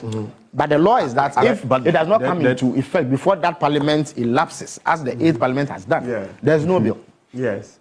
So we are going to see. You have to start as if there's no bill. Yes. Or start all over again. You see, there's opportunity for even greater, more broader consultation, because everybody must be heard. In the end, we will only distill those aspects that we find necessary, beneficial, and useful to formulate that bill. So this is another opportunity to get it right. If in the past there were even difficulties, that is what President Mahama has said. Except that this time it will have the weight of government behind it. And when is this going to start? Oh, it should. I think that the Attorney General has barely been sworn in. Okay. We need to give. Mind you, this is a government that is barely 2 weeks old. So sometimes because of the enormity of our problems, you would forget that we are just 2 weeks old. But what he has said he would do, and he has indicated already, he has set the tone. And I think now everybody accepts, including taking some very difficult decisions. He's done all of those, and therefore there's no need for doubt about whether this will be done or not. It will be done in due course, yes. In fact, look, I need to apologize to our viewers. Quite a number of your messages and a number of issues that you have brought up as well, which we'll get into. But we have a video of exactly what President John Mahama said at that particular meeting with the Catholic Bishops' Conference on this anti-LGBTQ matter. We're going to play that video right now. I want you to just take a look at this. And then if that is directly sinks into what Phyllis Kwachofosu just indicated, because a number of you had sent messages on this matter. So now the clarity is that the bill is going to come back, but this time around it's going to be government sponsored. And that is very soon, per the words of Phyllis Kwachofosu. But this is what the president said at that meeting. The people of Ghana will hold us accountable for the trust that they have placed in our hands. It cannot be business as usual. We must be transparent and fair in all our dealings. The anti-corruption institutions will be empowered to investigate and deal with any appointee who falls foul of the law. I expect all of you to begin the process of declaring your assets. The Chief of Staff will announce the cutoff date by which time all eligible appointees should have deposited their assets declaration forms with the Auditor General. I wish all of you good luck in your duties, and I pledge to work with you and give you the needed support, myself and Nana Jane, in the interest of working for the Ghanaian people. With regards to the proper human sexuality, and it's quite a long name, proper family values bill. If you remember, there was a court case that injuncted the speaker from forwarding it to the president, and also restrained the president from receiving the bill. Eventually that case was disposed of in December, I think on the 18th or so. Yeah, so it meant that the injunction had been cleared.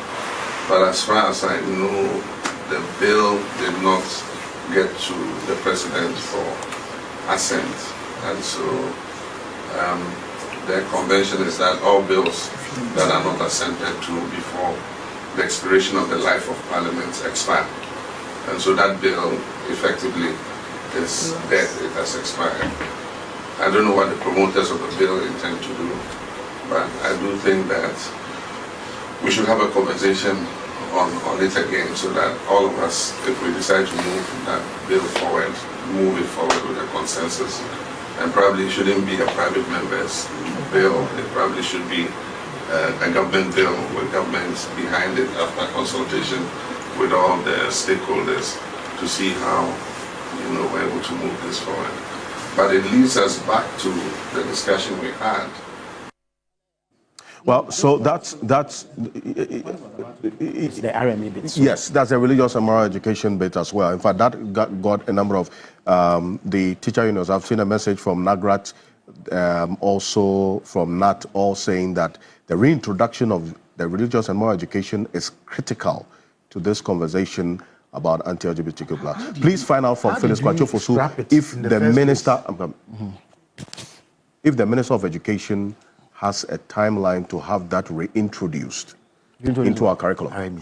No, that has not been discussed, but I suspect that it is something that will be discussed. But again, these things cannot be done whimsically. Yes. You need to consult. Yeah. Perfect. Because you see, those who did it too may have a reason why they did so. Yes. They may, for all you know, have integrated it into other subjects. Perhaps what people want to see is a renewed focus as a standalone subject. Okay. When we were in school, we used to teach that. Not everybody was enthused by it. Some thought it was boring. Others thought that you can better achieve that through the Sunday schools and whatever. So all manner of worldviews exist. So let's listen to everybody. But what is clear is that there is a genuine worry and concern about the lack of focus on inculcating certain values in young people. Okay. How we address it is what remains to be discussed. Okay. Yes. Now, it says, please clarify this. Sure. Presidential staffers are they part of the political appointees that will not be retained in the various agencies? No, there are no presidential staffers in agencies. No, presidential staffers are exactly what they are. Staffers at the presidency. Of course, in grading, in terms of determining their conditions of service, all of that is part of it. Unfortunately, the term was abused by MPP folks. Any and everybody who worked in the presidency called himself a staffer. You see, what happens is that exactly you see, presidential staffers in terms of ranking are considered to be equivalent to deputy ministers, and then there are presidential aides. So, for instance, let's say Madame Dresbauer, she's a presidential advisor. You can call her a presidential staff, but she's a presidential advisor. She may have 1 or 2 aides who help her with her work. Those 2 aides are not presidential staffers. They are what? They are just aides to the advisor. Paid by who? Oh, but of course, they are paid by the state. It's just like a minister having an aide. For instance, there's a Mr. Gusitano. He's in charge of the creating the 24-hour economy. He cannot work alone. He needs a secretary. He needs 1 or 2 people to work with. But you don't add those numbers? They are not. No, they are all added. If they are political appointees, unless they are people from the civil service. But if they are appointed politically, they will be added to the list. That list that is sent to Parliament every year will capture them. But they are not staffers. Okay. They are and in fact, if you look at the list that the MP used to present, they used to call people technical officer, technical this, technical media liaison. That is what they are. But a certain impression was created that merely because you go in and out on your flat bus every day, you are a staffer. No. It is a term of art. Mind you, in the past, people like Nathan Kwao were presidential staffers. And Nathan Kwao was a long-standing architect of Ghana's modern civil service. And yet he was a presidential staffer. But the term has come to be abused lately. That everybody is calling himself that when they are not that. So what ranking do they have? Are they also in the no, ranking they are not. They are not. They are not. Conditions of service? No, they are not. They don't get the V8 because they are not angry about the V8. They are not supposed to get V8. No. They are and not. the other perks? No. Okay. Martin, you have not been introduced. But you know, no, I have. But the conversation has been joined. You have not. I have. He has not greeted anybody. No, he will do his proper greeting. Okay. No, but that is after the Phyllis because he has to. But you were berating the gender minister for being late when she was not. Now you are making me late for my next, what do you call it? Oh, I am so sorry. No, please, well, thank you very much. But I know you had a very limited time. That's a very quick one. Publish their declaration. Yes, that would be done. Before you leave, just 1 or 2 things. Quick one. I haven't seen you since you won. Congratulations. Okay, thank you very much, my brother. Good job done. I drove to asking for to do a case. You passed through. And I passed through Yamranza and I saw your Be careful of this particular congratulatory. No, it's one young man. He's coming again. Don't mind. It's 1 minute. It's 1 minute. Emphasis on the young man. And good job done. I interacted with a few people who told me some of the things you did. Your competitor is my colleague, is my mate at KNUST. Oh, okay. At KNUST. No, not Panama. That's the MPP candidate. Yes, my mate at KNUST. And I think some of the things you have said, you have the, let me use your own word, penchant.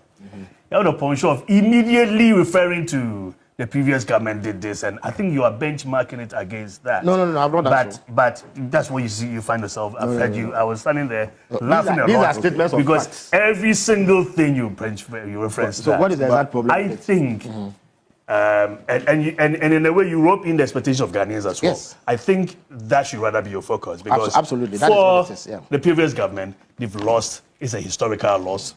There's no argument about that. So look at the future, look at what the people expect, and there's a lot of expectations. I mean, the Muhammad that was sworn in 13, I think it was. Well, yes, 2012. 13. No, 2012 after I'm talking about the swearing in after winning an election. Yes. So Muhammad that was sworn in 2013 is not the same Muhammad. Yes. That's been, so you can tell. You can tell that he appreciates the weight of expectations and all that. And so there's a lot we all expect from you. Yes, of course. And today, but the FDP too is allowed to reform. I suspect that he's one of the reformers in the party. He's one of the reformers. Unfortunately, I have to leave now. And I expect you guys, I'm looking forward to you guys doing better. Absolutely. We intend to. And we wish you very well. Thank you very much. All right. But from maybe 6 months to 9 months coming, you get a lot of heat from us. Now we have to give you the space to operate. So today, I came in peace. All right. Thank you very much for your Lawyer Kingsley Amakwa is a member of the legal directorate of the New Patriotic Party here with us. Phyllis Kwachofosu is going to leave us, but there's a question: is the President Mahama administration committed to the publication and verification of the assets of the ministers so declared? Quick answer. Quick. Yes. No, there's a reason why the president said so publicly. He has said that the chief of staff will be coming after people. Okay. And as I said, right, if you don't comply, and you'll be in the right, as the accounts would render it. So it will be done. Yeah. Yes. Thank you. And also quick correction that so for those ministers who are yet to come, they should declare before they are sworn in, because the Constitution says before you take office. Okay. And also, I mean, at least there is some number of days before they are swearing in. And the Constitution says that in J.H. Mensah's Attorney General, the Supreme Court said that the nominees can act as ministers for a reasonable time. Please, let's emphasize this. So when you say minister designate, I'm like, the Supreme Court says they can act. Acting minister, simple. It's not just designate. So if you are acting, then we can take time, go and fill your asset declaration forms, etc., and then come and be sworn in. Right. Okay. Perfect. Lawyer Martin Kpebu, appreciate you for this. Thank you so much. And the Honorable Phyllis Kwachofosu, Member of Parliament for the Brasibo constituency, also the Minister of State Designate in charge of Government Communications and the spokesperson to President John Dramani Mahama. He is accompanying the President on official duty to Kenya this morning. So thank you very much for taking the time to come be with us. We're expecting regular engagements with you on behalf of the Ghanaian people. So that's a commitment I want you to make. Absolutely, absolutely, Alfred. You will come. Oh, I will. Of course, but you must also know that there's competition for you. Others too. So to the extent that the opportunity exists, why not? We are in any event, you are doing us a huge favor. Through your medium, we are able to reach millions of people. Right. For instance, today, if I had not clarified some of the issues, people would walk away with some wrong perception. So we believe that we are partners, and we will lend ourselves to your platforms. And as we continue to hold your feet, it's part of the accountability mechanism. Indeed. Thank you. We're going to go for this quick break. When we're back, my guest still with me. The Honorable Phyllis Kwachofosu will leave us, but Lawyer Kingsley Amakwa is still with us. Lawyer Martin Kpebu is here. Professor Ransford Jampo and Shamima Muslim is also going to be joining us, also now appointed as presidential staffer with specific detail, deputy spokesperson for she's not she's a deputy spokesperson. Phyllis Kwachofosu. Yeah. So she's going to be joining us right after this quick break as the Honorable Phyllis Kwachofosu leaves us to accompany the president. We'll connect with my colleague Komla Kluche as well, who's in Nairobi right now. Just a quick one on what the president is going to be doing today. Stay with us. We're back shortly after this quick break here on Key Point.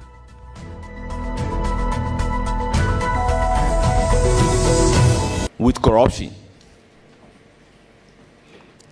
our attention is drawn to the media statement by Oliver Baker Vomawo to the effect that, one, the majority members of the appointment committee have been demanding money before approving the nominees, and the chairman must submit himself to oral. Let me place on record that I am ever ready to submit myself to oral. The second aspect was to the effect that all the committee members are taking money from the nominees before vetting and approval. This morning, instead of starting vetting at least by 10 o'clock, we recall into a conclave to deliberate on this issue. We need to stop certain attitude. So therefore, I, Bernard Ahiafo, First Deputy Speaker of Ghana's Parliament and the Chairman of the Vetting Committee, wants to place it on record that myself and the committee members do not demand money from any nominee before vetting and approval. I will therefore direct the clerk of the committee to invite Oliver Baker Vomao to appear before the committee tomorrow at 10 before noon to provide evidence of Bernard Ahiafo, the chairman of the vetting committee, or any member of the vetting committee, to back his claim that we demand money from the nominees before vetting and approval. Clerk of the committee, I so direct. When he failed, then we can invoke the powers of the committee under Article 103 and our own standing order 134. I so direct. Thank you for your attention.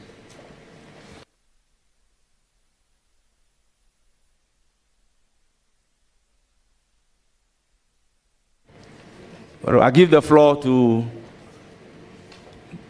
the first Deputy Whip, Minority. Thank you, Chairman. Having listened to you, I'm very shocked at some of the words attributed to the committee. Even though I have cited some of these allegations leveled against the committee and the statement made by you, the chairman. And for the benefit of the doubt, Chairman, what I have cited in some section of the media is to the effect that, and I quote, attributed to Oliver Baker Vomao, NDC members on the vetting committee takes money from Mohammed's ministerial nominee before approving them. The deputy speaker must subject himself to oral. Chairman, you are chairman because this committee is existing, and irrespective, we being members of this committee, you are leading us. If there is reputational issues with regards to yourself, it means that the entire members of the committee is affected. And Chairman, if you read clearly Article 1036, and of a witness and examining them on oath, affirmation or otherwise, or compelling the production of documents. Chairman, you are admitting to the fact that this has come to your attention. It's a reputational issue. And I don't see why members of this committee should continue with this vetting today because our reputation is at stake. These are some of the perception out there that when you see perception index in terms of corruption, Parliament is within the first 10.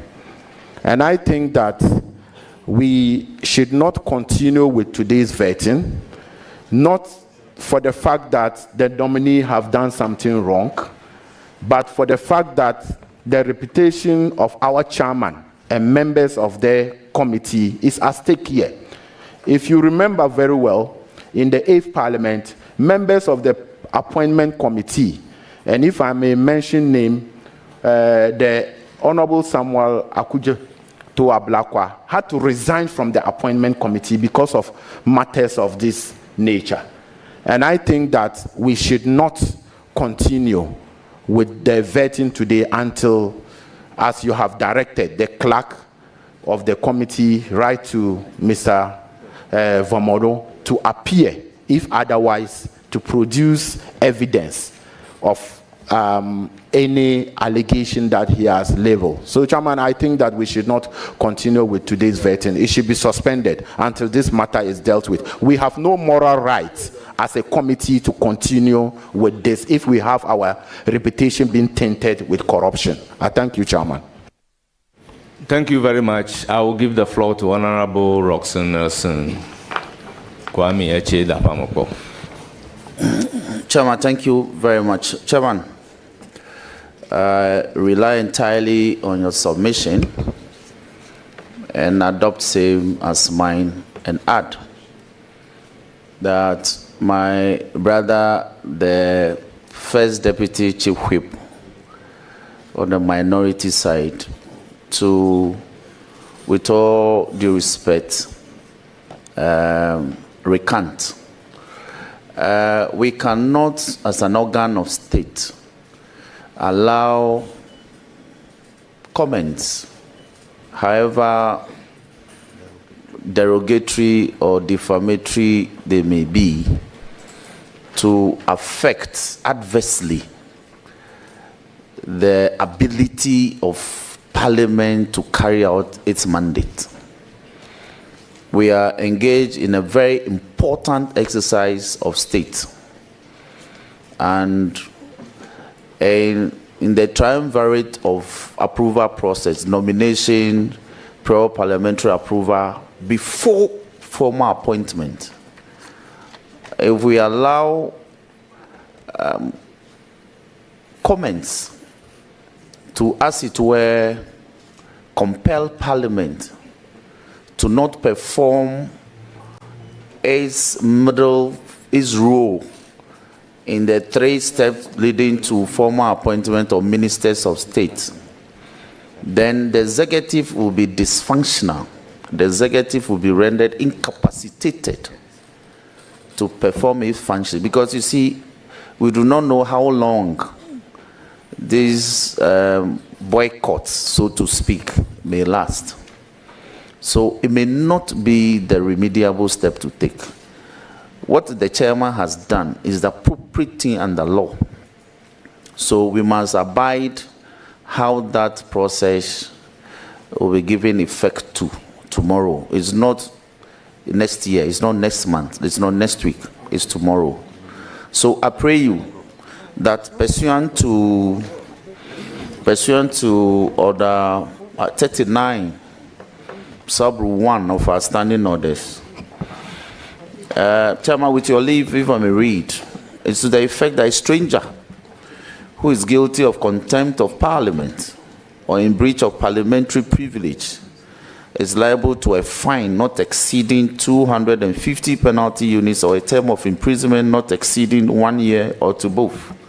So there are penal regimes that are already laid down clearly for a conduct that is contumacious of the powers of Parliament, if it is so established. So I pray you, my brother the whip, let's by all means do what we are appointed to do today. And when we are done, we'll see whether the clerk has also carried out its functions as expressly directed by the chairman of the committee, so we can make progress. These matters, like you alluded to, and the chairman forcefully put it out, every election cycle, members of this committee, and this committee, the membership is not standing. You see different faces every election cycle. So it's not as if there are permanent members who are accused of these things. It is as if the committee, when the season comes, they must willy-nilly be accused of such a thing. So we being new members, and chairman is a new chairman. He won't allow the committee to continue to be tainted in this manner, and we give him our full support. So my brother Alhaji Habib, let's do some work for today. I thank you for the opportunity, Chairman. Honorable Chief Whip. Yeah, Chairman, thank you very much. I think it's important we place on record that the concerns we are raising do not have anything to do with the nominee. I know the nominee very well. think he came after me 2 years at the Nooks presidency. However, this matter should have been raised yesterday. We in the minority compromised based on engagement we had with the chairman that the matter should be deferred to today. So it was most coincidental that we are raising it and it's coinciding with your coming. So it's important we don't get the wrong impression. Again, it is also not because you are not a member of parliament. People will make the argument that one of their own, the vetted MPs who have been nominated, why him? It is also, that reason can't also be cited. Mr. Chair, it's important we also put on record that the activation of Order 3 was at our instance, where names of nominees will not have to be read on the floor. I recall vividly it was the respected minority leader who activated that, and we got your support, your side to support. So in principle, we in the minority are for the vetting. And the evidence abound. In fact, the formation of the 3 critical committees, i.e. the appointment committee, the selection committee, the business committee, being teased out of the lot for a motion to be moved on the floor for these committees to be formed. It was at our instance as a minority. Let's get it clear. So we are not obstructionists. The intent is not to obstruct government business. These are wild allegations are becoming one too many in our country. One is lowering our reputation as an arm of government and an institution of state. All we have as members of parliament is our reputation. That is all we have. When we cannot pretend, sitting behind this table and pretend that we have nothing more than that. It's all about our reputation. And I value my reputation. We in the minority, we value our reputation so well. The majority also value their reputation. So, Chair, we heard your directives well. I think it makes sense, but we disagree. We strongly disagree with you. Today, we cannot vet. The body has been impugned. Our reputation has been battered. Until we purge ourselves, we have no business to vet any nominee. And let's also send the word out there to the executive. We have been most magnanimous to the executive. Even days that we were not supposed to vet, in fact, yesterday we were not supposed to vet. Was it Monday? Monday we were not supposed to vet. Friday we were not supposed to vet. We did all that to hasten the process and to facilitate vetting. So, Mr. Chair, consider your position again. Your directives make sense, but we in the minority cannot comply. Today we can't vet. And it's not personal. Honorable, it's not personal. Honorable nominee is not personal. We cannot vet. We value our reputation. We will not allow our reputation to be battered further. So, in a nutshell, until this matter is resolved and we are purged, we in the minority will not vet. We will not. And let's send this signal out there. If the majority do not value their reputation, we value our reputation. Today we are not vetting. Chairman, I look into your eyes with the greatest of respect. We will not vet. I thank you. Thank you very much. I have listened to both sides of the house. Okay, so I will recognize. Thank you very much, Mr. Chairman. I've served on this committee for more than 2 terms. And I must say that I'm highly affected by the accusations and the perception out there that we have been found to be taking monies from nominees before approving their nomination. And I think I must say that I'm seriously hurt by this continuous occurrence of such accusations. And as a group, the minority, I feel that in order to protest and purge ourselves of this accusation, it is very important that we call off the vetting now.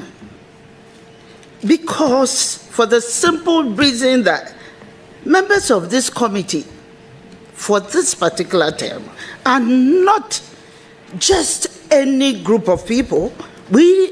Most of us are the leadership of the party, of the parliament, and it is very important that we purge ourselves of that accusation before we can continue with the vetting. This is my submission. Thank you very much. Thank you very much. I will give the floor to Honorable Haji Aladi. Thank you, Chairman. Mr. Chairman, I think we've deliberated for quite a long time. I have listened again to our brothers and sisters on the other side. I appreciate all that you have said. And we agree with you that our reputation is at stake. No two ways about that. Because all we are talking about is out there. But like I earlier on suggested, today, the vetting today is what I have continuously pleaded with you, that let us continue, let's put a human face to it, because one, we have not communicated to those who are here today. But here we are saying that we have no issues with them. Two, they are here already.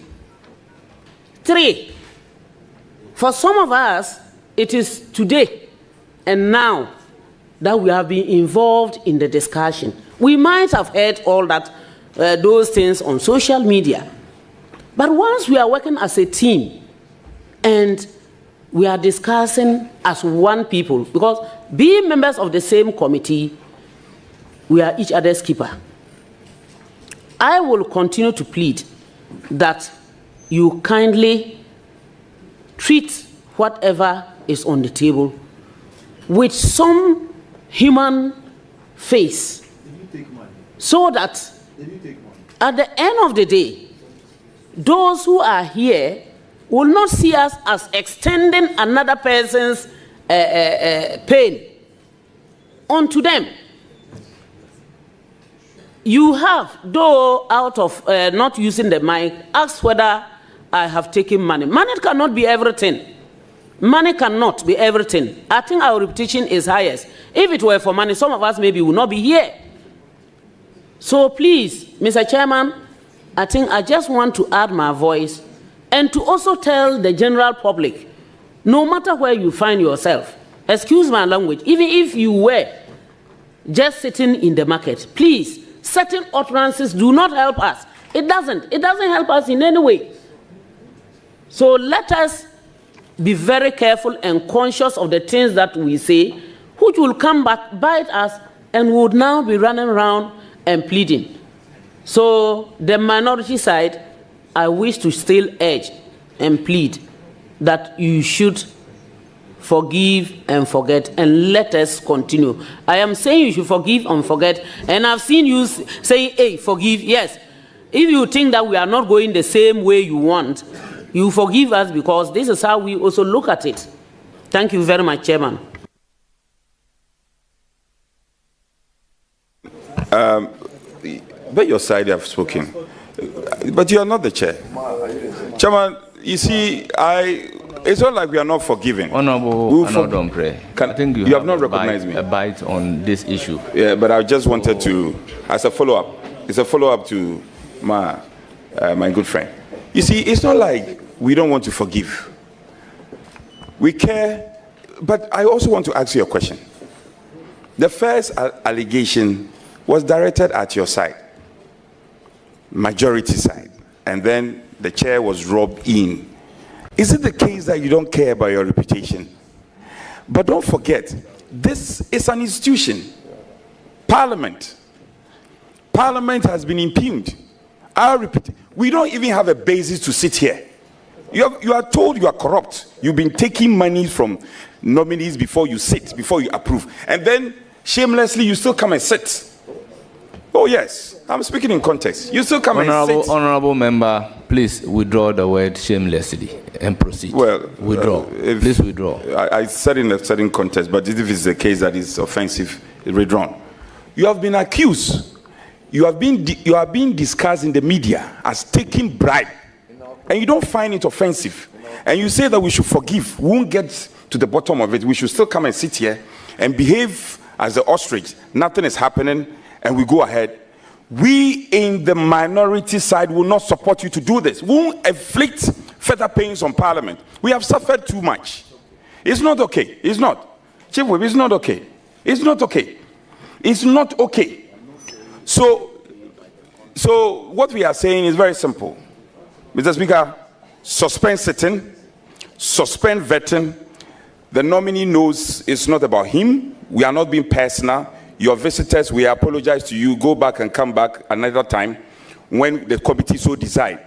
If it were you, you will react in the same vein. I am very pained.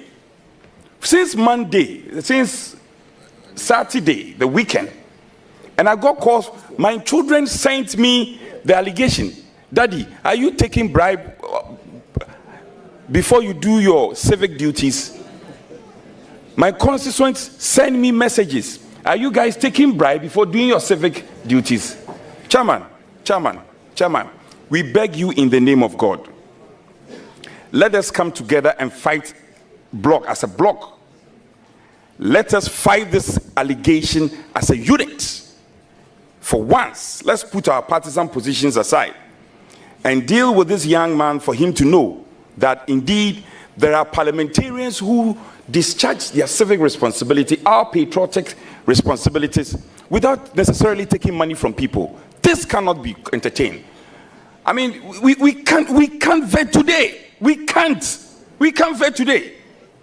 We can't vet today. And let it be said that the minority are against it. We can't vet today.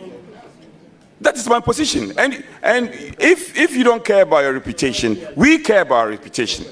Because they've put together all of us. And they said that the institution Parliament. And this is the first deputy speaker.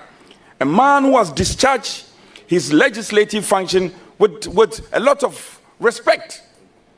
Honorable Hiavo, we have never heard anything untoward about your reputation and about your persona.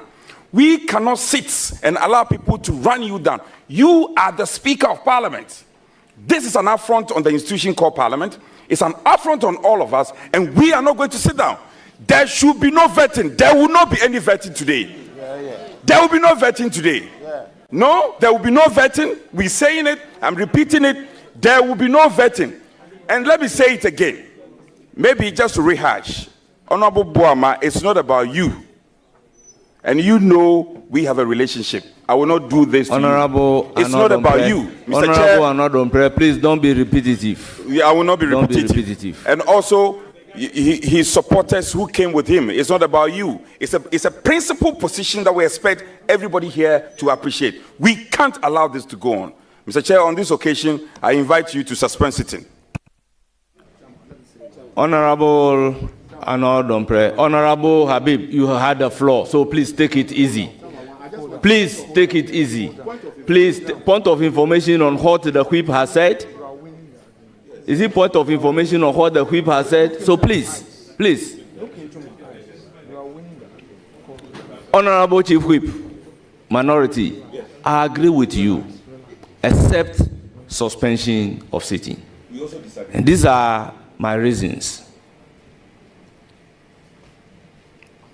I want to place it on the floor that myself and the majority side, we care about our reputation.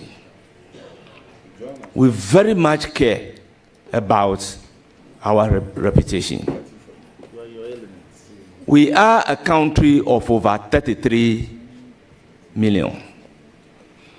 If you allow a derogatory statement from one person to bring the country to a halt, then I do not think we are doing a good service to our mother country. In the spirit of serving our mother country, I plead and urge upon the minority members to let us do the vetting today. My second reason is to the effect that if you suspend vetting today, the impact will not be on the person who made the derogatory statement, but the impact will be on the nominees we have programmed today to vet. So in effect, we would have been punishing them for a crime that they are not responsible, for a statement that they are not responsible.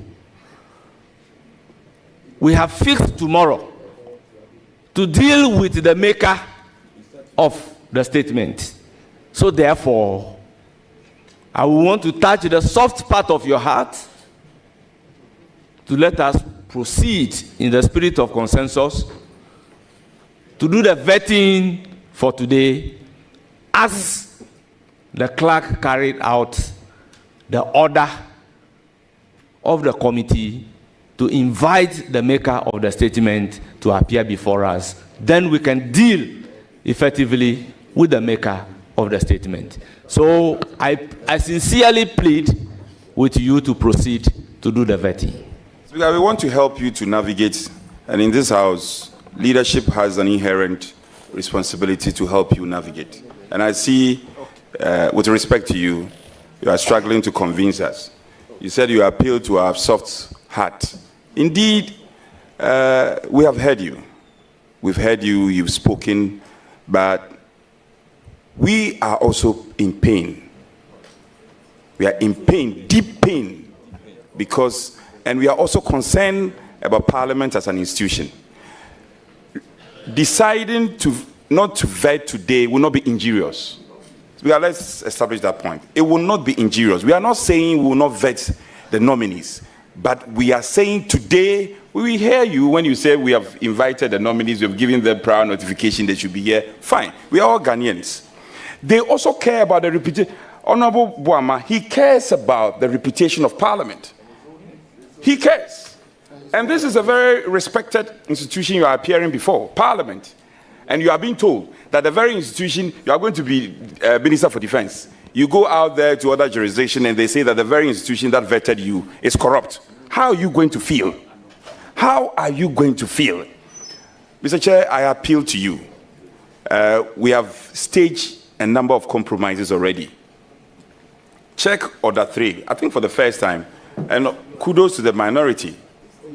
The names came, we assume that they have been referred. We've done all this. Yes, so on this occasion, I'm sorry. On this occasion, Speaker, we are sorry. We cannot go with you. We cannot go with you. And the Honorable Boama has something to add. Yes. Go ahead. Chairman, thank you very much. Chairman, like you said, we agree with the sentiments shared by the minority side. But clearly, there appears to be a deadlock regarding whether to proceed with vetting today or not.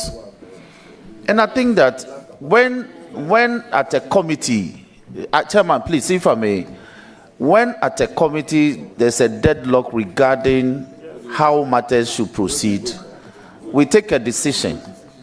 Now, if we cannot build consensus on this matter, I submit that we take a decision.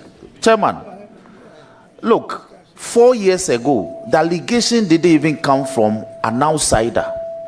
It came from within. Vetting proceeded. Vetting proceeded until the matter was dealt with. Two. 2, State versus Autry. State versus Autry. A multitude of suspicions do not constitute proof. So Parliament cannot be incapacitated from performing its functions because some persons have made some allegations. 3, Mr. Chairman, a procedure has been provided under law for which we have a remedy to deal with this matter.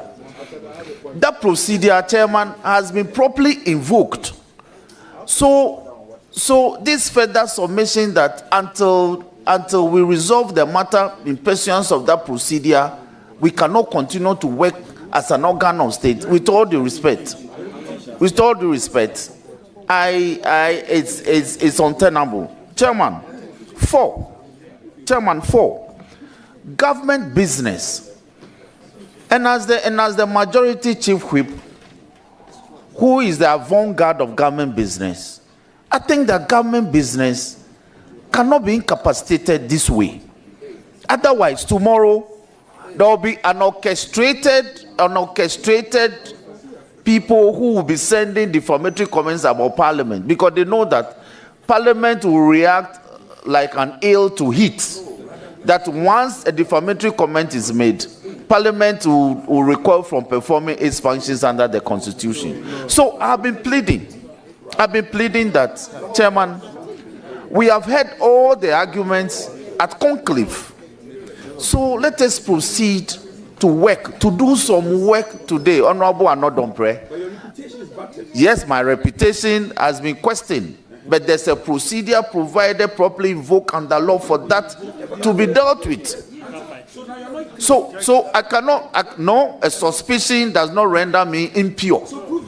Yes, but that forum is for tomorrow.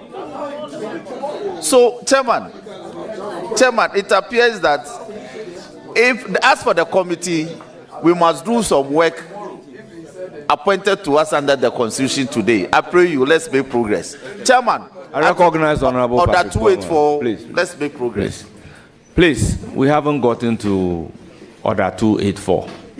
I am the chairman.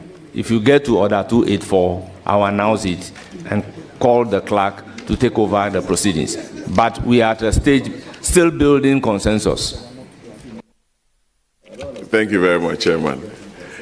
Chairman, I believe the minority has made a position known on this very disappointing allegation by Vormawo. Mr. Speaker, Mr. Chairman, the integrity of colleagues are on the line. Parliament's own image is on the line. Your own image as a practitioner for over 25 years or 23 years is on the line. Mine, 16 years, is on the line. Roxton, my classmate, Afenyo Make, my classmates. We are all hurt by this very, very unfortunate incident. Mr. Chairman, we believe that we don't have to get to the situation of invoking Order 284 to take a decision. We know you are in the majority. A decision will be taken, and what next? You win the vote, and you need our side on the committee again from tomorrow. I don't believe that is what you want to achieve as chairman. So far, we've produced consensus reports on, I think, all the nominees. And our side has been very cooperative from the time we suspended the rules under Order 3 to date. We've come, we've asked all the questions, we've generated our reports. Nominees have been approved, some have taken their seats as ministers. So I believe that at this point, where we are having this disagreement, after about 2 hours of wait by the nominees, we need to, Chairman, I'll wind up soon, Chairman. We need to suspend sitting, take a break and go and confer and come and take your decision finally. Thank you. Chairman, sorry. Chairman, can I put it on? Honourable members, I want to hear from the ranking member. But Chairman, let me say something before the ranking member come in. Chairman. Honourable Habib, Chairman, I have given you the floor. I cannot give the floor.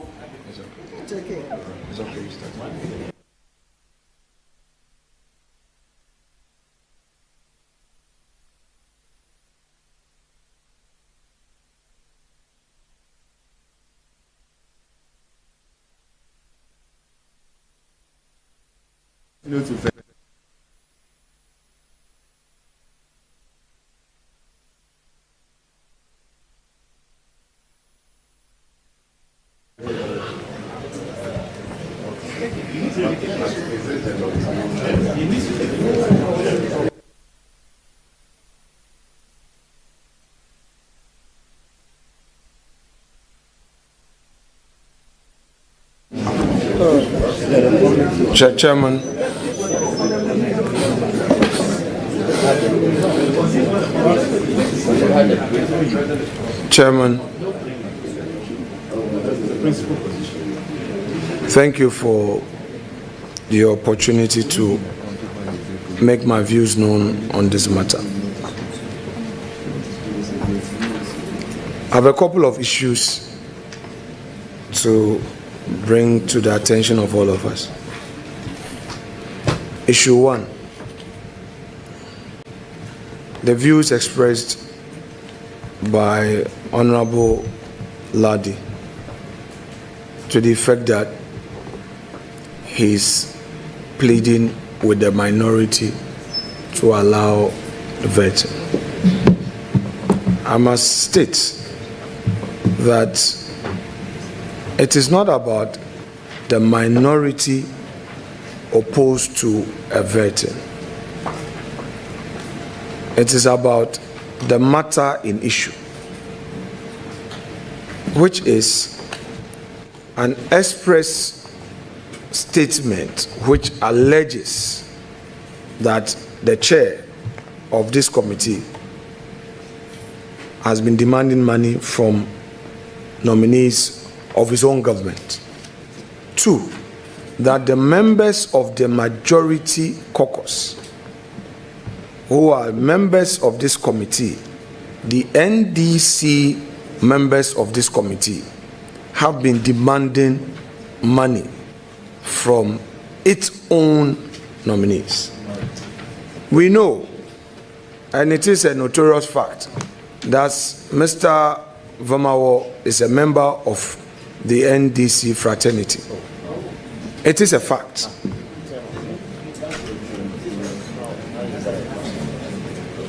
This posture of people not allowing views to be expressed must be stopped.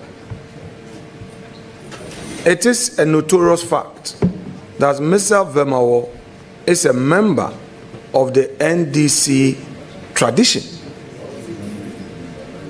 And this is coming from him against the NDC members on this committee, with its vicarious effect on the entire members of this committee. So raising, yes.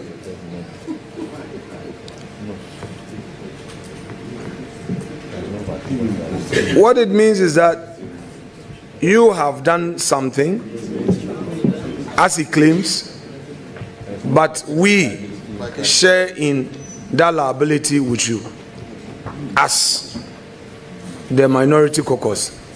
It is in that spirit that we say that let this matter be properly resolved for all of us to have a way forward. Issue 2, that I anchor on the submission by my respected classmates Roxanne Eche de Fiamapo. He argues that in the circumstance, Order 284 should be triggered.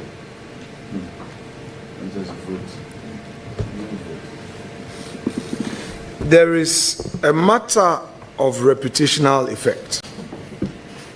And you are saying that, well, the NDC side of this committee doesn't care.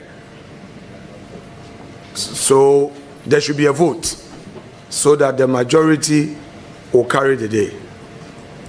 May I remind my respected colleague that the enterprise we are in is a perception-driven enterprise. And it's not about you proceeding. Now, maybe you've not thought about it, but just for the sake of argument, and at the risk of sounding a bit unfair to you, have you thought of the situation where you insist on a vote, you win, and you say you are proceeding? So perhaps if we want to boycott, we should boycott. Because after all, it is you who is most affected and you don't really care. Are you then lending some weight to what the man said? Or it's about running with your tail in between your thighs that, hey, you don't want to, touch him? Or because you think that he is of your tradition, so you don't want to? No. The thing has gone beyond NDC. And as Mr. Kennedy Japan once said, this is about systems and policies. This is not NDC or MPP. This is the institution of parliament.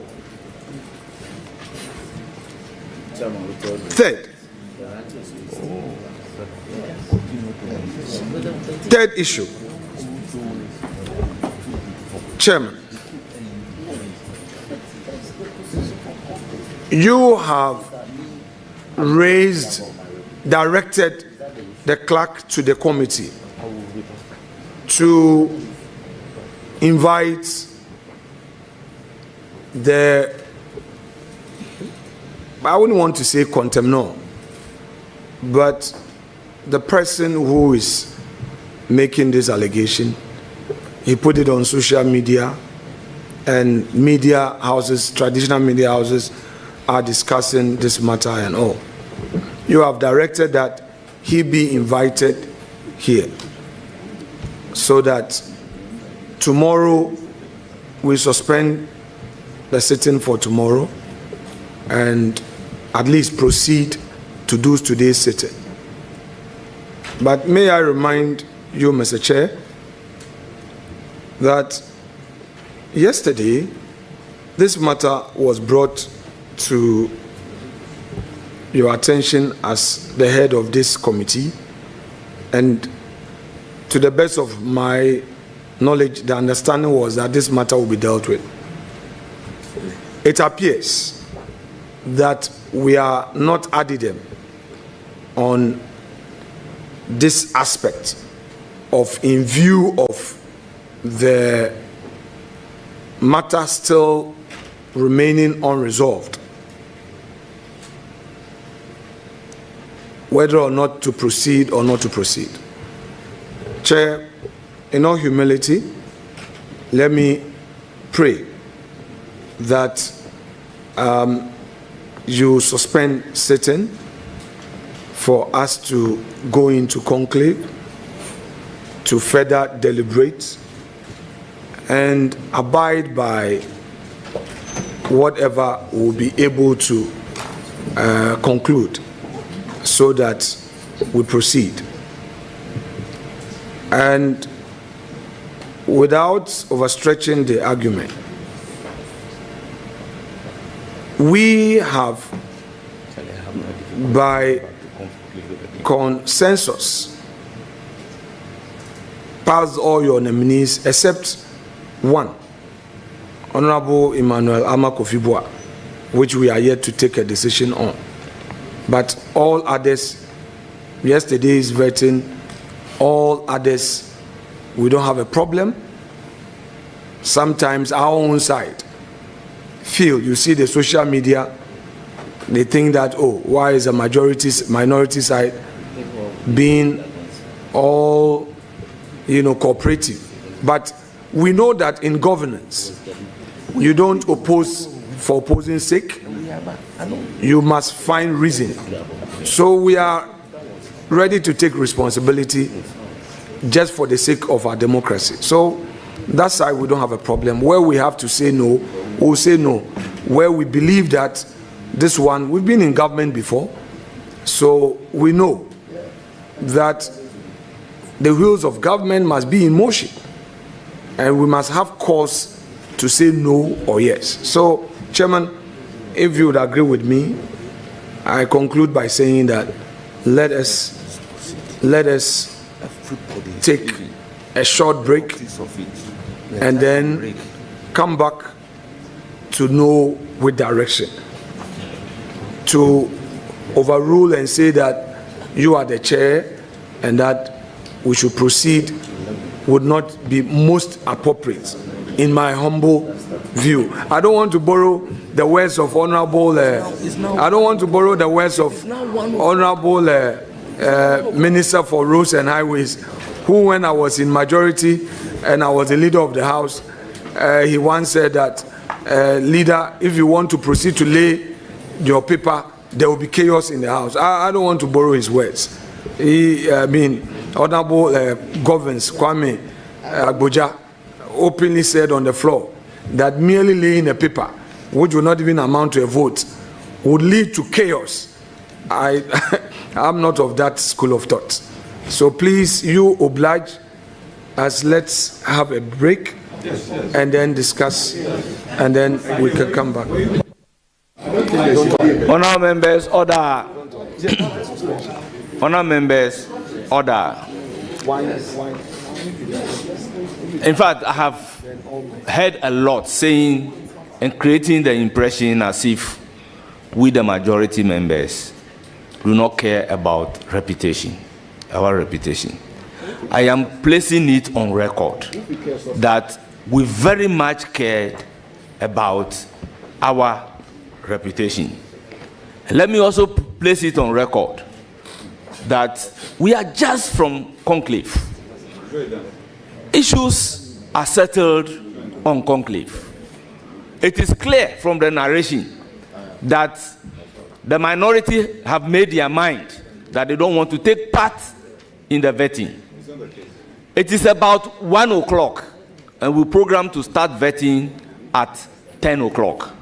So let their language be clear that they do not want to take part in the vetting. I don't believe in a situation where at conclave we take certain decisions, come before the public, and then decide to do otherwise. Now, he mentioned yesterday, he was not in the country yesterday. And it is true, the minority whip wants to raise this particular issue yesterday. And I said, as a committee, let us deliberate on the issue first. I do not think I am wrong requesting that. Let's deliberate on the issue first, because I believed in consensus. You walk to a meeting and say, this is what I want to raise. So if I said, let's deliberate on the issue first, it doesn't mean I am preventing you from deliberating on the issue. There was nothing that yesterday vetting should not occur because somebody in the public tries to damage the reputation of the chairman of the vetting committee and in effect members of the committee. Honourable members, let me also place on record that my little knowledge about criminal law tells me that there is no vicarious liability when it comes to a crime. This is a time-tested principle. Honourable members, the fact that police are always accused every day of corruption does not mean policing should not happen in this country. That is why I am pleading that we all care about our reputation. But there is a procedure available to deal with the person who make the statement. So tomorrow we'll deal with the maker of the statement. So the maker of the statement, for God's sake, is not before us. So how can we be doing this? So once again, I plead with my colleagues that let's proceed and do the vetting, and tomorrow we will appropriately deal with the maker of the statement so that he should bring the evidence that I have demanded money from any nominee of His Excellency, the President. So I plead with you. Yes. Speaker, we've heard you loud and clear, and you also lamented on a number of issues. We want to respectfully suggest you, after the conclave, you can have as many conclave as you should, if need arises. So we have to take a look at that again. Well, we'll rise for just 2 minutes. 2 minutes. Did you suspend for 2 minutes or rise for 2 minutes? 2 minutes will not be enough.